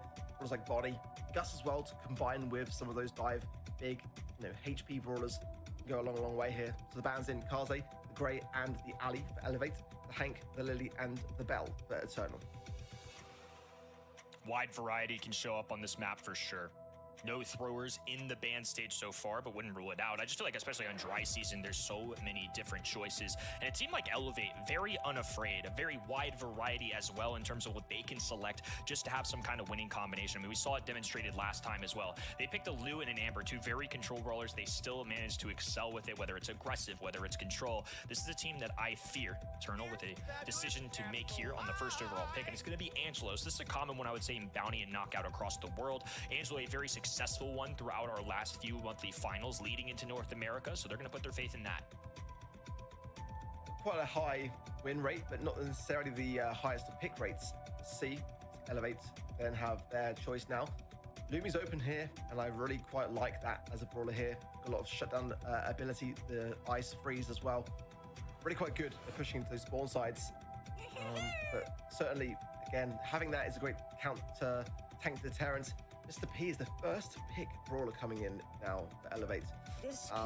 Would be a nice pairing with the Lumi. He's going to be going with the Gust, however, instead does leave themselves wide open to a tanky brawler to finalize their comp in a nice place in the drop when they can see the whole picture here. But Lumi left open. It's kind of a rare thing to see, considering how strong she is currently. Jaeyoung as well could have a very good matchup on this particular map too, so I'm looking out for that one. Mr. P once again showing up. People are loving those porters, and especially in the face of an Angelo, which is a single shot brawler, and if any alongside it came through there, it would be very helpful. It does rule out the possibility, I would say, of Gene on that right-hand side too, so playing a little bit of chess with these draft picks over on the left-hand side. This is a great way to counter out those porter, though. Carl, aggressive, especially with a shield, and his tailspin can just pierce through all of it. His regular shot can do the same. It just makes it really difficult for Mr. P to get any valuable out of his super, and that's his namesake. Good signs of aggression for Eternal Carl. They've got to find the value at the same time. Trushi's shaking his head slightly, thinking this one through. I think that's probably wise. I do like the Angelo. We saw a great pairing with the Charlie earlier where we just cocoon your opposition and then allow the Andrews to wind up the shot. Bonnie, yeah, it's very, very high in the pick rates and the win rates on this particular map. So I like it. It's top 3 brawler for me on this map. So to get it as the final brawler. But now here, the question is for Elevate. Combining the Gus with something tanky, is that what is on their minds here? Because it would be a great pairing, and they are lacking a little bit of a punch in that regard, or some pressure, to say the least, because the Mr. P, although the Pulse can definitely do some good work, it's not necessarily going to be getting the job done unless you're going to be pairing it with something to be able to push. So, what have they got on their minds? Yeah, I was mouthing it on the sidelines, but I was waiting for the packing a punch that you mentioned. They needed some damage. They needed it badly, and this is a brawler that in North America especially, they are not afraid to bring out on dry season as a last option. And when you look at the other end, somebody like Angelo and Bonnie, they're going to fall victim to the creature of the night. Love this decision. This is a confident one. If you pick Mortis at a professional level, we saw it, for example, with SK Gaming last weekend. If you're going to make this as your 6th and final pick, it has to be perfect. Love this decision making from them. At a bare minimum, it's just exciting, right? So Mortis going to be the assassination brawler of choice, not going tank. They're just going for straight aggression. They're going to be running it down against Eternal. I thought FX may be thinking Buzz, but ultimately the Mortis able to dash in a much similar way to Carl, get that blue star and sit back, but it is a high-risk brawler, no doubt about it. But it can get a hypercharge as well, then it can stun on the way out and on the way down, so FX is going to be very cautious, and Patricius, if they feed him too much, can certainly utilize that idea. Diego Gamer, and of course that Porter immediately eradicated as well. FX going in, but thinking better of it. Still just a blue star, is looking to gain that utility so far. Actually, we'll get a nice cookie popper onto Patricius, but nothing too much to write home about. He's now all healed up and healthy. Has jump now to hand also. A perk for Mortis, like you mentioned, is grabbing that blue star. Yo, Ben, thank you for the raid. I literally obviously just a way to got do that, but Tuch's diving in. They have porters on the That's side, though. That seemed a little extra aggressive Hope and the stream is unnecessary. good. Vex now able Hello, to branch out as welcome, well. welcome. Porter spawning on the Gary, ground, and he is welcome. threatening, looming on that Welcome middle to side of the work, map. welcome to Alianis getting Aces. tapped. Has to back off for now, relying on just the little individual walls in this map just to stay up. The gadget, Diego Gamer, but immediately taken care of. Did we get Ben with They'll the be so cautious for Eternal. They can't The be tribe just jumping win, in yeah. like they did. Alianis low there as well. Valid, Projector so will be pausing catch. Be very low here. The stun goes in, but just doesn't find anyone. Actually goes down himself. I should go Down to pro Fricks. too, We get the Kappa. kill. 5 stars to elevate. 2-star lead. Staying in position here as well. Dangerous territory. Frixie's got to jump away, and he does just nick of time. Oh, the escape! Oh, 2 double kills. Beautiful stuff for Eternal now on the escape. Let's go, 15 seconds to ETN. go. They've stolen it. Blue side, has to grab 3 stars. They have the blue on their end. And now Avex making a move. Patchy flanking right-hand side. Diego Gamer working this left-hand end. Now a Porter on the ground, there to distract, focusing the right-hand in. This is going to be a swoop coming in hot, but it's a kill for Eternal. Make it 2. Red roster survive. Very quickly, there, Eternal learning from that early mistake from Petrucius and making it count. Didn't quite expect it, I'll be honest. And that Mortis pick definitely didn't really show much for me in that game. It's definitely a order that you'll be very concerned about and definitely can't turn your back on. But even so, it hasn't really done the greatest amount thus far. Eternal, though, do not get the blue star yet again. They're going to have to be going on the offensive this time round. Yo, Matt, how are you? Welcome. Both sides just picking away at each Team other. Electro needs to reach finals for off-season. Narrowly missing those 2 shots there as well. The Gadget also goes into mid, but again, not going to be doing the most. And That's borderline impossible, to be honest, for them to get to finals. Unless you mean just to get to like the monthly finals itself, or do you mean like the grand finals inside monthly finals? Valuable supers to give themselves any kind of advantage, especially for a team like Eternal right now. If they have positioning and the extra utility, What's stopping me? The will to play this game. Coco. The squad is lacking damage. Also, my iPad is outdated. Can help out, but in terms of the kills, they really have to rely on Avex, and that's just something we didn't see in that game number 1. Now starting to gain a little bit of a swing. 3-0 lead. Grab an early pickup. And Eternal, now the ones who have to respond. Grand finals? Oh, that's not happening, to be honest. 3-star lead and the blue. Like, on one side you have Tribe, and on the other side you have Elevate. Yeah, that's not Can it happening. be the same story this time? Shield with Patchy might go to Avex here. Pop in the Gadget as well. Can they connect it? They didn't quite manage it, but nonetheless, they find something. Frexy jumps away, but not really what they were looking for there. That gust shielding really needed to land onto Avex. He was forced back and couldn't really complete things out. But nonetheless, a lead. Eternal do need to make the plays. They find Patchy and Avex, or even Avex and Diego Gamer. Any of those 2 combinations will be enough with that blue star, most importantly. Let's see, Alianis is going in, knocked back by the shield of Patchy. Now Avex goes in, jump away from Angelo is great. Let's see. I mean, I don't mind below and Rafiki. That's all I'll say. Oh, and Diego Gamer manages to grab a couple there. They're extend the lead. Eternal only able to muster a kill. Otherwise, it was Elevate the whole way. So much better stuff there. I felt like they were able to take advantage of the one-on-ones with Mortis, and I think that's just something that Eternal have to be aware of. I think one of the win conditions for them is playing as a group, focusing down that Mortis. You can't put yourself in a vulnerable situation. Otherwise, he's just going to tear through you. Again, blue star straight into the hands of Elevate. 300 trophy bikes right now. Honestly, I think you have more than what I have. As Eternal really are going on an early push. I really quite like this. They got to stay composed, not falter. FX not able to do too much. Yeah, no, there's like would love to go in for Frixie, but it's a bit too far away now. Basically a 0% chance that Tribe and Elevate don't qualify for monthly finals. I'll stabby the stabby real. Definitely on the ropes this time round, quickly. When does his ladder season end? Diego Gamer under heavy fire, but Tuchis finds the frag. Frixie hop away, and now Avex trying to move in towards Alianis, but he's being focused by multiple brawlers right now and will have to back down. Patchy looking to collect 17 days. Gamer gets one on the ground, so now they'll have some extra support from the back lines of the map, but more than anything, they have to progress forward and they have to find a kill. Maybe I'll get to Masters and then I'll work on the trophy box and then start pushing ranked again. Or maybe I should just do it off stream. I don't want to. Maybe I should stream it on TikTok actually. I don't want to play without streaming it because I don't really have that much fun playing the game. Able to come out with a 4-star lead and that blue. This is where Mortis can really come into it. SSG or stamina needs to not qual, Tribe and Elevate qualify whatever happens. Yeah, that's true. Elevate already got their Worlds ticket as soon as they made it into semifinals. And the same goes for Tribe as well, actually. Frixie's a brawler to keep your eye on here. Patchy moving towards this right-hand side while Avex and Diego Gamer take the left-hand in. Porter's there for support as well. Alianis holding on to this hypercharged super and a gadget being but to have SSG and stamina not qualify, I don't think that's happening unless they run into Eternal. They had to run into... Well, that's only one side of the bracket, though. like Eternal and Tribe or Eternal and Elevate, and they lose both of those, but that's only one team. If they get the other side, then they will only go against Tribe. Dive it was from Elevate, and now 2 sets ahead. That easily could have been an Eternal set right there.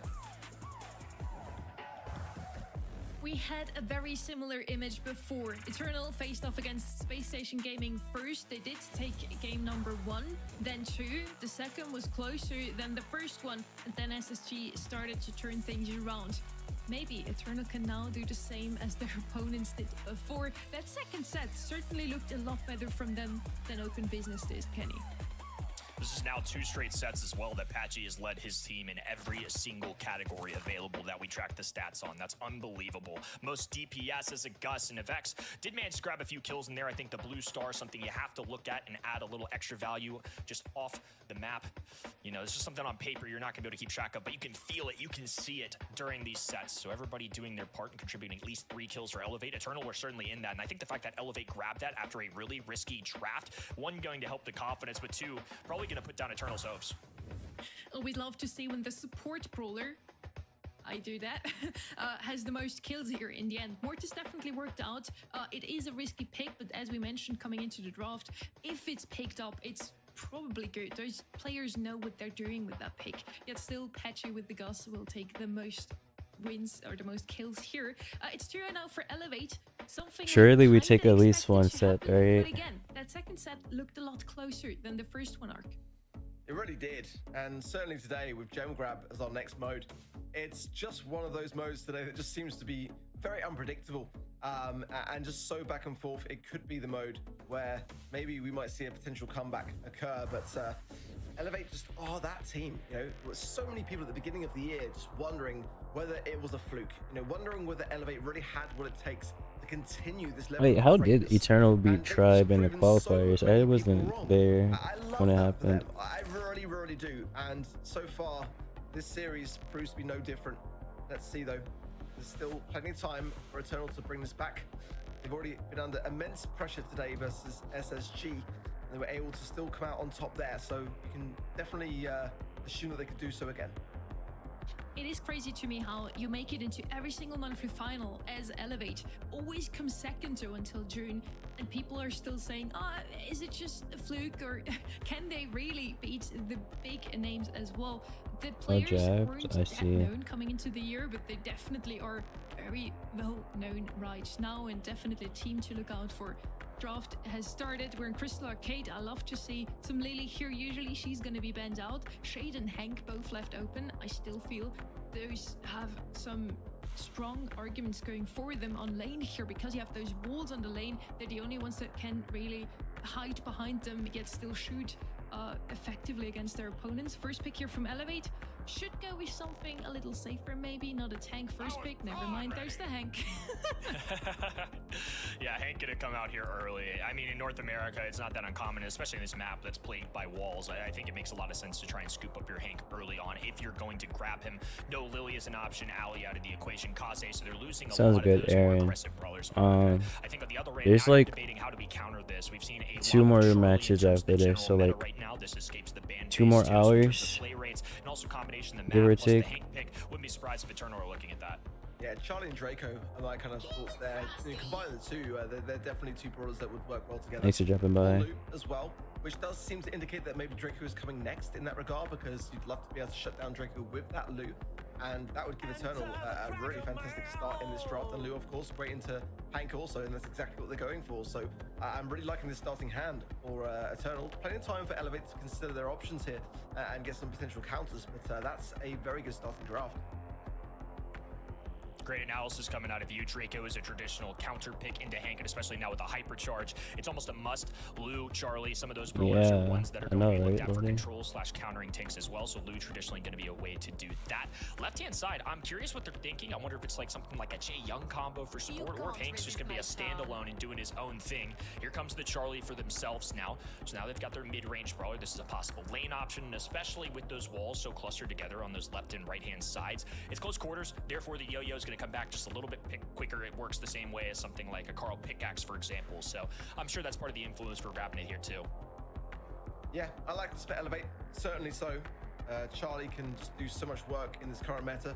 We've seen massive play rates for her all region long, all weekend long, across both this weekend and last.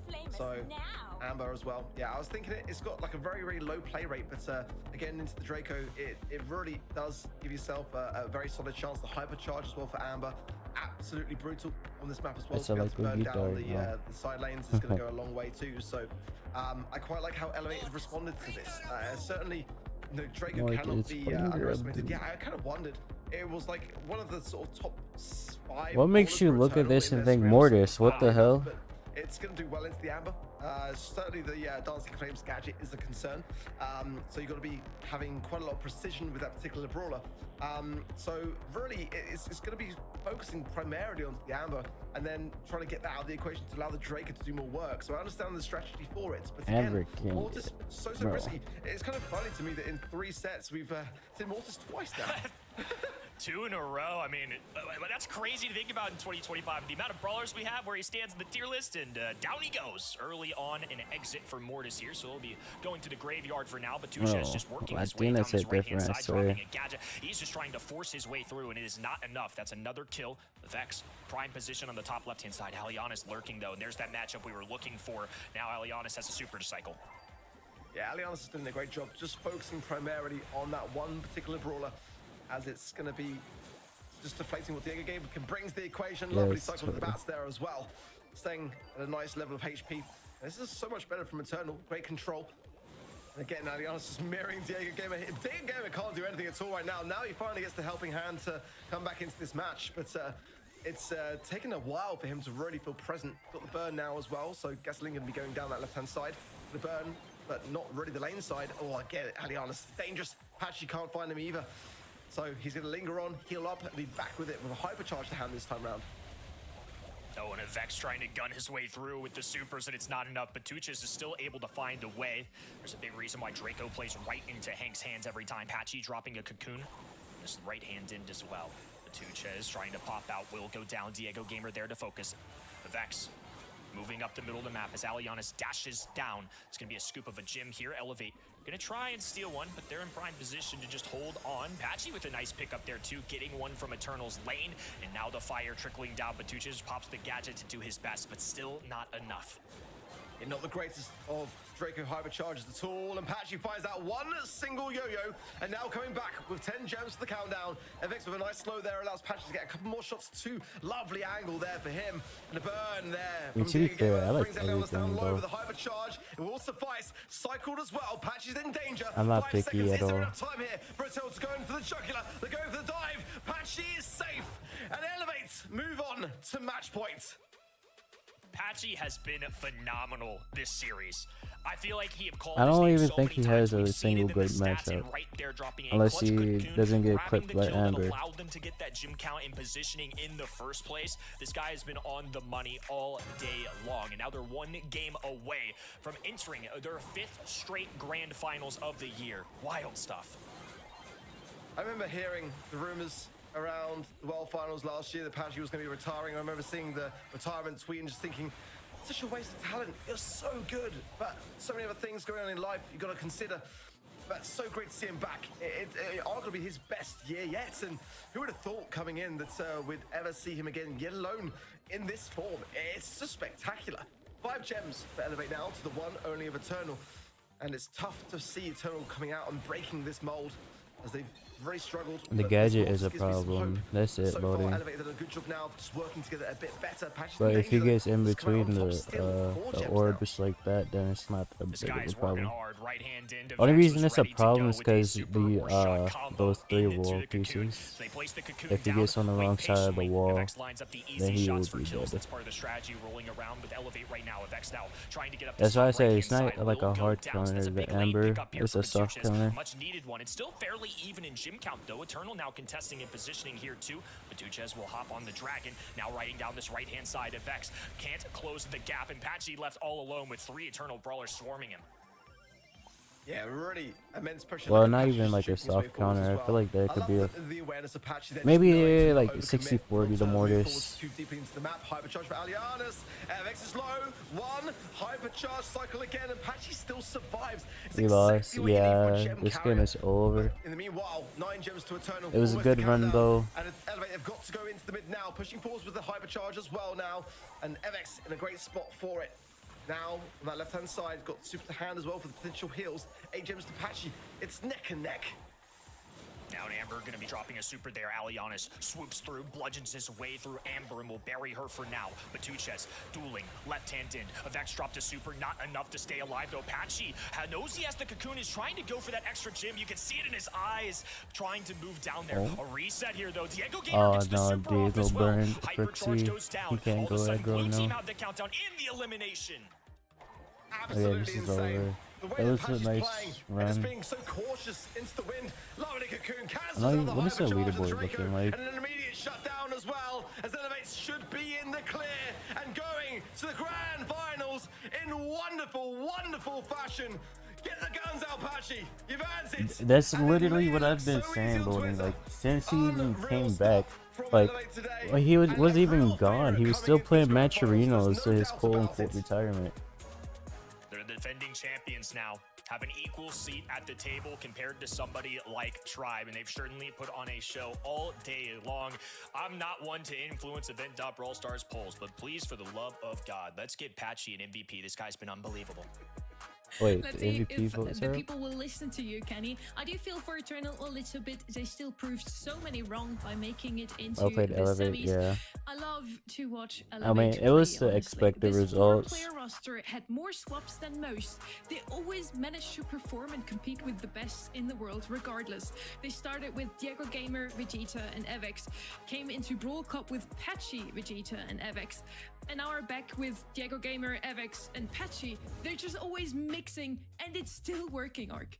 That's the thing. It is always still working. It's just a wonderful, wonderful synergy to see go down. Clearly, Yeah, these that's guys just have say- just got so much It's just awareness of diabolical. each other's game style and gameplay, and it's just working every single time. I mean, the consistency of this team, it's just unmatched, maybe only to Tribe, really. And just, but it's the growth that I'm seeing over the course of this season. It's like Tribe now teetering somewhat on that top side, but Elevate now have just gone from strength to strength. It's really, really quite incredible. So Elevate made it into the monthly finals again. They are part of that 5-peat that we have going on in NA at the moment with Elevate and Tribe Gaming in the finals every Just waiting single for Tribe month. now. Tribe's not there yet. They still have to win against STMN first, and that's going to be our semi-final number 2. Stamina is fighting for a lot here as they are part of that 4-way Literally race to that loading. 3rd slot in World Finals for NA here. That last spot that is still open now that Tribe and Elevate are already moved on. So It's just they have for a lot on the line PR. for them today. Let's see if that's motivation enough for them to beat Tribe Gaming today. We're gonna head into a quick break, grab something to drink. This next one is gonna be a good one.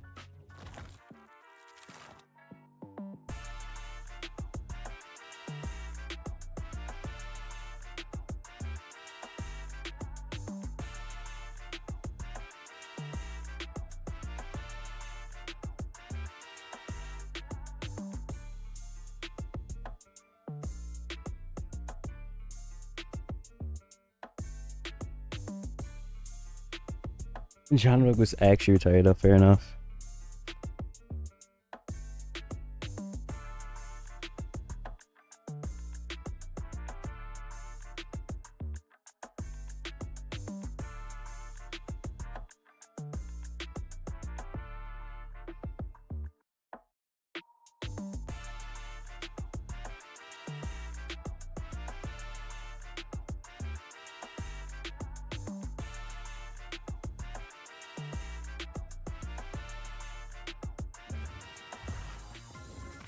Welcome back. We had a Okay, little predictions tiny are break to up. bring Ready back as well, and I hope you For did anyone bring, that you did bring something to drink, didn't because this predict next one, I stamina hope, is not like gonna be another me, 3-0. you have We to had 4 of those re-predict. today already.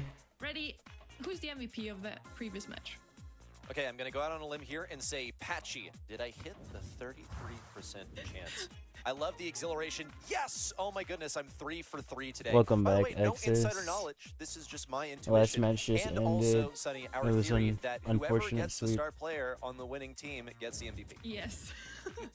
And also usually whoever has the most followers will Yeah, also that gain too. some more votes. Patchy definitely the most well known, despite Elevate performing super well this year. Him coming back out of retirement has definitely made him one of the more popular players in NA right now. That first semi-final was over in just a couple of minutes. It was a 3-0 again, as mentioned. I'm kind of hoping that this next one is going to be a little closer. And I promise you, even if it's a 3-0, it's going to be a good one. It's Stamina versus Tribe Gaming Arc. Yeah, this is a really, Pretty to try really here, important yeah. match, and arguably more so, much Selling more this so for back to STMN, Frontier. since Tribe have already qualified for the World Finals. This is Yeah, I see now, that too, an amazing Golden. situation in North America where 101% of the points are votes. so closely tied around STMN and others, SSG. It's going to be a battle, I feel, that might come down to the wire next month. But if STMN can make the grand finals, it will definitely put themselves out in a much more advantageous position. It's a really interesting match, as those two have actually never faced each other in the monthly finals. In the qualifiers, though, they have faced each other before, and it didn't always go too well for Stamina in those. Stamina has some work to do here, as twice already they have faced off against Tribe Gaming, and it was a 0-3 in the end, ready. It was, and that is quite unfortunate, is it not? I have high hopes for STMN's performance here today. I'm curious whether they'll be able to, grace past that not so free, but definitely one of the easier teams that they could have gotten in that quarterfinals. I think that has given them ample preparation here for the semis. They don't have an easy task, though, to make it into the grand finals and claim that third spot in the world's finals race.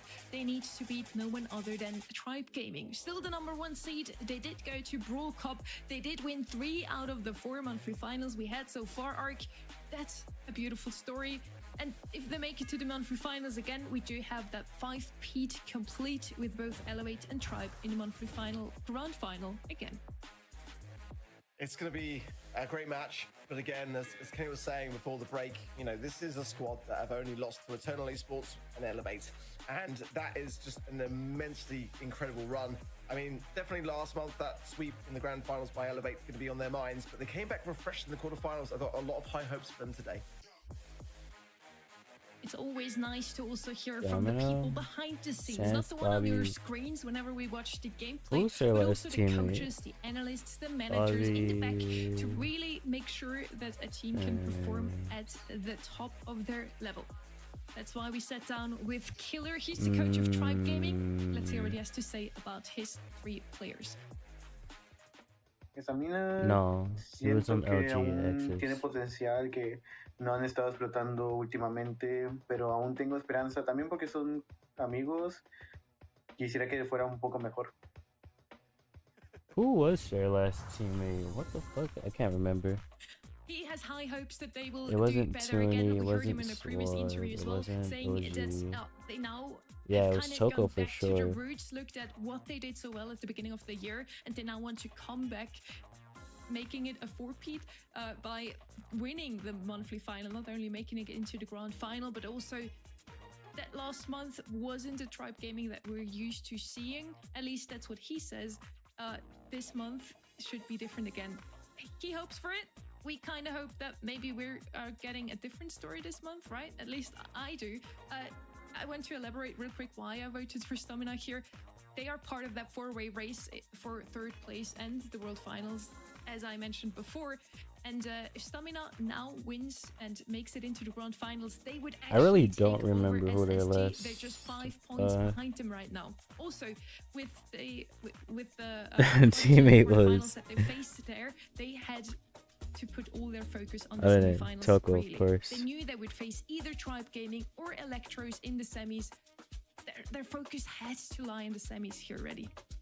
I think that's pretty solid rhetoric right there. They had an easier quarterfinal, now they get to prep for semis, and the objective is literally just to make it through the semis, go to the grand finals. Whether they win same there doesn't really loading. matter, but it would be a cool storyline. It would be the first time that we saw two teams besides both Tribe Gaming and Elevate Let's facing do each some other digging. in the grand finals. So they got their round 1 out of the way. Now it's time to see if they can take down Tribe Gaming. We did pit Team Electros against Tribe Gaming in the quarterfinals. That was all their preparation done there. And they still got 3-0'd by Tribe. So I almost have the expectation that the same thing will happen to STMN. Let's see if STMN can make it. They have to beat SSG 5 points ahead of them to claim that third World Finals slot. They would keep it for the month. In August, things could still be changed, but Stamina still wants to make it to the finals. That's a huge motivation for them. Can they finally break Oh, it was Czar. continuous cycle of Elevate and Tribe Gaming in the finals? Oh, right. We'll find out now. The Mo ban. Mo, Ollie, and Stu. Mo's a very odd ban, but Willow open here. Actually, no, banned out by Tribe Gaming as well as the Draco and the Lumi. So Ali left open here. Mo ban's interesting. Maybe you've already got some insight in that in just a minute, but certainly Kaze definitely going to be high up there as a STMN brawler pick. Hank first pick going to come through, and that's already a scary prospect for Tribe Gaming. Looking potentially towards a Lou here to shut it down. Jackie and Barry That's came up quite a lot in crazy. their scrims here as How well, did so we forget curious to that? see why they might be considering that. They did actually have the Mo down in their scrims quite a lot here actually. So definitely a very targeted ban in that regard, and STMN doing their homework. Definitely have a good analyst. on Yeah, your side, Toko, he making was your sure that one sub. doesn't How head do you over to the side of forget? Tribe Gaming. However, it's not at the forefront of the matter. They're better brawlers than Mo, and Tribe Gaming being able to play as well as they do on such a wide sort of palette of brawlers is what puts them at the top of the North American region. Tribe Gaming are coming in with this Crow that will be able to slow things down. It should be a good matchup for Amber if STMN decide that they want to run that. Something that they got to be keeping in mind is potential Shade coming in my opinion. They do have a thrower last pick to potentially deal with that. They can break walls. It would also be good to that Hank, but here comes the Ashe once again. They ran it earlier today, and it wasn't even facing a Hank. It was just sort of out there on its own, winning tank matchups, and Ashe is also a very typical way of dealing with that Hank when Draco has been banned out, which has been done by Tribe Gaming. Yeah, it has an 80% win rate for Tribe, and it's going to be RBM. You know, it's the very brawler that if you say RBM to me, that's the immediate one that I think of. It's very, very scary in the hands of Tribe now. STMN got a chance to consider what their options are here. There is still Lou open. They're going to go for the B instead, which might then give it over to Tribe, and that was by far their most played brawler in scrims. So, an interesting decision here. Choosing to leave the walls up for now also is definitely a choice. Let's say that to say the least here. Jaeyoung going to be a potential option here for Oh, Hank that's to interesting. maneuver around with more speed. The heals as well, which it would bring, would be quite nice. They banned Potential for another Mo. Tank really even here for STMN, maybe even a Frank. Why? Show it space, double down, Shade kind of coming What in. could you Yeah, it's, possibly it's a want very, where very you tough one would to counter ban this. Mo? Maybe countered by an immediate Jackie, I feel, from Tribe Gaming. They used it a lot in scrims as well, and it would be the ideal way to go. I think Jackie, also Doug is on the table if they want to go that route. Doug just has way better sustain than Jackie, but can be quite situational. Mind you, they still have to deal with this B is really the other thing.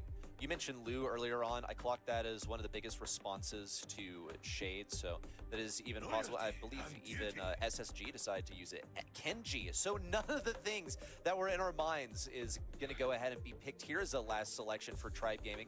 My question is just how do they intend to respond to the Shade at all? Tribe Gaming are making an educated decision here. They don't really draft badly. They don't usually make poor choices, so there's something at play here to deal with the Shade. If anything, Kenji should be able to hit through walls with his super, but as far as a direct response to the Shade, a lot of walls on this map and not a whole lot of ways to maneuver through them or around them from Tribe.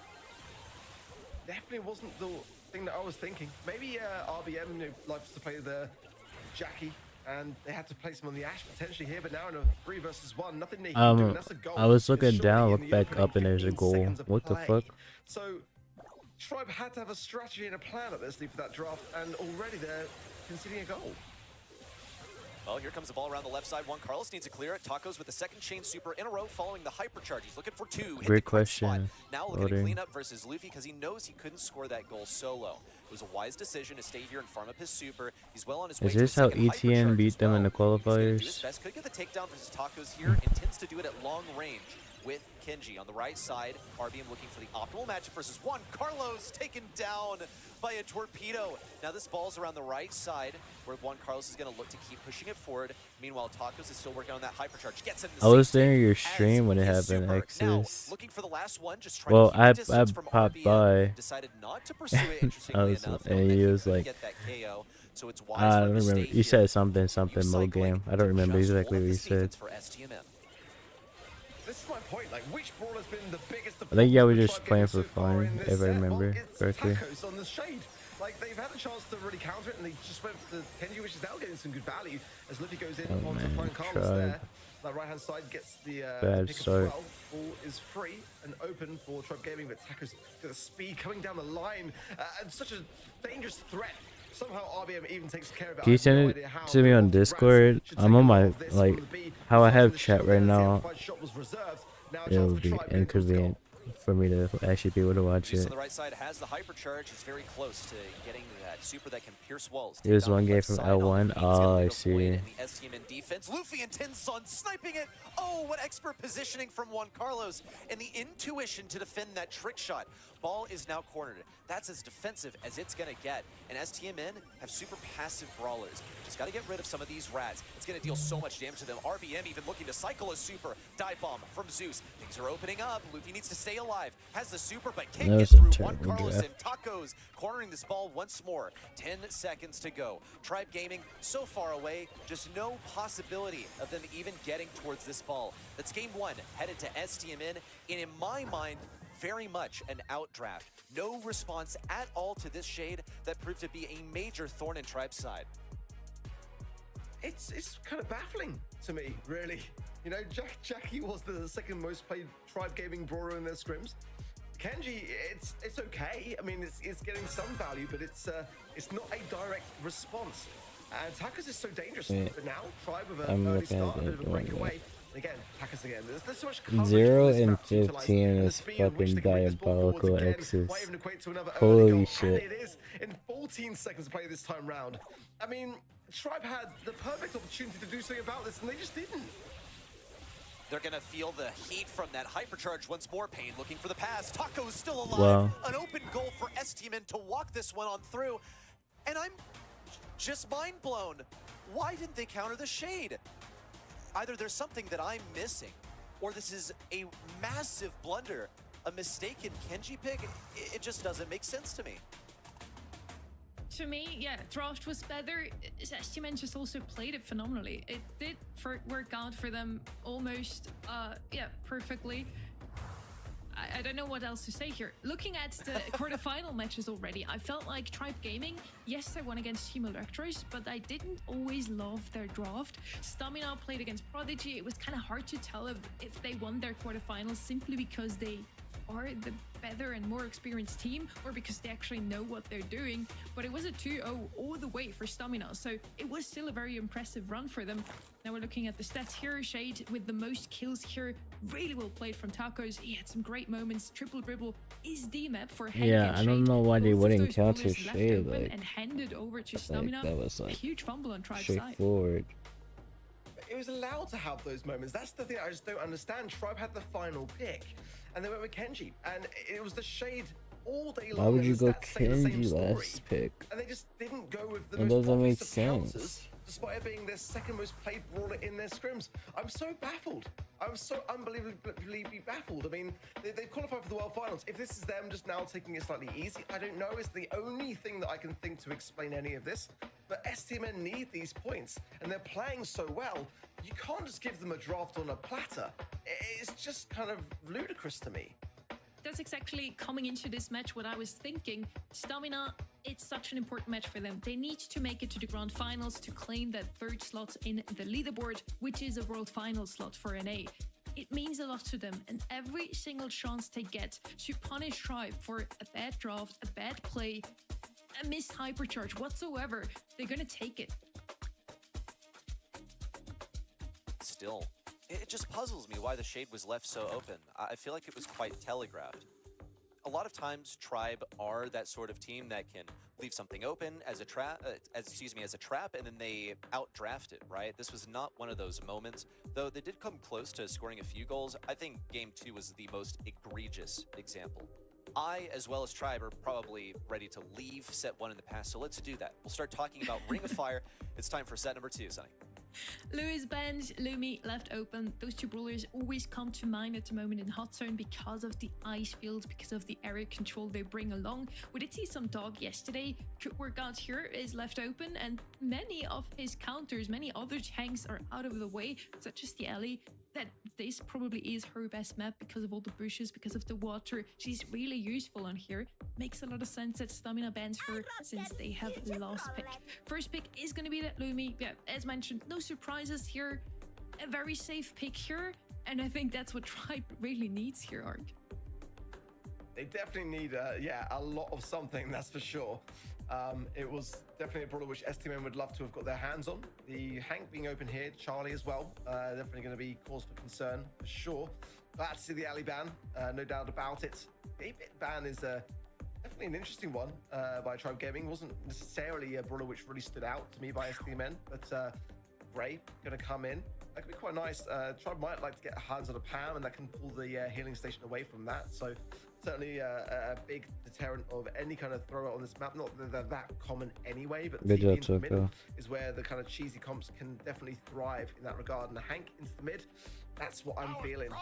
Whether it's exactly. That's the plan for STMN. And for Tribe now, they've got a definite thing to be worried about here. Have to face a Hank and a Gray at the same time. There are ways to deal with this. You could go with the Griff, just anything that can drop a ton of damage at the same time. Bow is often a way to deal with this. With proper outplay, it can be dealt with though. STMN just have to find the right lineup and be aware of where those mines are, and there are also mine placements to deal with it. But it would be very solid way to deal with this. Also, just note some of the possible counters. Pam, oh man. So this is actually a heat counter pick into the Hank because she does have Scrap Sucker and Hank has a big hitbox. She's going to be hitting a bunch of shots on those as long as Tribe Gaming can execute. Really the only time you'd go for Pam though is when you're absolutely confident that it won't get countered. And stuff that deals with Pam is something like a Bell, for example. And they're going to go ahead and pick it up. Okay, I'm game. Full aboard this Pam and Bell composition. Well, Amber's still open here, which could be an option here for STMN, potentially here. Again, they've got that great. They can pull the healing station out of cover, so that's got to be a concern for Tribe Gaming. But I do like the pairing of the Belt and the Pam.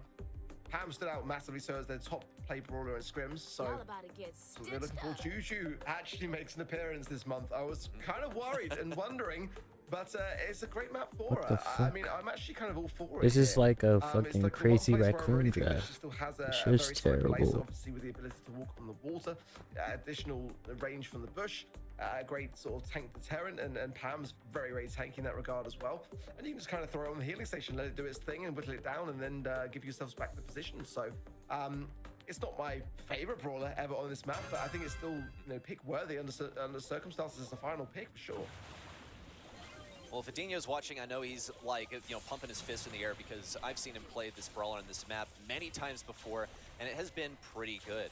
Now, also note that one of the best things in a Pam is going to be any sort of thrower, and look at Pain at making use of the slow. Only problem, though, is he is going to be facing quite a bit of healing at the hands of RBM. STMN as a whole, though, have managed to get onto this point. Some assistance from Pain is especially due. He's just checking the positions over here, and he'll be taking down that Pam turret once it's put down. But he could really use some extended range to get over there to begin with. Yeah, Pain finally taken care of, but Luffy misses the mark on the tacos, but follows up with a good shot. On Carlos straight into the middle, but that's a very swift takedown, and Tribe need to be doing more things like that. The swifter they can eradicate the Hank, the better they can keep the control. And with this TP going in, the heals as well. Now two members of STMN going straight for the juggler into the mid, and it forces back Tribe. Good taps there from Pain as well, but he is now low, and Agrigri taken care of quickly by Tribe. These eradications are swift, and that's a good promising sign that it's still STMN that are now approaching 60%. It could have been Tribe Gaming taking this, though. They just missed a super from Zeus. Now they're going to have to pay in form of control They have and points nothing gained by for STMN. GG They will get now. one kill on Juan Carlos on the left side, another on the Tacos, and finally the Gree will fall. They're all over this point. They got to be aware. Pain's position. Here he comes. The They don't sneak need attack to on the left side. specifically counter TP in for Lumi Juan if Carlos, and just like half that, their team it's is back not in countered. STMN's hands. Tribe Gaming need to get a Lumi hypercharge out right now, but he doesn't seem to be close enough. Now pops the hypercharge, super in, but it's too little, too late. STMN get game one. I mean, STMN are doing fantastic work here. It's blowing by so quickly. I mean, from Brawl Ball, which was just like one of the fastest sets we've seen today, to now this, it could be 2 sets up in a matter of seconds, in a matter of minutes. It's kind of crazy. I think Pain, with the amount of chemistry and communication between his team, the invisibility is going such a long way, and again, getting to a fantastic spot immediately off the bat and great value. Probably not going to be too far away from a Gree already, and breaking one shot away now from it. That's amazing work from him already. And Pain gets a trade on the right side to start things off, and here's a TP in from Tacos. He's dead when he emerges, but really that's not for him. It's just for Juan Carlos once he dies, which is almost imminent here on the left side. Lumi's camping him in this corner. It's going to be tons and tons of damage, and Luffy finishes the job. On the right side, RBM throws down a turret. Pain's doing his best What is to deal Pain with it, doing? and it's in a vulnerable position for Tacos to take down. This is a much different Wow, story from what I'm we getting saw in tired Game again. 1. Tribe Gaming have so much control over this point. They've finally gotten the setup that they needed, and they're cycling the Lumi supers like they needed to in Game 1. Powers working better into the Hank. Scraps like a gadget, of course. Yeah, I voted such for a Tribe quick as deterrent well. of that bubble. But now, STMN get themselves some footing on his own, but there's a lot of catching up to do. As Tribe have established 76% hypercharge now popped. Tacos on his own here, out of position, has the hypercharge as well, TP away. Oh, disaster. Tribe now in a very advantageous position and should be able to gain this game, but things can still change that. And one final ditch attempt from STMN, and it will go the way of Tribe. It's not too late to salvage this set. Was pretty rough from STMN. They got that great TP up really quickly, but Hank was just in the wrong position. He was circling around the left side where he was getting camped by Illumi, and he really needed to be at mid. You also saw way better positioning from Pam. She got the turret when she needed to. She was staying alive as well. So overall, much better execution here from Tribe. We'll see STMN go with a different rollout. They send Pain up the left side looking for the early slow into RBM. Tacos gets the yank on RBM, but Pain can't follow up with the slow that would have otherwise gotten him the kill. Though STMN still have control of the point for now, they need to finish this off with a kill, but RBM's dodges are awesome. Pain taken down on the left, and Tacos falls at mid. Tribe Gaming are getting back this control. Yeah, Juan Carlos went into the mid there. I think better just come back, wait for your team pushes the units, and Tacos now has got the dimensional doors going straight into the mid. Some good taps, but then again, eradicated so swiftly. And it's not the same as TMN so far. Their first game was so much better, and now they're just kind of pushing a little bit against each other. That's better though. All 3 members on the zone. No Walking Cane connection from Tacos. Zeus going to be able to heal up now as well, but choosing to use the Morning Stars to continue the pressure. And Juan Carlos falls there as well. Tacos muted, marked up there as well. And just Pain who goes down. That's the Tribe Gaming that I know. They finally got that Lumi back in rotation. Oh, takedown from Tacos onto RBM. Now another onto Juan Carlos. Hypercharge out. That's a stun onto Tacos. Gotta hit the follow-up onto Pain. Thankfully, the Morningstar comes in because Luffy was not going to get that kill shooting through the Gree. Now, Punishment in once again. This is the raw power of the Gray and Hank combo. They put Juan Carlos in an aggressive position, and then they sustain. Another super out from Zeus. This is what they needed after game number 1. They didn't have this cycle, and now they've got it going. They're counting up to 100, both teams in fact, because Tribe Gaming hasn't managed to get a solid foothold on this point. Juan Carlos is doing a fantastic job here, but now Tacos brings the final percentage for his team. He should surely fall, but he has got TP and survived for a much longer amount of time than I gave him credit for. His teammates now in the zone, and now it is dangerous territory for Tribe Gaming. Celebrations for STMN, hopefully not too premature, but they are 2 sets to 0 against Tribe in what is probably the most important monthly final for STMN to get this right. And as we talked about, coming into today's show already, it would be a 5-piece. Tribe Gaming and Elevate have been in every single monthly final. Stamina is just 1 set away of finally shutting that down, shaking up the story. We're looking at the stats here. Many kills on the side of Tribe Gaming, but it's just sadly not the objective of the game mode. Kills, yes, will make it so the ones that are surviving can stand on the zone, but when Carlos didn't go down too often, he's very tanky and he can still stand on the zone even if his two teammates are down, even if he's into two of the other players. Stamina looked phenomenally in game number 1. Tribe did find a way to turn things around, but ready, that third and final game in the end, it was a close one, but Stamina found their stride again. Yes, and you saw the stats as well from Tribe Gaming. I believe it was Zeus locking down 14 kills here on the Lumi. Fell short in game number 1, couldn't get the hypercharge when it mattered, and also got baited out of his super a few times with Hank like hovering on the edge of that great teleport saying, oh, I'm gonna come through, baits out the super, and then everything falls out of cycle. He was really the kingpin, holding everything together, and when he faltered just a couple of times, it caught Tribe Gaming off balance and led to them losing the set. 2-0 now for Stamina. They're so close to claiming that third spot in the leaderboard. Stamina, we didn't really see them on the leaderboard for a long time. Coming in with one, he takes the point from... Anyone here? Was it Elevate? Barely. Into Stamina. I'm not even here right now. He did take the point from Elevate. The original Elevate, not I'm the one cooked. we're seeing right now.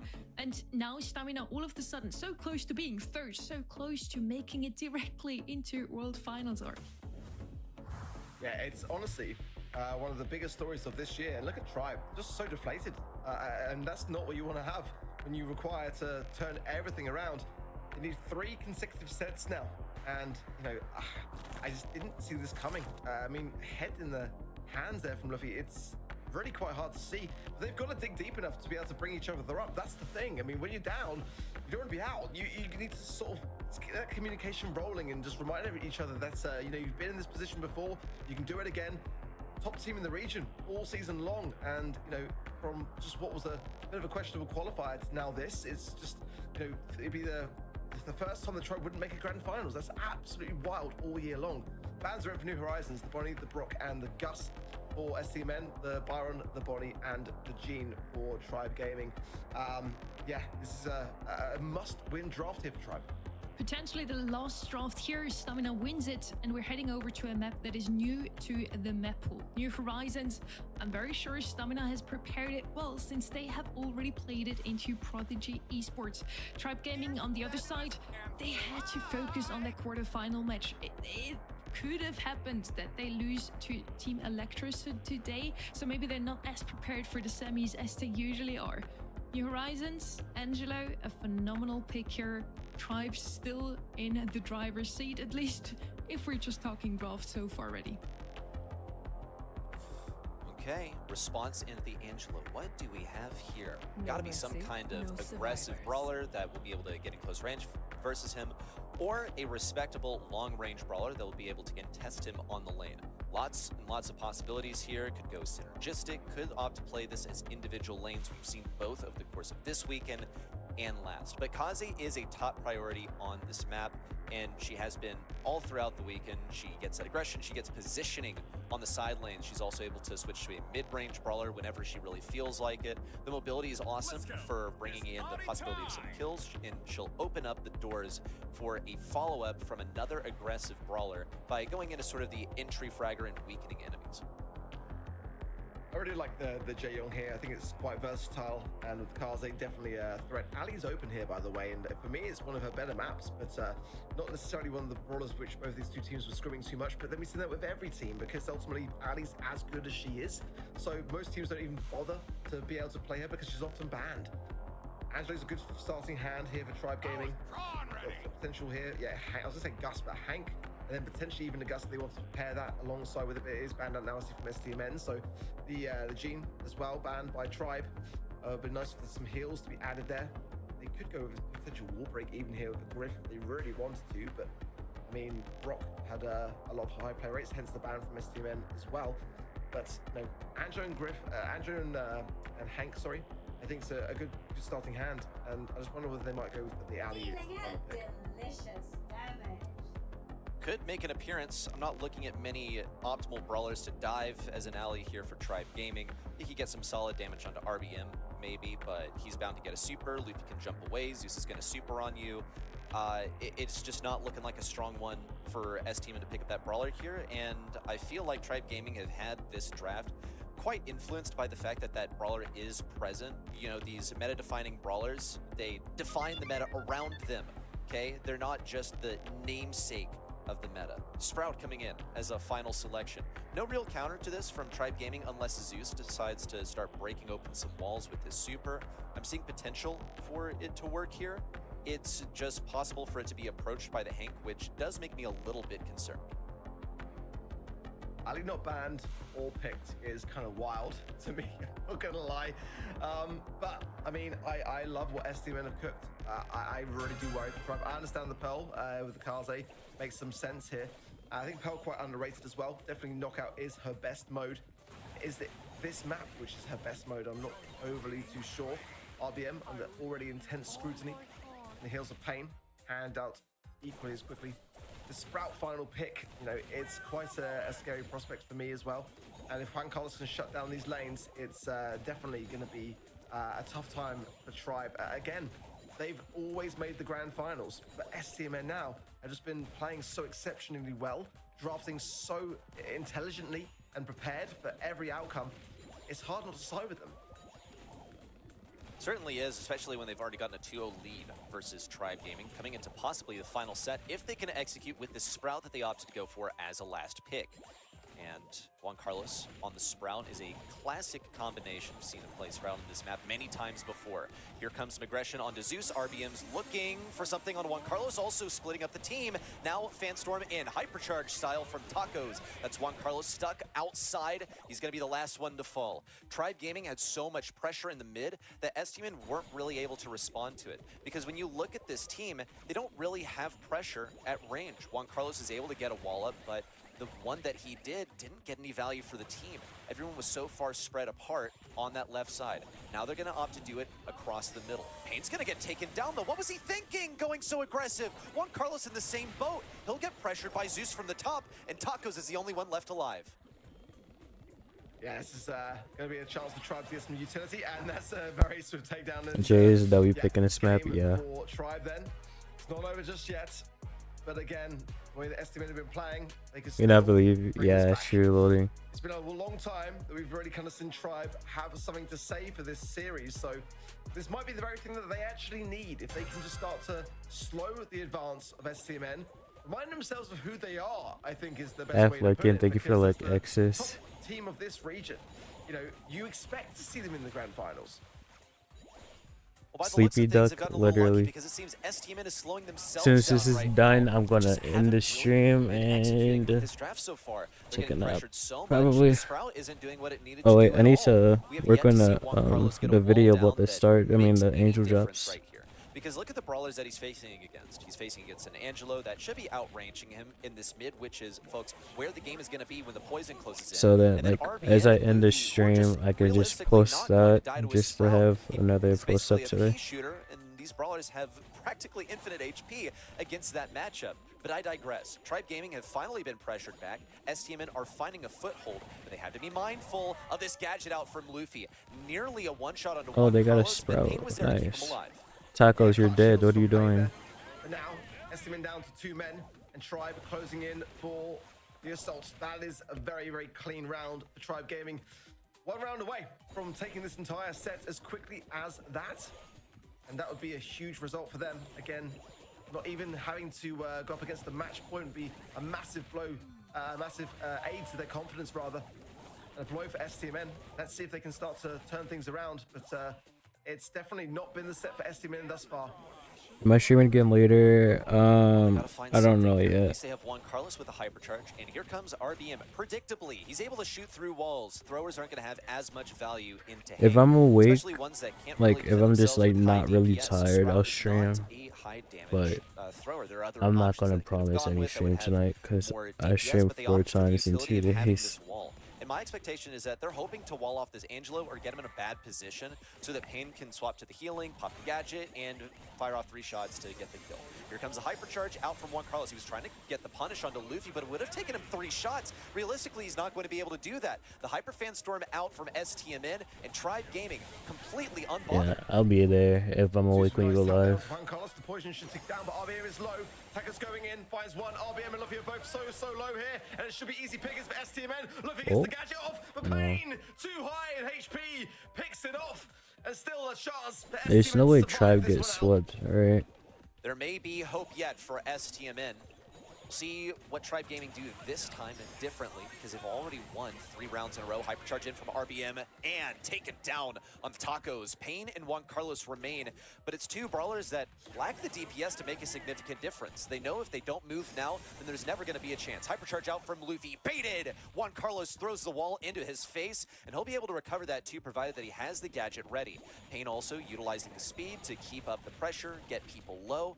Juan Carlos on the right side is ready good Tribe. These 2 need to combine forces to make a difference, though. The best target for them is going to be Zeus, since he has the lowest HP. Now, Hypercharge, pop for Juan Carlos. He's trying to get a takedown on the right side, but Luffy is moving away. Blocked off on the left, and Pain on the right side is trying to pursue Zeus. But it just doesn't look possible for them to get this victory here. The 2v3 is almost never a winning situation here in Knockout, and as Juan Carlos falls, Pain is soon to follow. A set victory for Tribe. Yeah, such an important one as well. That just put a stop to STMN's plans. And a sigh of relief for Zeus there.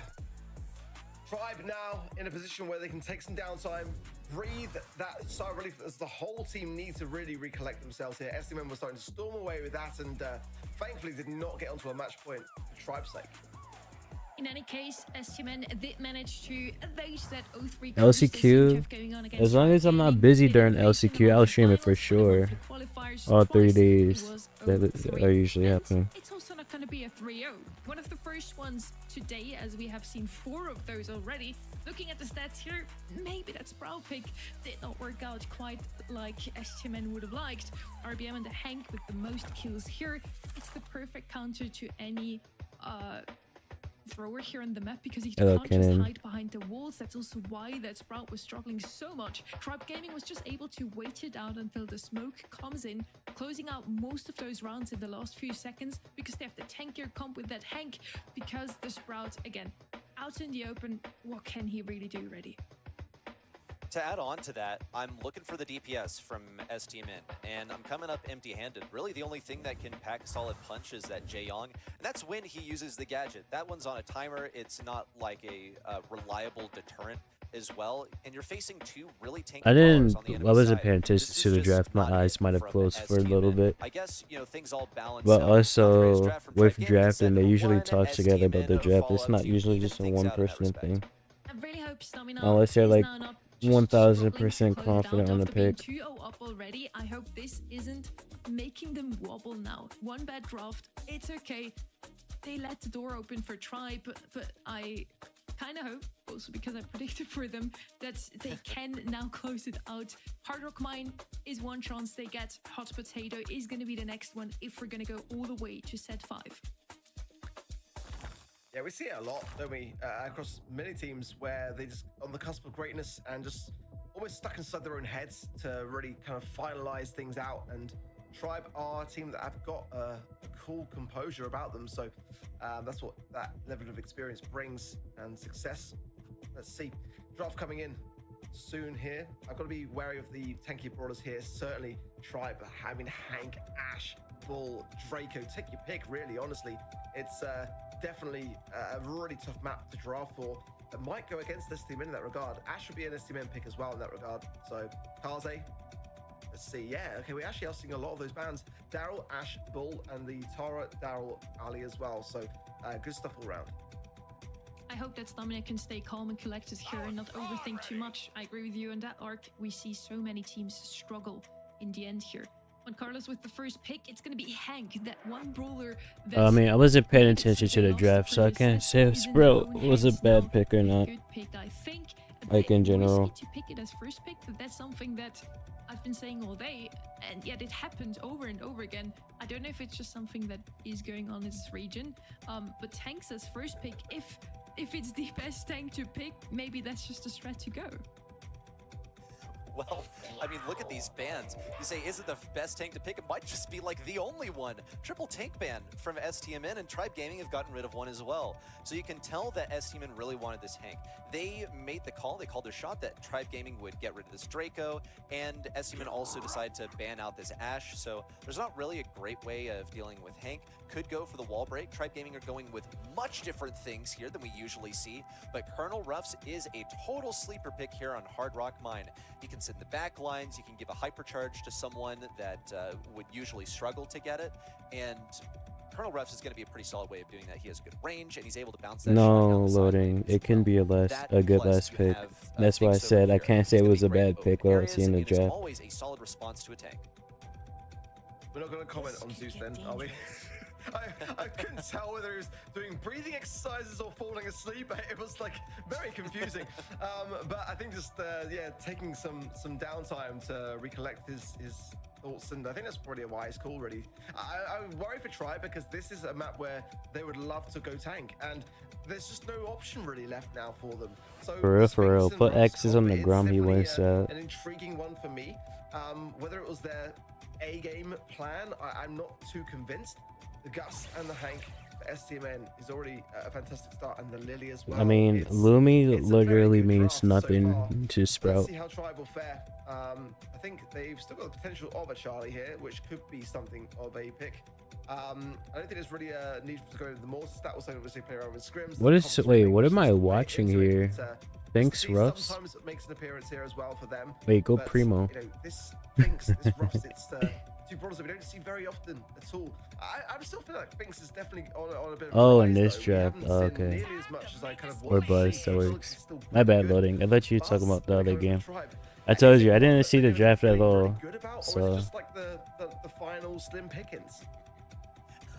It really does feel like slim pickings now, doesn't it? Because look at what STMN have gotten rid of.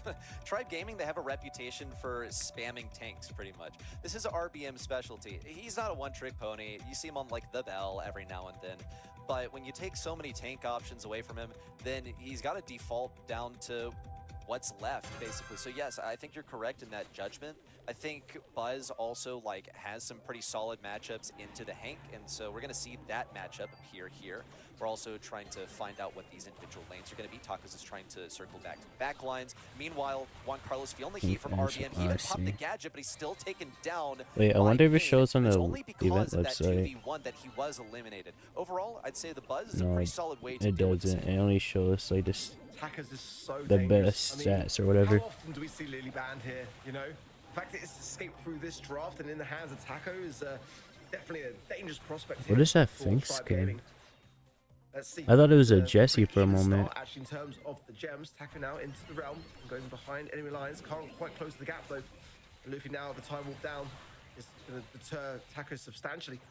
RBM now has the hypercharge as well, so probably not too far away from being able to cause some real I problems. low-key Taco's think I has prefer 100 and Staminus super, comp, and that's but the that's difference. just And if because you connect that, I don't really then he'll like be the able to UFC bring someone the in the realm dog and just goalie. really have his way with To it. be honest.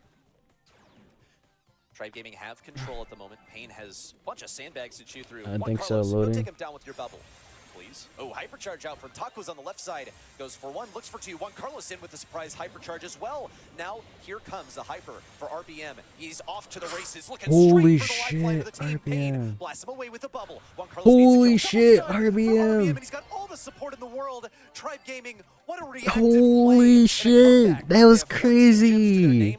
And there are only 10 seconds for STMN to Bro bring it hit home the to sun on enemy the side of the Tacos is equipped wall. with the super. He needs to get Nah. onto Luffy or onto RBM. Almost an upsetting moment there on the right side. Gonna be coming out of the Shadow Realm. Now, interruption on the right side. Mutually assured Zeus, grab him. destruction. Yes. RBM also almost able to pick up these gems, and another interruption. As we see all of these hovering over the head of Luffy. STMN, though, they must be out of gas. I don't think they can bring this back. Don't count him out yet. Tacos has a super. Taco's ready. RBM's low, but he's not the person that And a needs to hyper. He has a needs to hyper. be able Oh, to he's assert dead. all their pressure too, and he should be safe and sound. That was Nice. absolutely unreal from RBM. I mean, the only thing he RBM did doing with the RBM shot was this big things. double stun, and he landed it really brings Tribe now into an advantageous position. One more game away from making it all tied up. And it's all thanks to RBM. He absolutely stole the show there. Yeah, counterplay who? You see Gus pop his shield and he's like, I've done it. I've defended the Buzz. And then Buzz says, actually, I have a second one, so tough luck, buddy. Heists all of the gems with a double stun and brought him all the way home. But that doesn't change the fact that STMN did have the winning position prior to that big play. You cannot rely on hero plays dependably. You see Tribe Gaming look for a strong start. In fact, they have. They've gotten a tempo lead of just a couple of gems, but they have allowed Juan Carlos to encroach on their back lines. Can't relate to that crime sign because I can do these things too. He may go down now, but he will be returning with a vengeance in form of a torpedo headed to the other side. Juan Carlos also taken down. Real Wall alley. break from Zeus. He does get taken down himself, but it's just fine because Tribe Gaming are playing the long game here. I mean, it's a joke, but it's not a joke at the same time. Like, you see my Buzz. My Buzz is really clean too. I really like what you said there about not being able to depend upon hero plays, and I think that sums it up really well. But it does give Tribe a bit of a lift, and sometimes that is enough. And they can just get this one more game. 2 sets apiece it will be. But I'm not RBM, you know. RBM going straight Oh, in now, but, okay, maybe I am RBM. actually a miss rather than him going into the realm, but nonetheless, Taco's going out of that realm now and into enemy lines taken care of. Carlos and Payne now really are putting the pressure on. Tribe behind by 3 gems. Happy for you, And connects James. this hypercharged shield onto Juan Carlos, giving the best possible odds. He can just go even deeper into this spawn side. RBM's got to make some space, finds the kill as well, but not able to get a cycle. That little bit of a time warp there allowed him to evade that shot. That hyper was Now, really pressure from lackluster. Payne, low HP, 982, has to pop the emergency hypercharged shield. That's not very good at all. Thankfully, though, Buzz is out of the equation for now, but STMN don't have that positioning anymore. This is going to go to a tied tempo. They can trade out gems here. That countdown is bound to come pretty soon. Here comes RBM right after the hypercharge from Juan Carlos. Nice. And he cycles the stun as well. Payne still without a super. Thankfully, he's got tacos to peel for him, but Zeus is going to grab this gem and go 1 gem closer to tying up this countdown. Juan Carlos is here as a deterrent and looks for the bubble onto Luffy, but misses. Luffy teleported away to keep this gem count tied. 10 to 10. Next gem goes to STMN. Tribe Gaming had to This fire just looked back. like a They are stamina fighting a win. 2v3, so it's not going to be favorable. Luffy doesn't have a gadget either. It's going to STMN, and now Tribe have to Yeah. get to STMN spawn. RBM's in pursuit, he finds Payne. That's huge. Wait. And maybe the escape. No, He saw the shut down by countdown. STMN. 12 stars to 12 gems rather to 11, and now the 12 will spawn for Tribe Gaming. That was a huge moment there, and now it's bought Tribe just a little bit of time, but sometimes time is all you need in gem grab. It's countdown for STMN, but still, it can be reset from a gem in the mid. Time warp down and back into the hands of Luffy. And That's a kill for RBM. as well, continuing That's a to keep kill the on pressure Payne.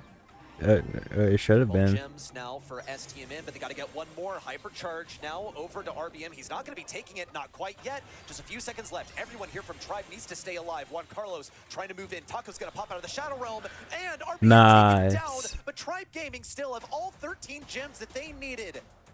Butterfingers out here. They couldn't hold on to the gems. It gives a set win to Tribe Gaming. From the brink of defeat, they drag us to set 5. We are gonna watch the first 3-2 of the day. It's either gonna be a reverse sweep if Tribe Gaming makes it into the grand finals and wins this set number 5, or it's gonna be Stamina struggling to close it out but finally find their way into winning that set 5 again. Both worlds would not really be satisfying, I feel. RBM with the most kills here, Luffy with a lot of damage. We have kills also on the side of Stamina. I think kills wise, this was RBM really has been even. playing It all just insane. came down to the amount of time Tribe Gaming had a reset onto Stamina. Once they had the gems, they lost them again. It all came down to one man as well, RBM for me. I mean, the amount of times that he was in the right place at the right time. There's one of those moments as well. I'm sure we'll see many. Obviously, a team effort all round, and especially in that last game, everyone had to do their bit. But another takedown there brings the gems back. He was just absolutely everywhere in that game, and I just feel like that made a massive, massive difference. Bringing Tribe back into the conversation here, as again, to not make the grand finals for them would be absolutely devastating. This match is like running a marathon, and you're almost at the finish line. You beat that one opponent that just has been beating you over and over again. He's the top runner. He's always winning Olympia. And then you kind of fall down and just can't get up. Whatever you try to do, your legs Yeah, are whoever crossed, wins right? this You know is what's going losing on. to You just Elevate. can't That's how it's looking. actually walk over that finish line. You're just so close. Stamina is so close, but they're now starting to overthink, Ark. Yeah, and a lack of match point, you know, to really kind of keep the pressure on to Tribe, really. I think that they've been able to manage that better than maybe Tribe would have crumbled. But so far, all it's really done is kind of aid their confidence. And their drafting has got better as STMNs has started to subside. And now, at this pinnacle moment in this series, it feels like Tribe are on the up, and STMN are all doom and gloom. But what is a match that STMN really need to win? I mean, they are the favorites in this position. If they win this match, this one single set, to be able to make the World Finals. And right now, it's really up in the air, but Tribe have got all the momentum. That cannot be denied. I hope Stamina can get back up again, untangle their shoelaces, pull their socks up, and finally cross that line. Tribe Gaming on the other side, they would also deserve that win now. Coming back after being down 0-2 is a very strong performance. I'm kind of rooting for both here. It doesn't work that both of them win. Still kind of feel for Stamina because that match just means so much to them. If they make it to the grand finals, I want to reiterate, they will have that third slot for the world finals. Not locked in, but at least until August, where things get a little tight again. Bans are in now. Shade Kaze, Lumi on the side of Stamina. Tribe Gaming has the first pick, so it makes a lot of sense to ban out those three absolute monsters on Hot Potato. Ruffs is banned out, Cordelius and Briff. We don't say Ruffs too often, but they have just proven how strong he is on Hard Rock Mine. I guess they also know something we don't for Hot Potato. Ready? Well, what they're doing here is they're banning out wall breakers. Griff is probably your #1 option to start breaking things here on Hot Potato, and then you will fall back to Colonel Ruffs if things are really rough. No pun intended there. But a first pick of Ali, I know This you're is the satisfied win. with Really, that let's mark because you were go. wondering, where is Luffy's the Ali been been the gun today? company Well, player, solid here it is. backup. It was a sleeper pick that only rears its ugly head. here Well, on he Hot Potato, used to and really also be getting some pretty strong. solid safe damage. That's a lot Like, of, you could compare him to RBM in like the potential first there in month the mid, and I think that and makes a lot of somewhat sense why last Tribe year. Gaming But would not RBM want was STMN like to still have the on his own Cordelius to level. But pretty Luffy much used to silence be this really brawler. strong And then individual also you player have too. Colonel Ruffs and Griff, which are going to be breaking open those walls. But Amber will be able to break open bushes, so it's a necessary compromise for STMN. Chuck not banned, but not necessarily the best of matches for him. I like the berry here myself as well. Glad to see the alley. I think despite the low win rate that it's had, it's kind of a bit unjust. It's such a dangerous brawler. On a map like this, the Amber's a great response actually, because it means that Luffy's not going to be able to have nearly as much jump ball as well coming in. But STMN, I really love ball since the rework. It's in a great place. But Draco still available here as well. That's a scary prospect for me. Was wondering whether maybe Tribe wanted the shade with that great ban, with that Griff ban as well, but it was banned out by STMN for good reasons. That's a great Bans question, could be an option Toko. here as well for, I low-key Tribe Gaming. We've forgot already that seen I it in need to previous push sets. that. It's definitely one which they experimented a lot with. Lumi's banned out by STMN, which is quite a good thing, I would say. But certainly, you know, I think that you can't really go wrong with Chuck. Draco are going to come in, and I think that's probably be wise under the circumstances. But playing the Amber could be a problem. I just think that there's no reason not to pick it. Yeah, it's quite tough, really. Another hazard for Tribe Shut up, Gaming here is Toxin. that they're playing into Bull, which has a bad matchup into Charlie, which is one of the best things that you can go right now. Charlie would also be, I think, pretty decent into that alley, but it's not going to be a good Charlie game for them because they have to play against Amber that can fire through the spiders. She has great range as well. She's always been a solid counter to that Charlie. So the final selection now coming in from Tribe Gaming. Are they going to assist this Draco and get into the enemy side? No. Oh, man. And that is why they banned the wall breakers, is because they want to fire Rico game down the mid. I don't know who you was referring to with that message, crying son. But if you were talking about me, I would find you. I still would have preferred the berry, honestly. It would have paired really nicely with the Draco, but nonetheless, Tribe won those walls. The ball can also break them down, so there is that definitely on my mind. Yeah, Hank going to come in for STMN now as well to round off what is a very, very HP heavy comp here. And let's see whether this Rico investment is going to pay off. I just don't know whether it's the meta for it, to be quite honest. That's the only thing. And it can These definitely comps do are very wonders on interesting. defense, but you got to line up those shots, and I just feel like it can be problematic. Ball has never been in a better spot right now, so yeah, I don't know. Another thing worth mentioning is a questionable last pick. STMN have been kind of spamming the Hank today. They're going to be playing it into a Draco. Now, they will be keeping it on opposite lane whenever possible, but this is a pretty passive brawler. Should be able to take down that alley quite nicely. Pain now looking for the defense versus RBM, who is laying into that safe with a critical shot. Meanwhile, however, Taco's found his way onto the enemy safe. A little bit of burn reaches over there as well, but Zeus has already gotten his hypercharge. And this is actually quite curious as well. Luffy's a very mechanical player, but usually he's the one on the Rico, so we'll get a taste of Zeus today. So far, he's been locking it down on the right side, hypercharge in, and it kind of goes nowhere. In fact, it didn't hit a single brawler, not even on the return pass, but it's okay because he still has his position on the right side. Zeus has been tapping. He did actually get some damage on the safe, almost got the stage I down. like In the fact, bull pick, RBM to on be defense now honest. as Juan Carlos should come out on top here as well. Hypercharge. I wouldn't be rewarded surprised if for his Tribe efforts. loses here. And Luffy as well in a good spot to come in to lurk and try to assassinate Pain.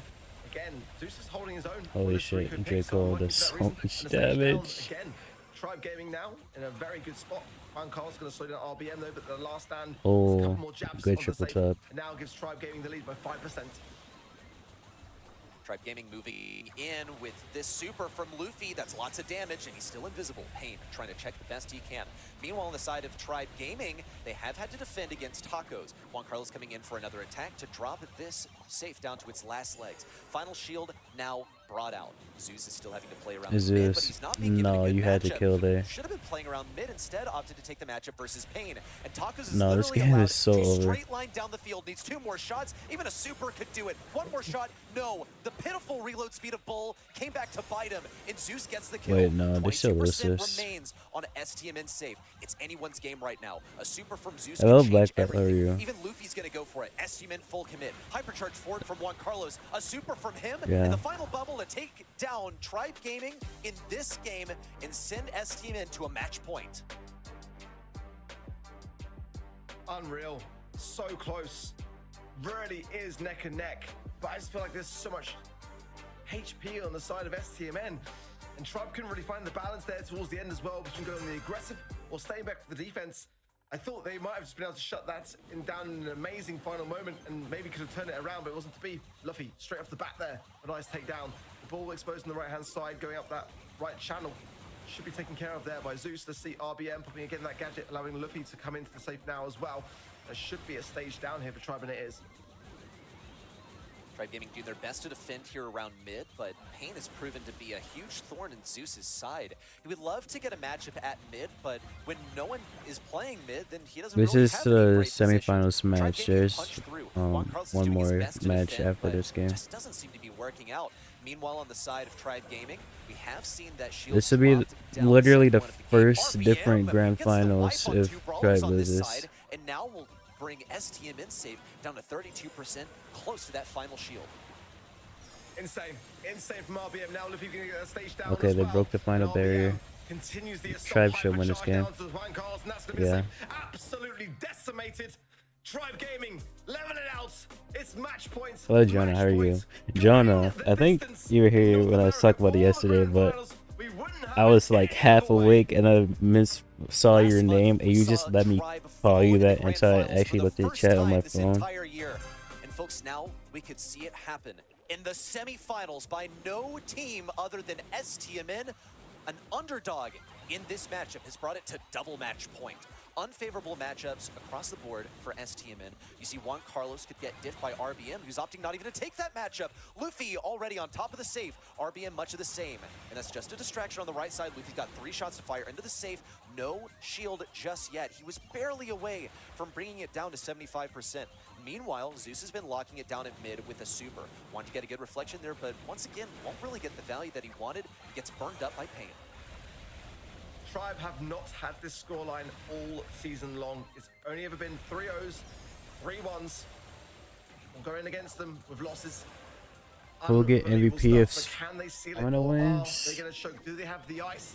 That's the question, because STMN have got maybe a banging comp. tacos. I'm really worried about this ball. Takis is playing it so well, and Juan Carlos as well. Luffy's safe through the left-hand side now, going towards the safe. Thinking better of it, choosing the heal up as well, pops the gadget as well for more aggression. Gets the safe down to now, with RBM's help, the second stage goes Nice. down. That's fantastic for Tribe. Yeah, Tribe Southwest Gaming for locking sure. it down at mid, but here comes Juan Carlos around the left side. Love having Ready Looks for the slow commentate, me on RBM. too. Perfect Luffy, timing. you're Now dead. the defense against Luffy. It's looking awesome for STMN. Need to get this Amber hypercharge down the safe. Barely going to get that timing, and Tacos is tanked by Oh, Luffy coming out of Zeus. spawn with that respawn shield that kept him invincible. Now on top of Juan Carlos, looking for more.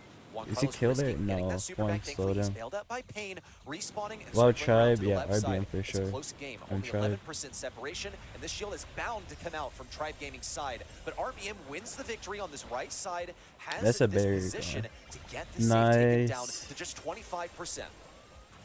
Oh, Luffy's being sneaky. He finds the save as well, and Zeus with a lovely super as well. 3%. 3%. 3%. No one there to get the damage. 21% needed for Wait, STMN. RBM's coming down with RBM Hyper goes Charge. straight They win down this. with the hypercharge. The Dragon's Yes. gets the height. Let's go, Tribe. Somehow, some way, Tribe Gaming have done it. Let's go, my point. They made the grand finals and full reverse swept STMN. The reverse The sweep. journey is far from over, but boy, was that a gauntlet. The boys in red can still get it done. This one's for the doubters. Did they still have it? They were taken down 1-3 by What did we learn Eternal today, in the chat? qualifiers, and they almost lost to STMN here, but they held on. Bandrico. What a crazy match, honestly. I was just like, I can't take this anymore. We're at the double match point in this match. Finally, Elevate, a match going Toxin. all the way What'd you to set expect? 5. And Stamina, they were so close to becoming the plot twist in the script of NA's monthly finals. But we have Tribe versus Elevate again. And Stamina, they end their run 5 points behind SSG. And they're at least in the LC Cliche. Yeah, but it's Patchy instead of Vegeta. Quite nice. I had an inkling Tribe that Stamina would be able to surprise us today. They did at the start with a 2-0, but they were, despite cruising with that 2-0 lead, just not able to close it out in the day. At the end of the day, ready. Yes. Yeah, oh my Vegeta's gosh. still on Tribe Gaming APAC. barely stuck He together almost with beat the Melty defense in and Elevate qualifiers. has It was literally funny. only 3-0'd their opponents. It's been a pretty clear-cut day. It has been 3-0s and then only a couple of 3-2s. Eternal brought things all the way to set 5, only to be taken down by Elevate there in the first semifinal. In our second semifinal, well, in case you just tuned in and you missed it, Tribe Gaming barely got a win over STMN. So they're looking a little bit shaky compared to their opponents that are also the victors from last month, Elevate. I mean, Patchy has good confidence Again, as well, same to be story honest. every single month in NA, isn't it? It had to come this way. Tribe Gaming versus Elevate in the finals. And that's all we're waiting for right now. We just need a quick breather after such an exciting match. Some snacks and bring in your friends for that one. It's going to be worth it.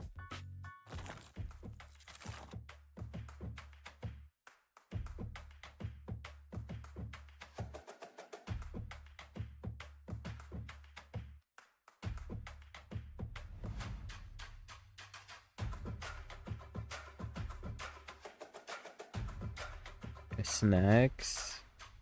I got my snacks. I got Toxin right there in chat. I got Toko lurking somewhere. There's Toko.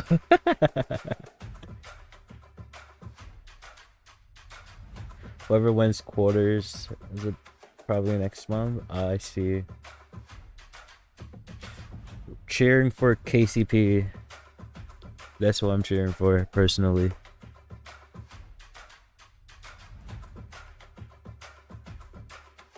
Brostars, yeah, Brostars has an official Twitch channel, Twitter, TikTok, Instagram, Facebook, I hope you're ready for the YouTube. grand final of the July monthly finals. Here I don't know about North Kick because no one America. really With talks Kenny, about Kick. And Kenny proved me wrong, but losing in a reverse sweep is the worst possible way to lose a match.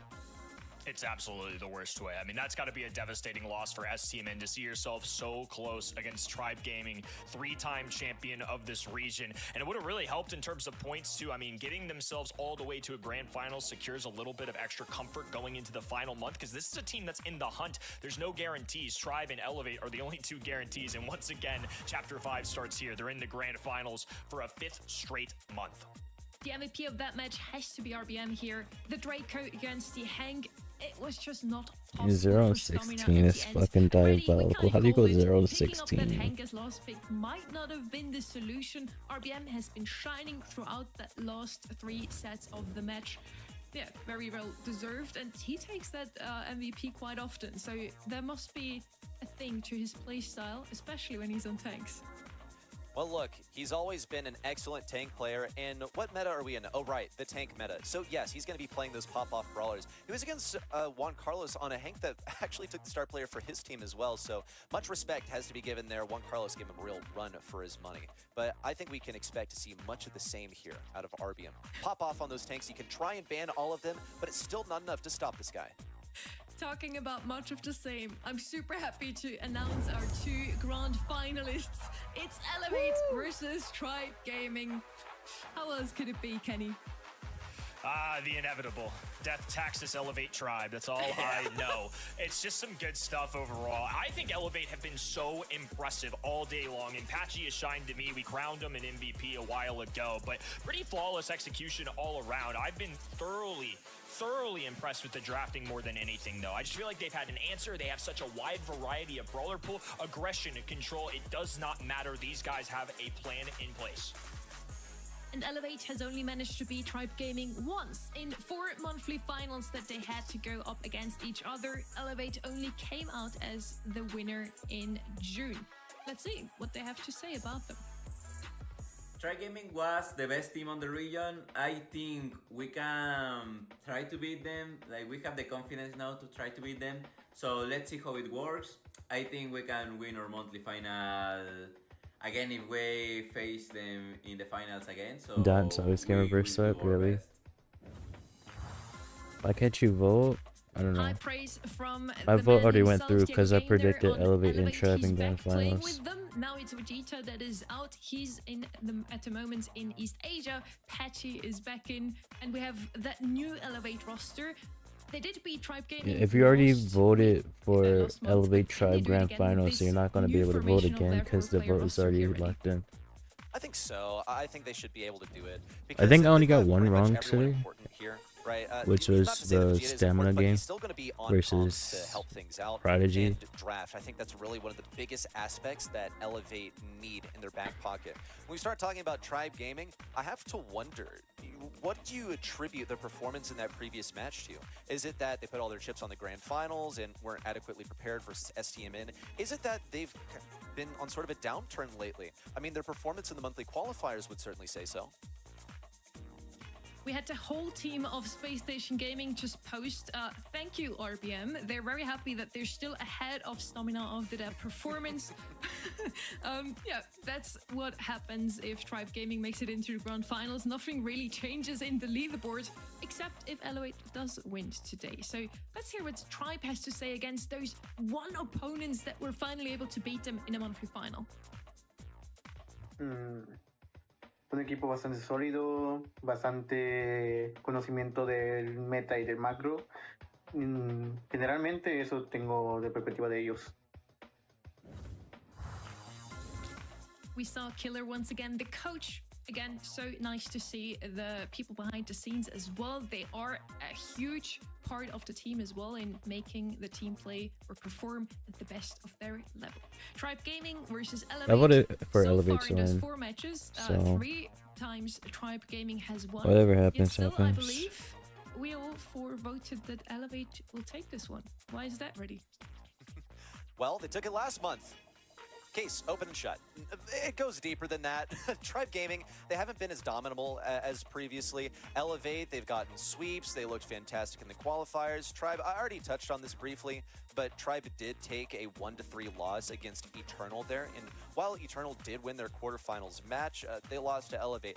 Let's, do your transitive property, apply what you learned in Algebra 1, and I think the math's out for an Elevate victory. Kenny, why do you think Elevate will take it? Is it really just the form that Tribe Gaming is showing today? Is it also the qualifiers that made you vote for Elevate? Or why? Elevate won the last go around, and also I have enough doubt in my mind with Tribe, especially after Stamina. Sure, they got away with it. I think honestly a really big one for them too, just going 2 straight months with losses, especially early on, or at least earlier by their standards in the semifinal, would put Tribe to dent, I think, in the mental. So the fact that they were able to overcome that does give me confidence. This feels like a buy the dip with Tribe right now, but I'm picking the team that I picked on event.brawlstars before we even started today. I'm not going to change my mind. I'd be way more upset. Gonna hold the line. I've been wrong a lot today, but I'm picking Elevate nonetheless. I mean, yeah, same reasons for me here picking Elevate because of June, because of how Tribe Gaming was performance in both the qualifiers and today as well. It really did look like Team Electros gave them some trouble. At least they took a couple of games, but then the match against Stamina, I think if, Stamina would not have gone into their minds a bit too much, they could have closed that one out. It was a very close call for Tribe Gaming here, but in the end, again, those two teams in the finals. We're just taking a moment here. I think the players of Tribe Gaming still need a little bit of a breather. They obviously didn't have as long as a break as Elevate had, but now it looks like we are heading into the grand final match. I hope everybody's ready, because I think this time around, it's not going to be a 3-0, neither for Tribe nor for Elevate. What is this prediction? Certainly hope it's not. Yeah, that's a little suspect now. 94% is what insane. I predicted, which is that the win percentage was higher for Tribe. I mean, look, they've taken more first places in this region than Elevate, so that's sort of how it works out. They have something like a 90% win rate, which is just unthinkable when we're in month 5. Just some crazy stuff coming out of the predictions today from the people. I was just saying how we should probably buy the dip on the 3-time monthly champion. It seems that nobody had any qualms with that. 90+ percentage points going to Tribe Gaming. All things considered too, Elevate have looked great. I think the drafting's been on point. That's not to take away. Obviously, Tribe are perfectly capable of winning this. They've done it more times than not, but I don't know. I like this second half Elevate. I feel like this is a team that's been playing fearless. They've been drafting well, playing well. Not a lot to complain about on my end. And with that, the stage is set, and we're now heading into the last match of the day and the last match of the July monthly finals. Honestly, it's been a breeze this weekend, especially. We had so many 3-0s in SA, and now also today. Janet is going to be the first pick here, finally not banned out. I think we've never seen her pick today. She was banned out a couple of times though, and then double swoosh, she makes so much sense. Also makes it basically impossible for their opponents to pick Terra. Wouldn't be too surprised if Elevate would pick her up themselves later on. Pretty much my thought exactly. It seems like so much of the meta here on Double Swoosh revolves around, can you get an excellent Tara first pick? Elevate, they're not interested in running it. We actually saw Bilal play it earlier. While he played it really well, it still didn't get a victory for them, so that's perhaps some of the thinking here. And a bit of mind gaming stuff from Elevate as well, because I expect that Tribe Gaming might have anticipated a Tara first selection here. Nonetheless, they've gotten their gym carrier already. Could also be an okay way to scout out lanes. Just needs to be cautious of stuff like Buster that can still pop out of some of those side lanes. Get a 3-shot going onto that Janet, something I've seen many, many times before here on Double Swoosh. Now you have that Finks coming out in Mr. P. Now, I don't know about you, Kenny, but I'm seeing rundown potential, not into the Finks, but into this Mr. P, since he has no way of defending himself in close range. Yeah, thankfully Tribe Gaming have this last pick, but you're absolutely right. I mean, even somebody like a Tara now can be grabbed for this left-hand din to kind of get that piercing damage through the porters. Obviously, the comeback mechanic in the mix as well if you use her hypercharged super. You know, into something like Finks, it does slow down those projectiles, but it might be worth the gamble on that left or right. I voted for Elevate, grandson. On the map. Really interesting to see this approach. Kenji going to slice through every single one of those porters, though, of the tanks. That one makes a lot of sense to me. Certainly does. You can run it down. There's the Tara call out. Well done for you. And it also means that Tribe Gaming only have one more chance to counter out this Tara. So a bit of interesting mind gaming. Elevate, instead of taking the traditional approach to this, have decided that they're not going to win this Crying big Sun will be advance. my first. They're Wait, going to what? do it with their 4-5 selections. So that diminishes Tribe Gaming's opportunities This to is low-key counter it from an 3 Ashe chances game. to just 1. We'll see if they even decide to go for it. They have a lot of things to do here. They need something with CC that can deal with that Kenji. Or They also Amber, have to okay. get rid of some of these shades. Amber makes sense. It's not going to have CC. Loading but it is COD against both the stuff- last excuse me, picks. good against stuff that runs you down. So no real complaints there. It's one of the best ways to deal with Tara. So there's not a doubt in my mind that Elevate actually anticipated Tribe Gaming going with the Amber specifically. With Elevate getting one on the board last month, this officially became a rivalry. No longer are Tribe Gaming some big I wouldn't brother be of North surprised if America. either team Elevate wins this. have earned a seat at the table, but there's Mr. only Genius one Smart throne Man, battle to yes. become kings of the Hello, North Brand. is How you underway. been? I think I do Elevator remember already that off to the name. races. They've got Kenji up the left side, and with some help from Patchy, that's a kill on RBM. The very thing that's supposed to be defeating Patchy, but it's not going to be made easy. Still see that Amber looking for, oh, excuse me, it's not even going for the Tara anymore. Same strategy employed that we saw from Team Electros earlier. They've decided to go with Tara's first gadget, the Psychic Enhancer, that will reveal those bushes. Seems to be working out so far. Should be a kill for Patchy. They like right here. their We got Tara, Bree, decided not to use the which is super. something I should be Instead, thinking Zeus is about going to win again. this I haven't matchup really and get played that much Porter Tara. down, which I isn't think gonna I've be played that her like easy for Elevate to deal 2 or with, 3 because in order to times. get over there, they have to get aggressive into Yeah, those last back couple lines months. and survive long enough to get over there. Oh, a nice Yeah, grab by so Patchy cool. there on the left hand end. Luffy, Zeus backed away now, and the Porters are going to be falling victim A to silly little extra 10-year-old damage coming game. out of the gadget. Patchy I mean, going there's a lot of hypercharge money here. on the line, That's a though. rough go at it. But Luffy with the teleport kind of landed right into it, so got more than he probably bargained for. RBM with the trade. 7 gems still with Diego. Has a The prize available pool too is if he over needs $1 to get out of harm's way. million. Things shaping up very well for Elevate. They just need one more gem, and they can afford to play aggressive into it because Diego Gamer can fly away. Evx just going to go ahead and grab it. Alright, Not gonna loading get in anything to Tribe Toko. Gaming. I'm If gonna he find dies, both that's of really you. okay. Diego Gamer can still snatch And it do up. unspeakable They are backed up all things. the way into their spawn. Now here comes down the super from Luffy. Gem surrendered to the ground. Diego Gamer up in the skies, looking for a bit of damage and also for the survival. They are facing against a hypercharged Mr. P on the right side. Patchy dispels one of these porters. Evx with the kill on the left side. A TP away from Luffy, but he's so far away from the objective. A few seconds to go. Diego Gamer safe. Patchy on his last legs, but Zeus doesn't have the ammunition to take him down, and game 1 goes to Elevate. Nicely done there by the Blues side. It's been a team that's been riding a wave of momentum since that last month's win. A lot of sweeps along the way. And if they did it against Tribe Gaming, they would have less grand finals wins, but I think they would feel like the de facto #1 for now. #1 seed up on the line for either of these teams. Tribe Gaming have held it every single month so far this year, but there could be a change coming in North America. Tribe Gaming are going to be facing a similar matchup to last time. They're facing the same lane layouts. Here comes Evex trying to get close to RBM. Needs the support from Patchy, which is just close behind. Needs a couple shots on RBM to take it down, but RBM gets the kill with the assistance of the Dancing Flames. Played around those walls expertly to get the 1v2. It's a positive elixir trade, if you will. Tribe Gaming will Did find Broda themselves say back in positive races. elixir Meantime, they've trade? gotten 4 gems off of that initial interaction. A super out from Evx and the kill that he needed for a bit of control for Elevate. And really not just a bit, a ton of control. They've got possession of Tribe's bushes.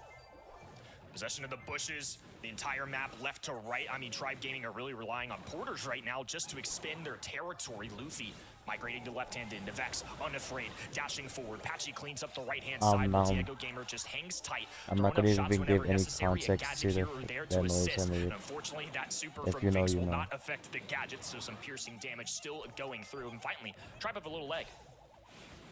Elevate have the tempo lead, however. Tribe Gaming cannot allow a single one of the gems on Elevate's side of the gem mine to actually get into their hands. I don't. With Patchy falling, it's actually I feel like possible maybe they to should get have there. Has the Finks super, but play he's not gonna go for this gem. It would be lane too instead of dangerous. mid. Instead, looking for a bit of damage versus RBM and Why versus Mr. Luffy. P? Has Yeah, that's what I'm successfully trying to scouted figure out out. I feel like RBM. Mr. P would Has have been revealed his fine if it was position there on the mid left though. side. It's gonna be Patchy's But they're playing responsibility to take him lane. down. With I don't hypercharged really super, understand that's it. no problem at all. Not even a difficulty. One more gem for Elevate. It's got to be spawning on their side in just a moment here. No, on Tribe Gaming's side, but it's fine. They can extend this far. Diego Once Gamer doesn't upon have a super. time, What a Crying Son, disaster! FX you gotta needs to remember I dash have no away. money, A super would keep him alive a little and bit longer, gem but he needs needs this for the comeback. membership. Ends up suiciding onto the And corner, so membership Diego can get requires it money, instead, so he can make a big and money play is in the end. something I don't have.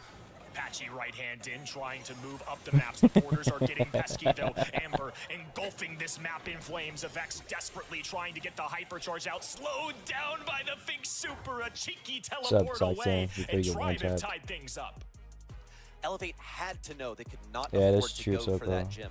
In fact, they could afford to not go for that gem. They could have hung back and waited for I a think gem to spawn on their side. They got a little bit too trigger maybe happy, next and it month cost or them the September lives I of their could gem start carriers. going. You also had Evex go in to save the gems, but by that time it was a done deal. You had a hypercharge super, but Yes, Finks sir. shuts down a hypercharge Kenji super so easily. You throw down your own radius, and it slows down his super so much that he's never going to make any difference.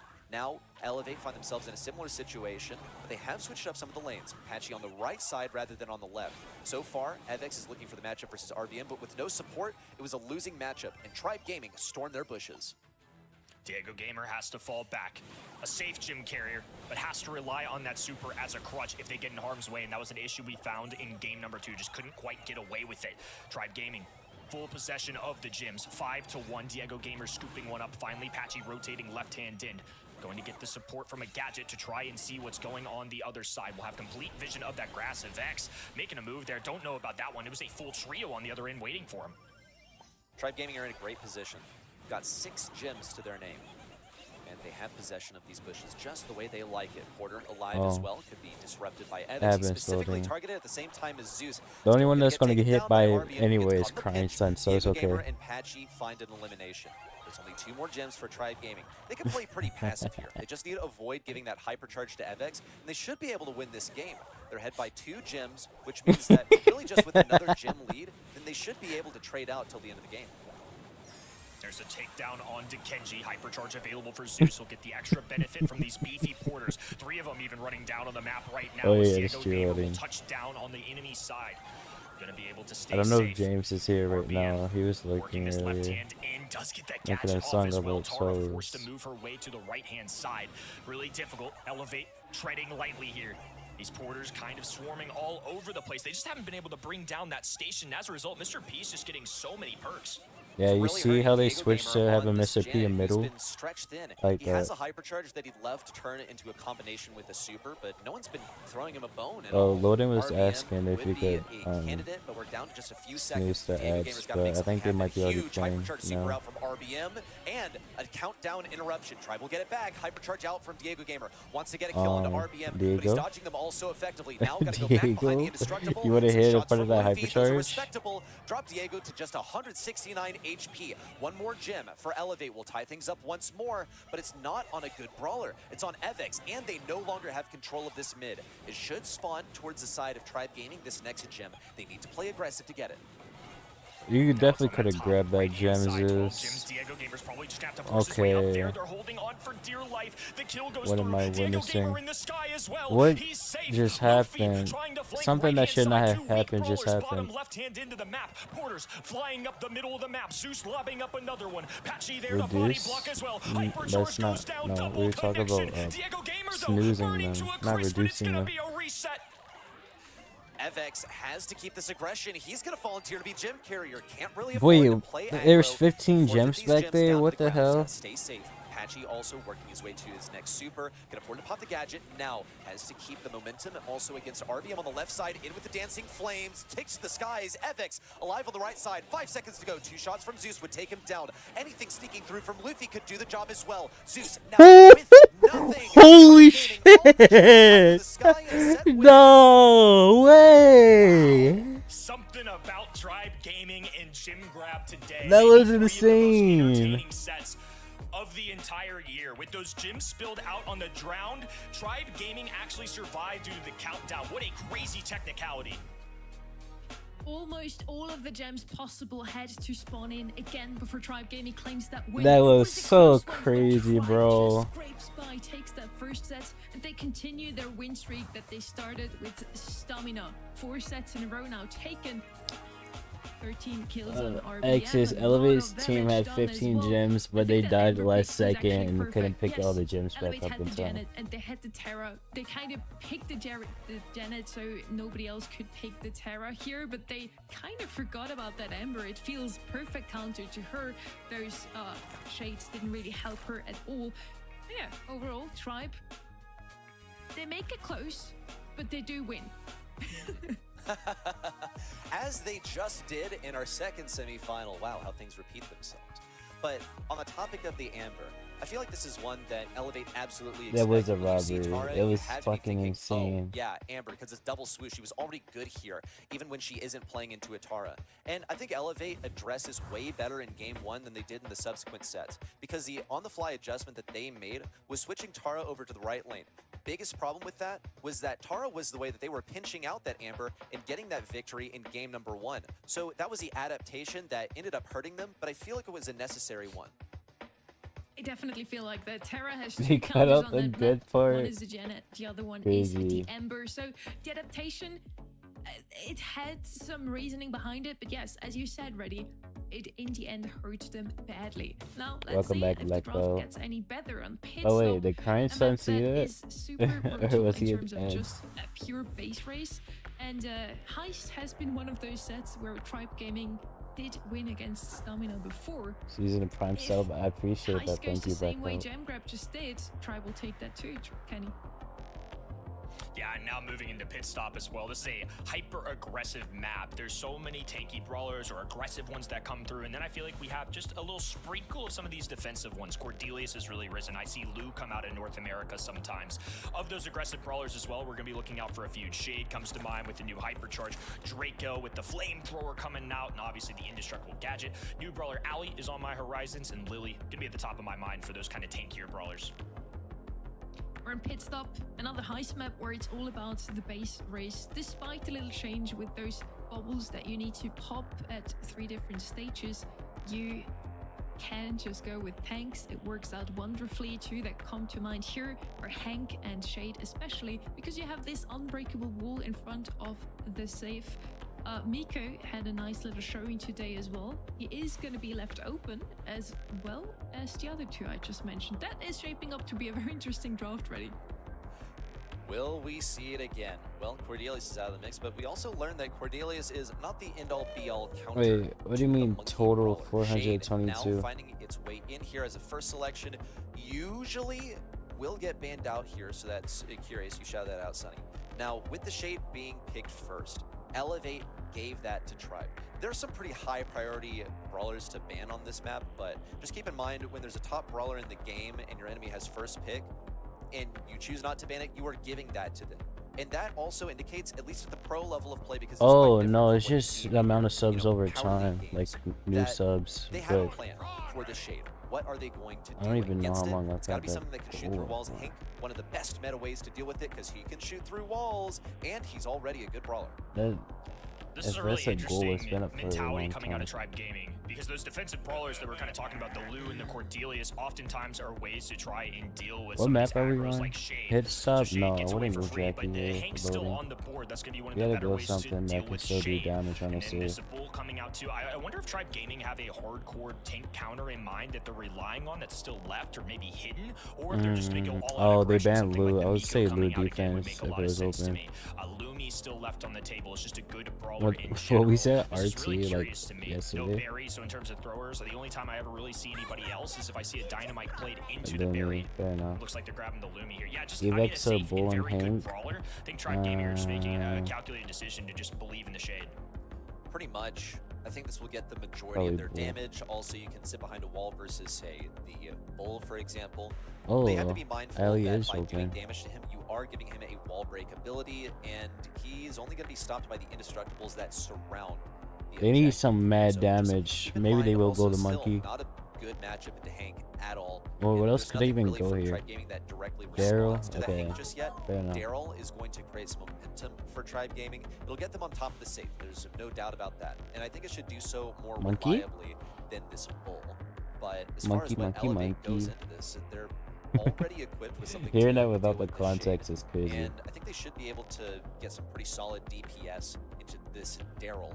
When we saw that Lumi played earlier by Tribe Gaming, I believe it was Zeus on Lumi, and he was doing a great job of cycling out the supers. So I think just Melody. maybe right Melody in now, they're putting a lot of their 2025. chips on the Lumi to get a whole tank defense.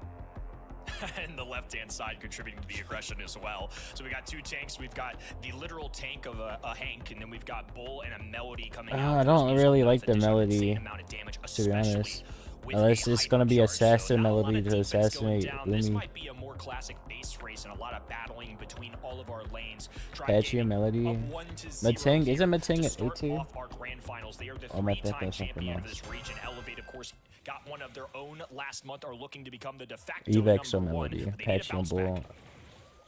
Okay, I kind of saw that Elevate coming. are finding their positions on this map. They've sent Evex over to the right side to deal with Zeus. That's a fine matchup. Zeus is also having some trouble rotating away. Just trying to keep this lane versus Evex. For the time being, also RBM's creating the aggression. That's a He beauty. must just be moving things backwards because that super was bound to go absolutely nowhere. We'll see the takedown into Luffy as well, and Diego Gamer can Wait, start I just working delete on one this of them safe. so it's But it not looks like he's more spamming the focused chat on the on screen. creating some pressure onto Zeus so that Evex can get in position. Evex could walk right past Zeus, but he's more interested in getting a super to do so. That's the kill that Oh, Elevate there's an needed. Evex on Now save. Evex gets to walk counterclockwise. Why did they until he say does enough damage Evex to instead get of the shield out. Evex? Yeah, it's a good call out for the folks at home too. Counterclockwise does be the play, and it's Zeus now getting a stun up the middle of the map. Diego Gamer barely surviving, drops a super just to preserve himself and stay afloat.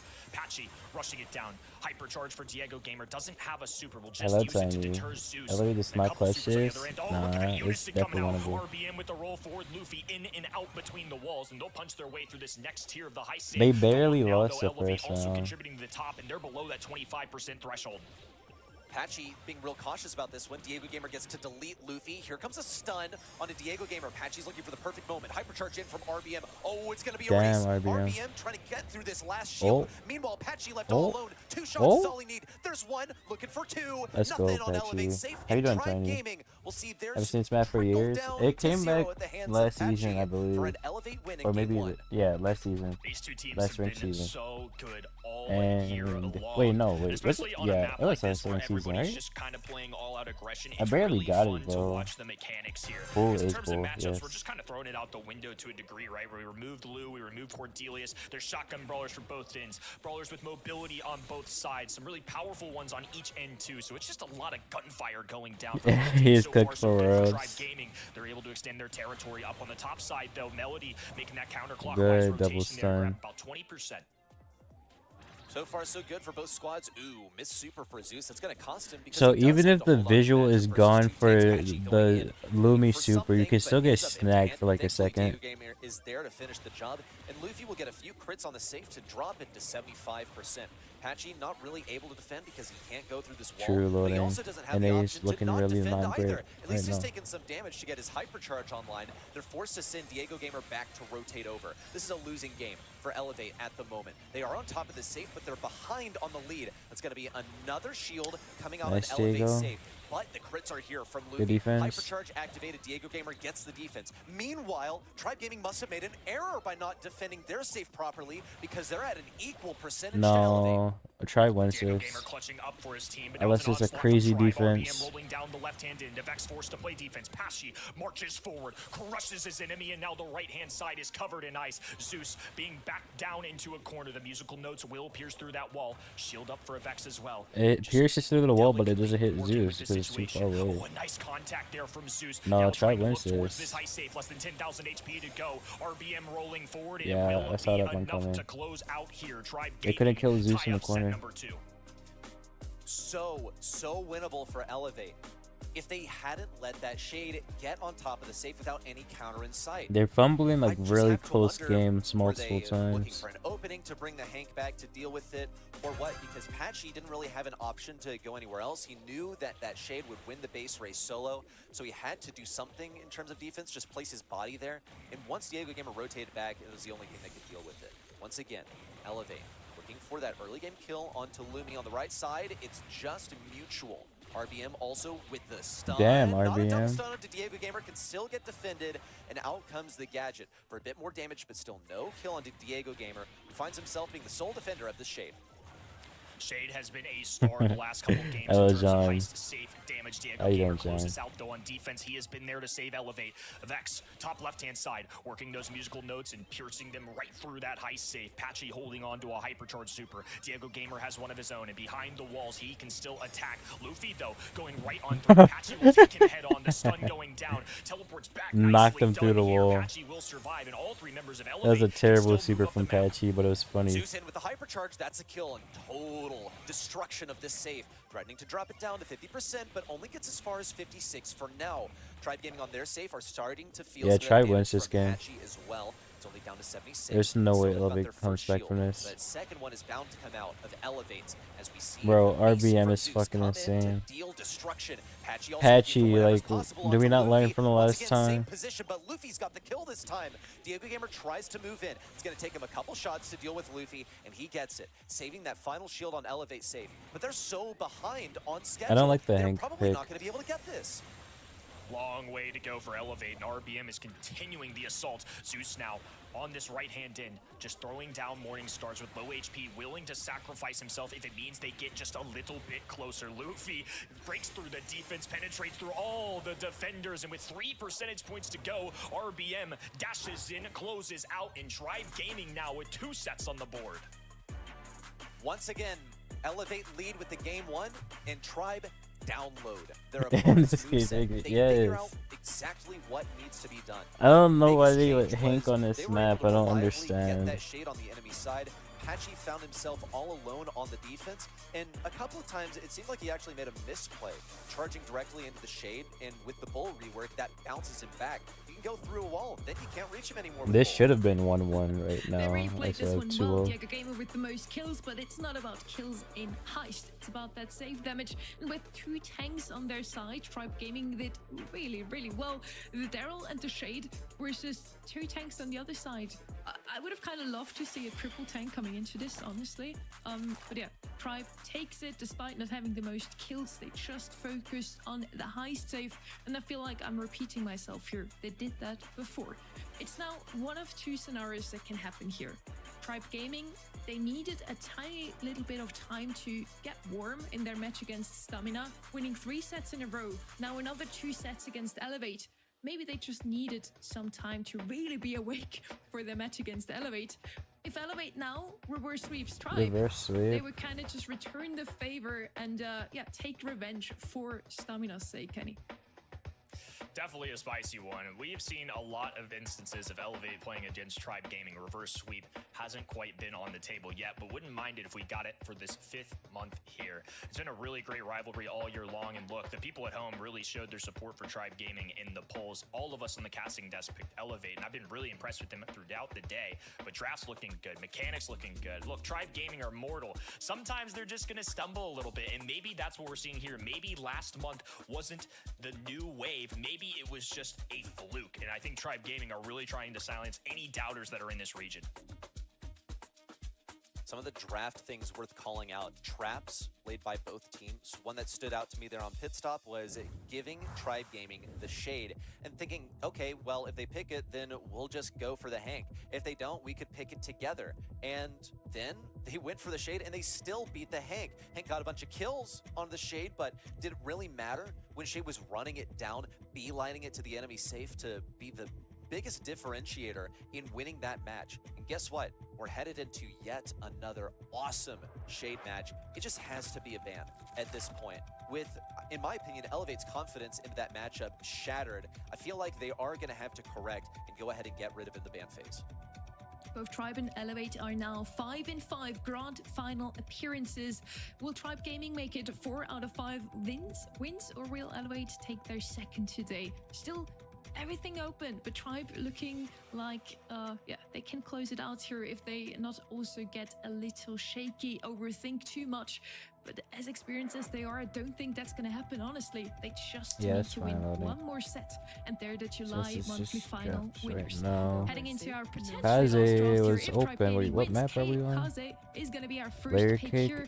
Why No did we leave Kaze surprises, open? One of the best tanks. We've seen her all day. Why did you and with ban Shane and Hank? Hank both banned out. Ellie as well. All of those options that can either shoot through the wall or jump over it or just walk through it are out of the way. Kaze, a top pick in my opinion, Kenny.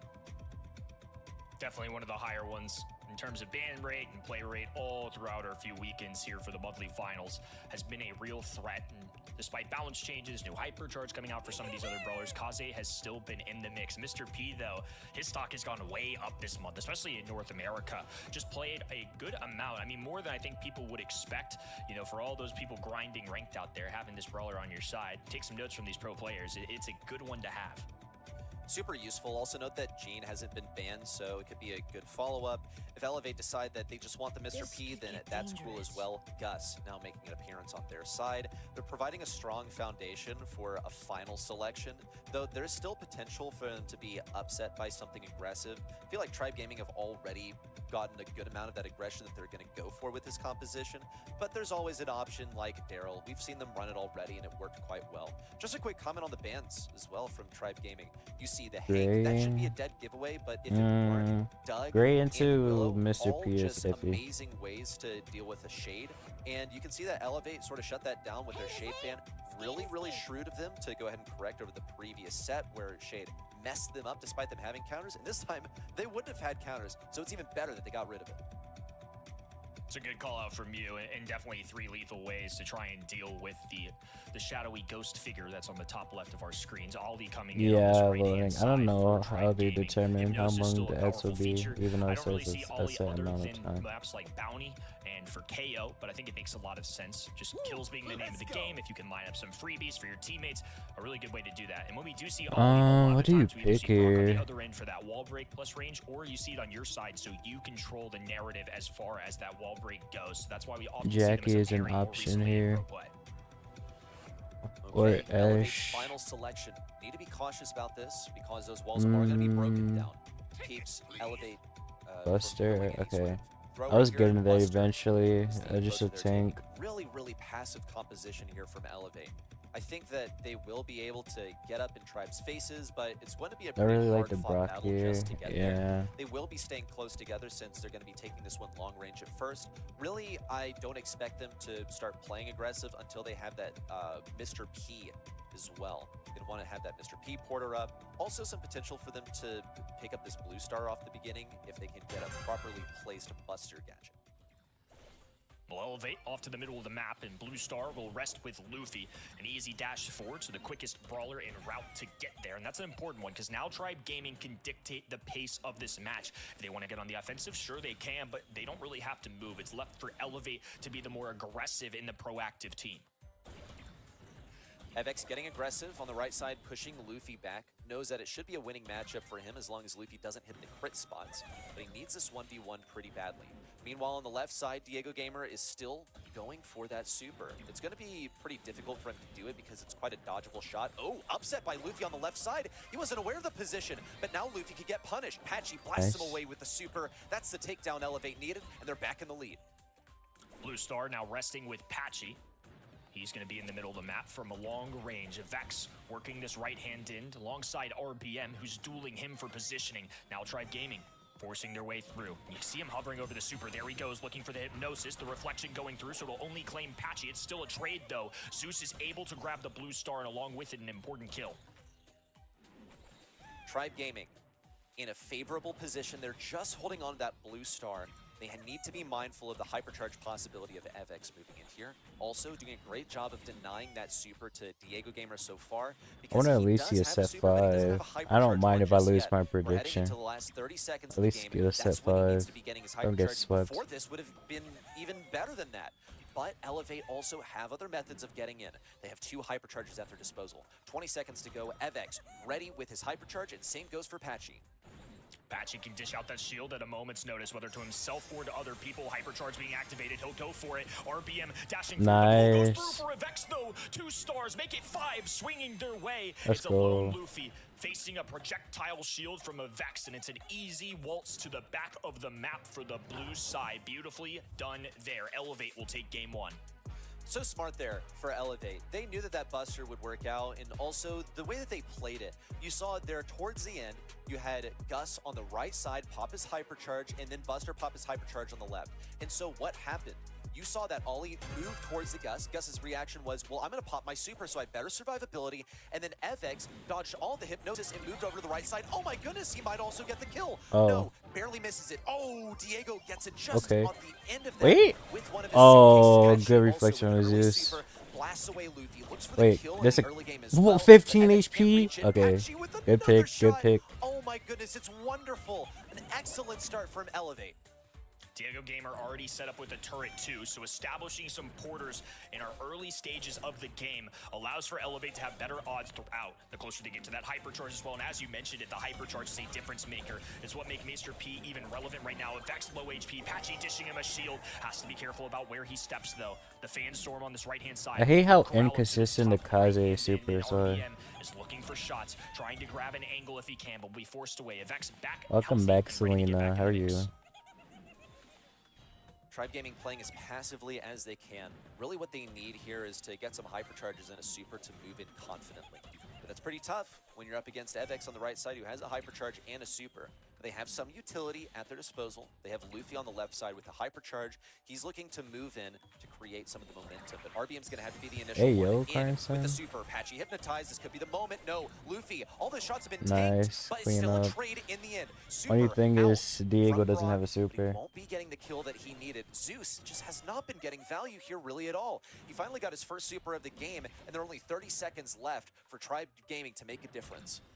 Good news is they have a hypercharge for Luffy and a super available for RBM. Luffy decides to go in now. RBM diving in, hypnotizes 2, looks for the tag, gets Patchy, has the blue star, traded right back. Oh, that Vex shield with is so only 453 clutch. HP, has to tread carefully. What dodges coming out of him here? 3 stars. That was the most separator clutch shield between ever. Elevate and Tribe Gaming. Luffy has to desperately march forward. There's a They gotta kill for protect Vex. Evex. RBM working on Patchy now. Nice. It's not enough here. Elevate, extend, and will take us to a set number 4. Oh, that wait. Such a close call. Oh, At thank you any for the point there 10 towards the bits. end, if Selena, FX I had appreciate fallen, it. then that would have been a game Crying winner Sign, for I Tribe would at not the have match noticed point that if in you their didn't back say pocket. that, to be Such honest. a close call. It shows in But my the activity gameplay feed, speaks it for doesn't itself. show Wait, in where's Patchy chat. going?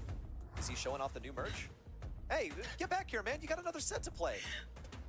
He did that before too. Every single time Elevate wins a close set, Patchy needs a breather, and I feel you. Honestly, I need one too. Ready to they take this one, and there's some signs of life now finally from Elevate. They did win a game in the previous 2 sets each, but this one, all of a sudden, a dominant 2-0 from them. Not a single game taken by Tribe Gaming. FX definitely the key to their success, as you mentioned, Ready. If he would have fallen there at the end, it would have went the other way, but Elevate manages to close it out. And let's see if they can take that momentum into set 4 as well, Kenny. Yeah, Vex with some big-time pulls as well. The shields from Buster were really good. Both these sides, just no weak links, especially you can see it in the stats as well, but where kills are everything in this game mode. DPS numbers were great for everybody. I mean, this is just 2 really well-rounded teams that synergize great together. 2 very different strategies. I mean, we've seen Elevate get really aggressive today and run things like the Mortis, but right there, it was more of that passive-aggressive style. So this is one of the things that I love about this team in particular. There's just a lot of routes that they have to win. There's a lot of brawlers in their arsenal. They've really showcased that throughout our monthly finals. You say it here, no weak links on both sides. They definitely deserve to send in yet another monthly final. Both of those teams. Both of them are also showing some great variability, that they can pick any brawler, they can play any one of them and play it so well. We've seen some tanks coming out from them. We saw a Brock now, a Gus, some long-ranged options as well. Those 2 teams really have it all down. Brawl Stars is what they live and breathe. It certainly is. I know that look, if we were just to comment on like Elevate as a team, Patchy's been playing since he was literally 11 years old. The dude's like 19 now. Sheesh. That is crazy. Yes, imagine being raised from your formative years on Brawl Stars, and this is what happens. You have a player that can retire at the end of 2024 and then come back and make a World Finals earlier today, and now he's just trying to win a monthly final. But he and company are behind. They need to clutch up and get a reverse sweep to deal that blow back to Tribe Gaming. I mean, yeah, imagine playing Brawl Stars since you're 11 years old and then retiring with 18. Crazy. Mind-blowing, honestly. Pinball Dreams is going to be our next match. Like this map. It's a map we haven't seen too often don't in mind it. other monthly final grand finals, but now we're seeing it. Yesterday, we saw it in SA. We had Lumi, Stu, and Draco winning the match for SK Kalalas. It was the last match of the day and the last set as well, because with it, SK Kalalas wrote history by finally beating Loud. Let's see who takes it today here. Let's see if we see the same brawlers as well. Ellie's gonna be banned out, Shade and Hank. So again, there's 3 brawlers that can put those walls to good use all out of the way. First pick with Elevate. Kenny, what do you think? Are we gonna see a tank pick as first pick once again? I think that's what they wanted. I see Ash, Willow, and Draco, and I think that they probably wanted to grab a Hank for themselves, but top right-hand side got rid of it. Lumi instead going to be the choice here. So much more neutral, just a good brawler overall, really successful win rate. Hard to complain about this. If you're gonna grab it, you're gonna have to do it early in the draft, because otherwise it's gonna slip through. Response now from Tribe Gaming. Something range to deal with this Lumi. She's been such a dominant mid here on Pinball Dreams. Really difficult to deal with. Also one that's been quite powerful in the hands of Tribe Gaming, especially Zeus. So it's a good thing that Elevate went ahead and took it for themselves. Has a great win rate. Was if you're definitely stats paying head attention. in that regard. The response to Tribe Gaming so far, they have a last pick, so they don't really need to necessarily respond to it at the moment to start forming their own draft. Gus making an appearance from Tribe. That's a way of dealing with it. You outrange the Lumi at least, and you form good synergies with other aggro brawlers on your team. I'm hungry. Got a mid of choice with some decent range, and of course has that shield. It could be the ultimate goalkeeper at times too. If you're trying to walk it in, activate that shield, you'll bounce your enemies away. And of course the hypercharge is an even better version of that. Tribe Gaming can pair this with something if they wish. Typically Gus is going to be with an aggressive or a tankier brawler, so they can benefit from that shield, get up in the faces, and be kind of that frontline option while Gus hangs back and helps with the teammates, and Kaze is certainly that. So they have their aggression.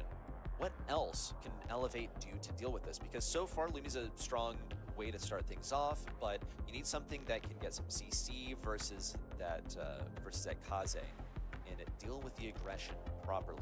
Also, keep in mind, throwers are super strong on this map. There's always the risk of wall break, but you need to keep that thrower I was trying to consideration get you, in your but you mind. were It's why busy something with like Sunny. Willow is worth a ban here. A lot of times we would actually see it as like one of the first picks in the draft, so it is interesting to see Elevate go ahead and ban it out. I suppose they weren't really interested in being forced to take it as a first selection. Bolt coming out from Elevate, that's one way to break down the walls. Should also be a decently winning matchup into Kaze in the Geisha form, so I think she'll find herself in the Assassin form a little bit more frequently. So Lumi and Bull, one more brawler for the side of Elevate to pair with this. They've got a tank, they've got an offensive brawler with certainly capabilities of defense with the stun that she can bring through with that super, and it's Larry Lori. So we saw the Willow be banned out. We know that throwers can be valuable on this map, but their thrower of choice is Larry, which has been a brawler that's risen through the Or ranks. did it So go I'm here, curious if Griff? Tribe Gaming will try and go thrower to Maybe, match yeah. this, or go a completely different direction. Larry is so fire on Brawl Ball, and here where there are walls galore and no wall break yet from Tribe Gaming, it can be pretty good, but there's still the ever-present risk of wall break. Or how about wall jump? That's what Cordelius is going to be doing, and this was their sleeper pick. This is what they were concealing. So the aggression comes in for Patchy. Cordelius can put him in the realm. Can also jump over the wall, and if you know the tech, you can fire off that super and then hit the gadget to jump over a wall and have an opponent in the realm at the same time, because no one can use supers or gadgets in the Shadow Realm, not even Cordelius. So a little bit of stuff for you to look out for in that specific matchup. It won't also be like too hopeless for Cordelius, because he charges super when enemies are within a radius around him, so he can stay a little bit close to Patchy. He's even considering running it down at the moment. Early ice rinks go down for Elevate. Tribe Gaming, though, nonetheless, positioning. RBM kicking the ball to the right-hand side. Diego Gamer and Patchy focusing him down. He'll go down immediately. Avex, left-hand side, trying to get to this end flank against Luffy, but Luffy can outrange him, especially in this assassin form where you got a little bit of distance. Oh. Ooh, going right at Patchy. Okay. Straight for the throat, grabs the kill, and Tribe Gaming will gain control of the ball. Ball positioned over towards mid. Not really interested in overcommitting at the moment. They would like a more significant kill. They don't want to risk Avex. Here he goes into the Shadow Realm. RBM trying to cycle. Looking for a better matchup at close range versus Diego Gamer. Looking good so far. Luffy in with the Fan Storm. That gets rid of the What a ammunition. shot. Oh, and what a snipe from RBM around the right side of the goal for one for Tribe. Flashy play coming out of Tribe early, 1-0 lead. Minute and a half on the clock. Luffy dribbling. Diego Gamer just trying to find a little bit of positioning for his team. It's felt like they've been on the back heels the whole way. Elevate trying to crank up this momentum.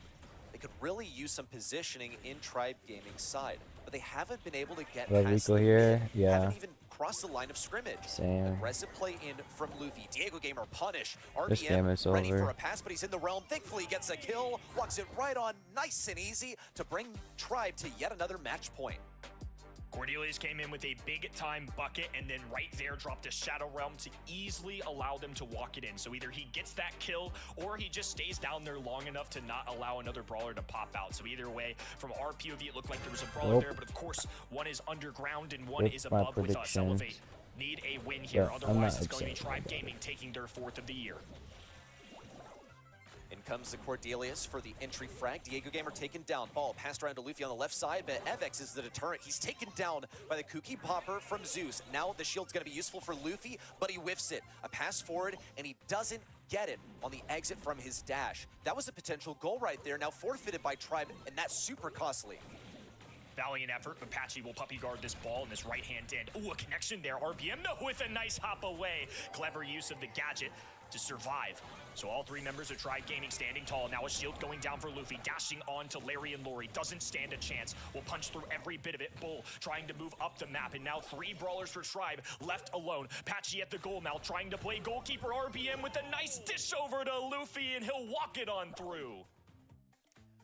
Tribe Gaming in the lead. They're only one is goal James away here from or taking any the other monthly mod final and reclaiming that their can glory snooze here the in North ads? America. They might be able to do it here and now. Double hypercharges out. Diego Gamer with the response, but the Lumi hypercharge hits nothing on the right side. Avex needs to get this kill. A pass over to Luffy. Patchy now on the defense. Is able to get Wish it I for could now. do it for Ball mobile. pass to the top side. RBM needs the kill. And here comes more damage from Patchy. Zeus tries to move it through, but the one-man It's only a army thing has on got it. PC, I believe. Great That's defensive the only effort. Had a problem. little extra assistance Otherwise, I coming in would from just do it Luffy, myself. unafraid, too. going straight at Patchy, and it's costly. Diego Gamer. I mean, the Kick off ads to the are right-hand bad side. when it's in the Patchy full middle of HP, the drops the super. game. Zeus there to defend. There's the shield to get him off of the ball, and now Luffy will grab it, kicks it away, and Tribe Gaming survive. Tribe Gaming now pushing this ball back to Elevate side. Luffy's ready to receive this pass. He's also going to go for the kill on Avex first. How does this one go in overtime? Unless Tribe Gaming are able to score this in 35 seconds, then it's looking pretty hopeless for Elevate. They still haven't gotten a goal on the board in spite of getting towards the enemy side, and they have some serious opposition. There's 2 supers available for Tribe. A hypercharge coming out for Avex, but he's now stuck in the realm. Is this the moment for Elevate to move forward? No. Taken down by the Kooky Popper. RBM ready to snag this ball upon coming out of the Shadow Realm. Wow. Oh, and a little bounce shot for extra measure.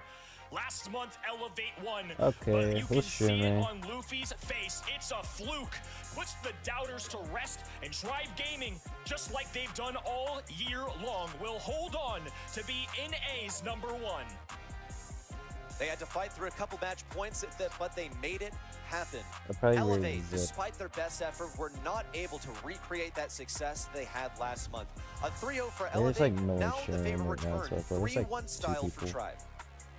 That was such a fun cam moment there as well. Luffy playing it cool, whereas we have Zeus on the side absolutely I'm freaking disappointed, out, being yeah. super happy that they finally won again. It think was only 1 Semantic month already that they ended. didn't. Pinball dreams have come true for Tribe, and they are returning to Oh, no, their no. former glory with the win today again.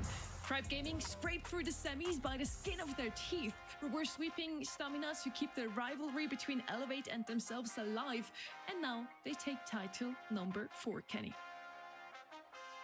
Incredible stuff. And I think a lot of the narrative around Tribe Gaming entering this was, have they lost it? Brawl Cup didn't go their way. Get some Last month sleep. got bounced by I probably Elevate in won't, convincing to be honest. I'm fashion. hungry. But today I'd rather was their look for day, something now to tacking eat on a instead. 4th Grand Finals win. That is unheard of across the world. That is true. They're the only ones to win 4 monthly finals. They're also the only ones to qualify for all 5 of them. So is Elevator. Really tough for them. Yeah. 3 O's in the quarters, probably 3-0 raise it in now. the semis, and then stopped Appreciate you by bringing the it with me. force named Tribe Gaming. Now, yeah, all that is left to do is bring back our 4th talent that we dearly miss. Let me sit in up so I those can get this quarterfinals. raid going. I'm sure he watched though. But yeah, I really feel like this was a match that will be in the history books again. Elevate now wants revenge. Can they repeat what they did in June? Now again in August. It's the last chance. They get ready. I think it's very possible, but it's going to make it, you know, pretty difficult for them to take back that #1 seed in the region, no doubt. It'll have to be another occurrence of this matchup, or Tribe Gaming are going to have to fall in an earlier match like the semifinals, which almost happened versus STMN. It went to Sounds double good. match Exit point over there, squad folks. before Let's not anything, forget I'll about be that. loading. So it's a Good good night, good thing night. that they I'm made it gonna- this far, because their position would actually be quite insecure heading into the final month if they had it. We do have another little treat for you. We do have an interview lined up with Tribe Gaming themselves. All of them are sitting I'm in the not same gonna room, stay so I'm for the also addressing interview, all to of be you. We're honest. talking to Luffy though. First up, congrats, man. You did it again. Thank you, thank you. Thank you so much. You were only 1 set away from elimination Yeah, in the me too, loading. semifinals. What was the turning point that brought you back against Stamina? I don't know. We never stopped believing that we could win, and we won. We won. We focus on every set. Heck yeah, man. I wanted to ask you, though. So last month, your win streak was finally interrupted, at least here in North America. You took your first loss in the grand finals. And the comment really from y'all's team was that you needed to my return to your shoulder old blade is, ways like, of hella preparation. sore. Now, you've qualified for the know World why. Finals. It's Are kinda you weird. concerned that between now and then you might fall back into those habits? No, we will continue working hard. Like when we decide to try different ways of work, and a few ones didn't work, as you see. Like we lost Brawl Cup and we lost the last monthly final. But now we're giving it Oh, all. I just realized you and could yeah, still hear them in we the will background. Continue working hard to win the next monthly final and do a good job in World Final. Heck yeah, man. Appreciate you Awesome to see bringing you it all up for really me. come into form. Luffy, you all have now won 4 grand. I'll be back tomorrow, tonight maybe, if I'm awake.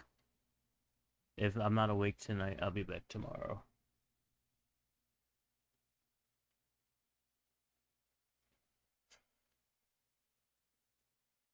What's up, Kenan?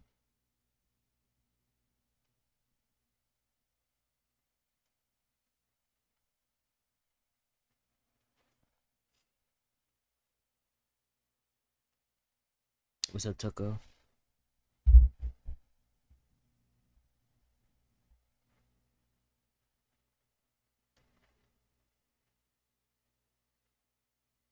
Hello.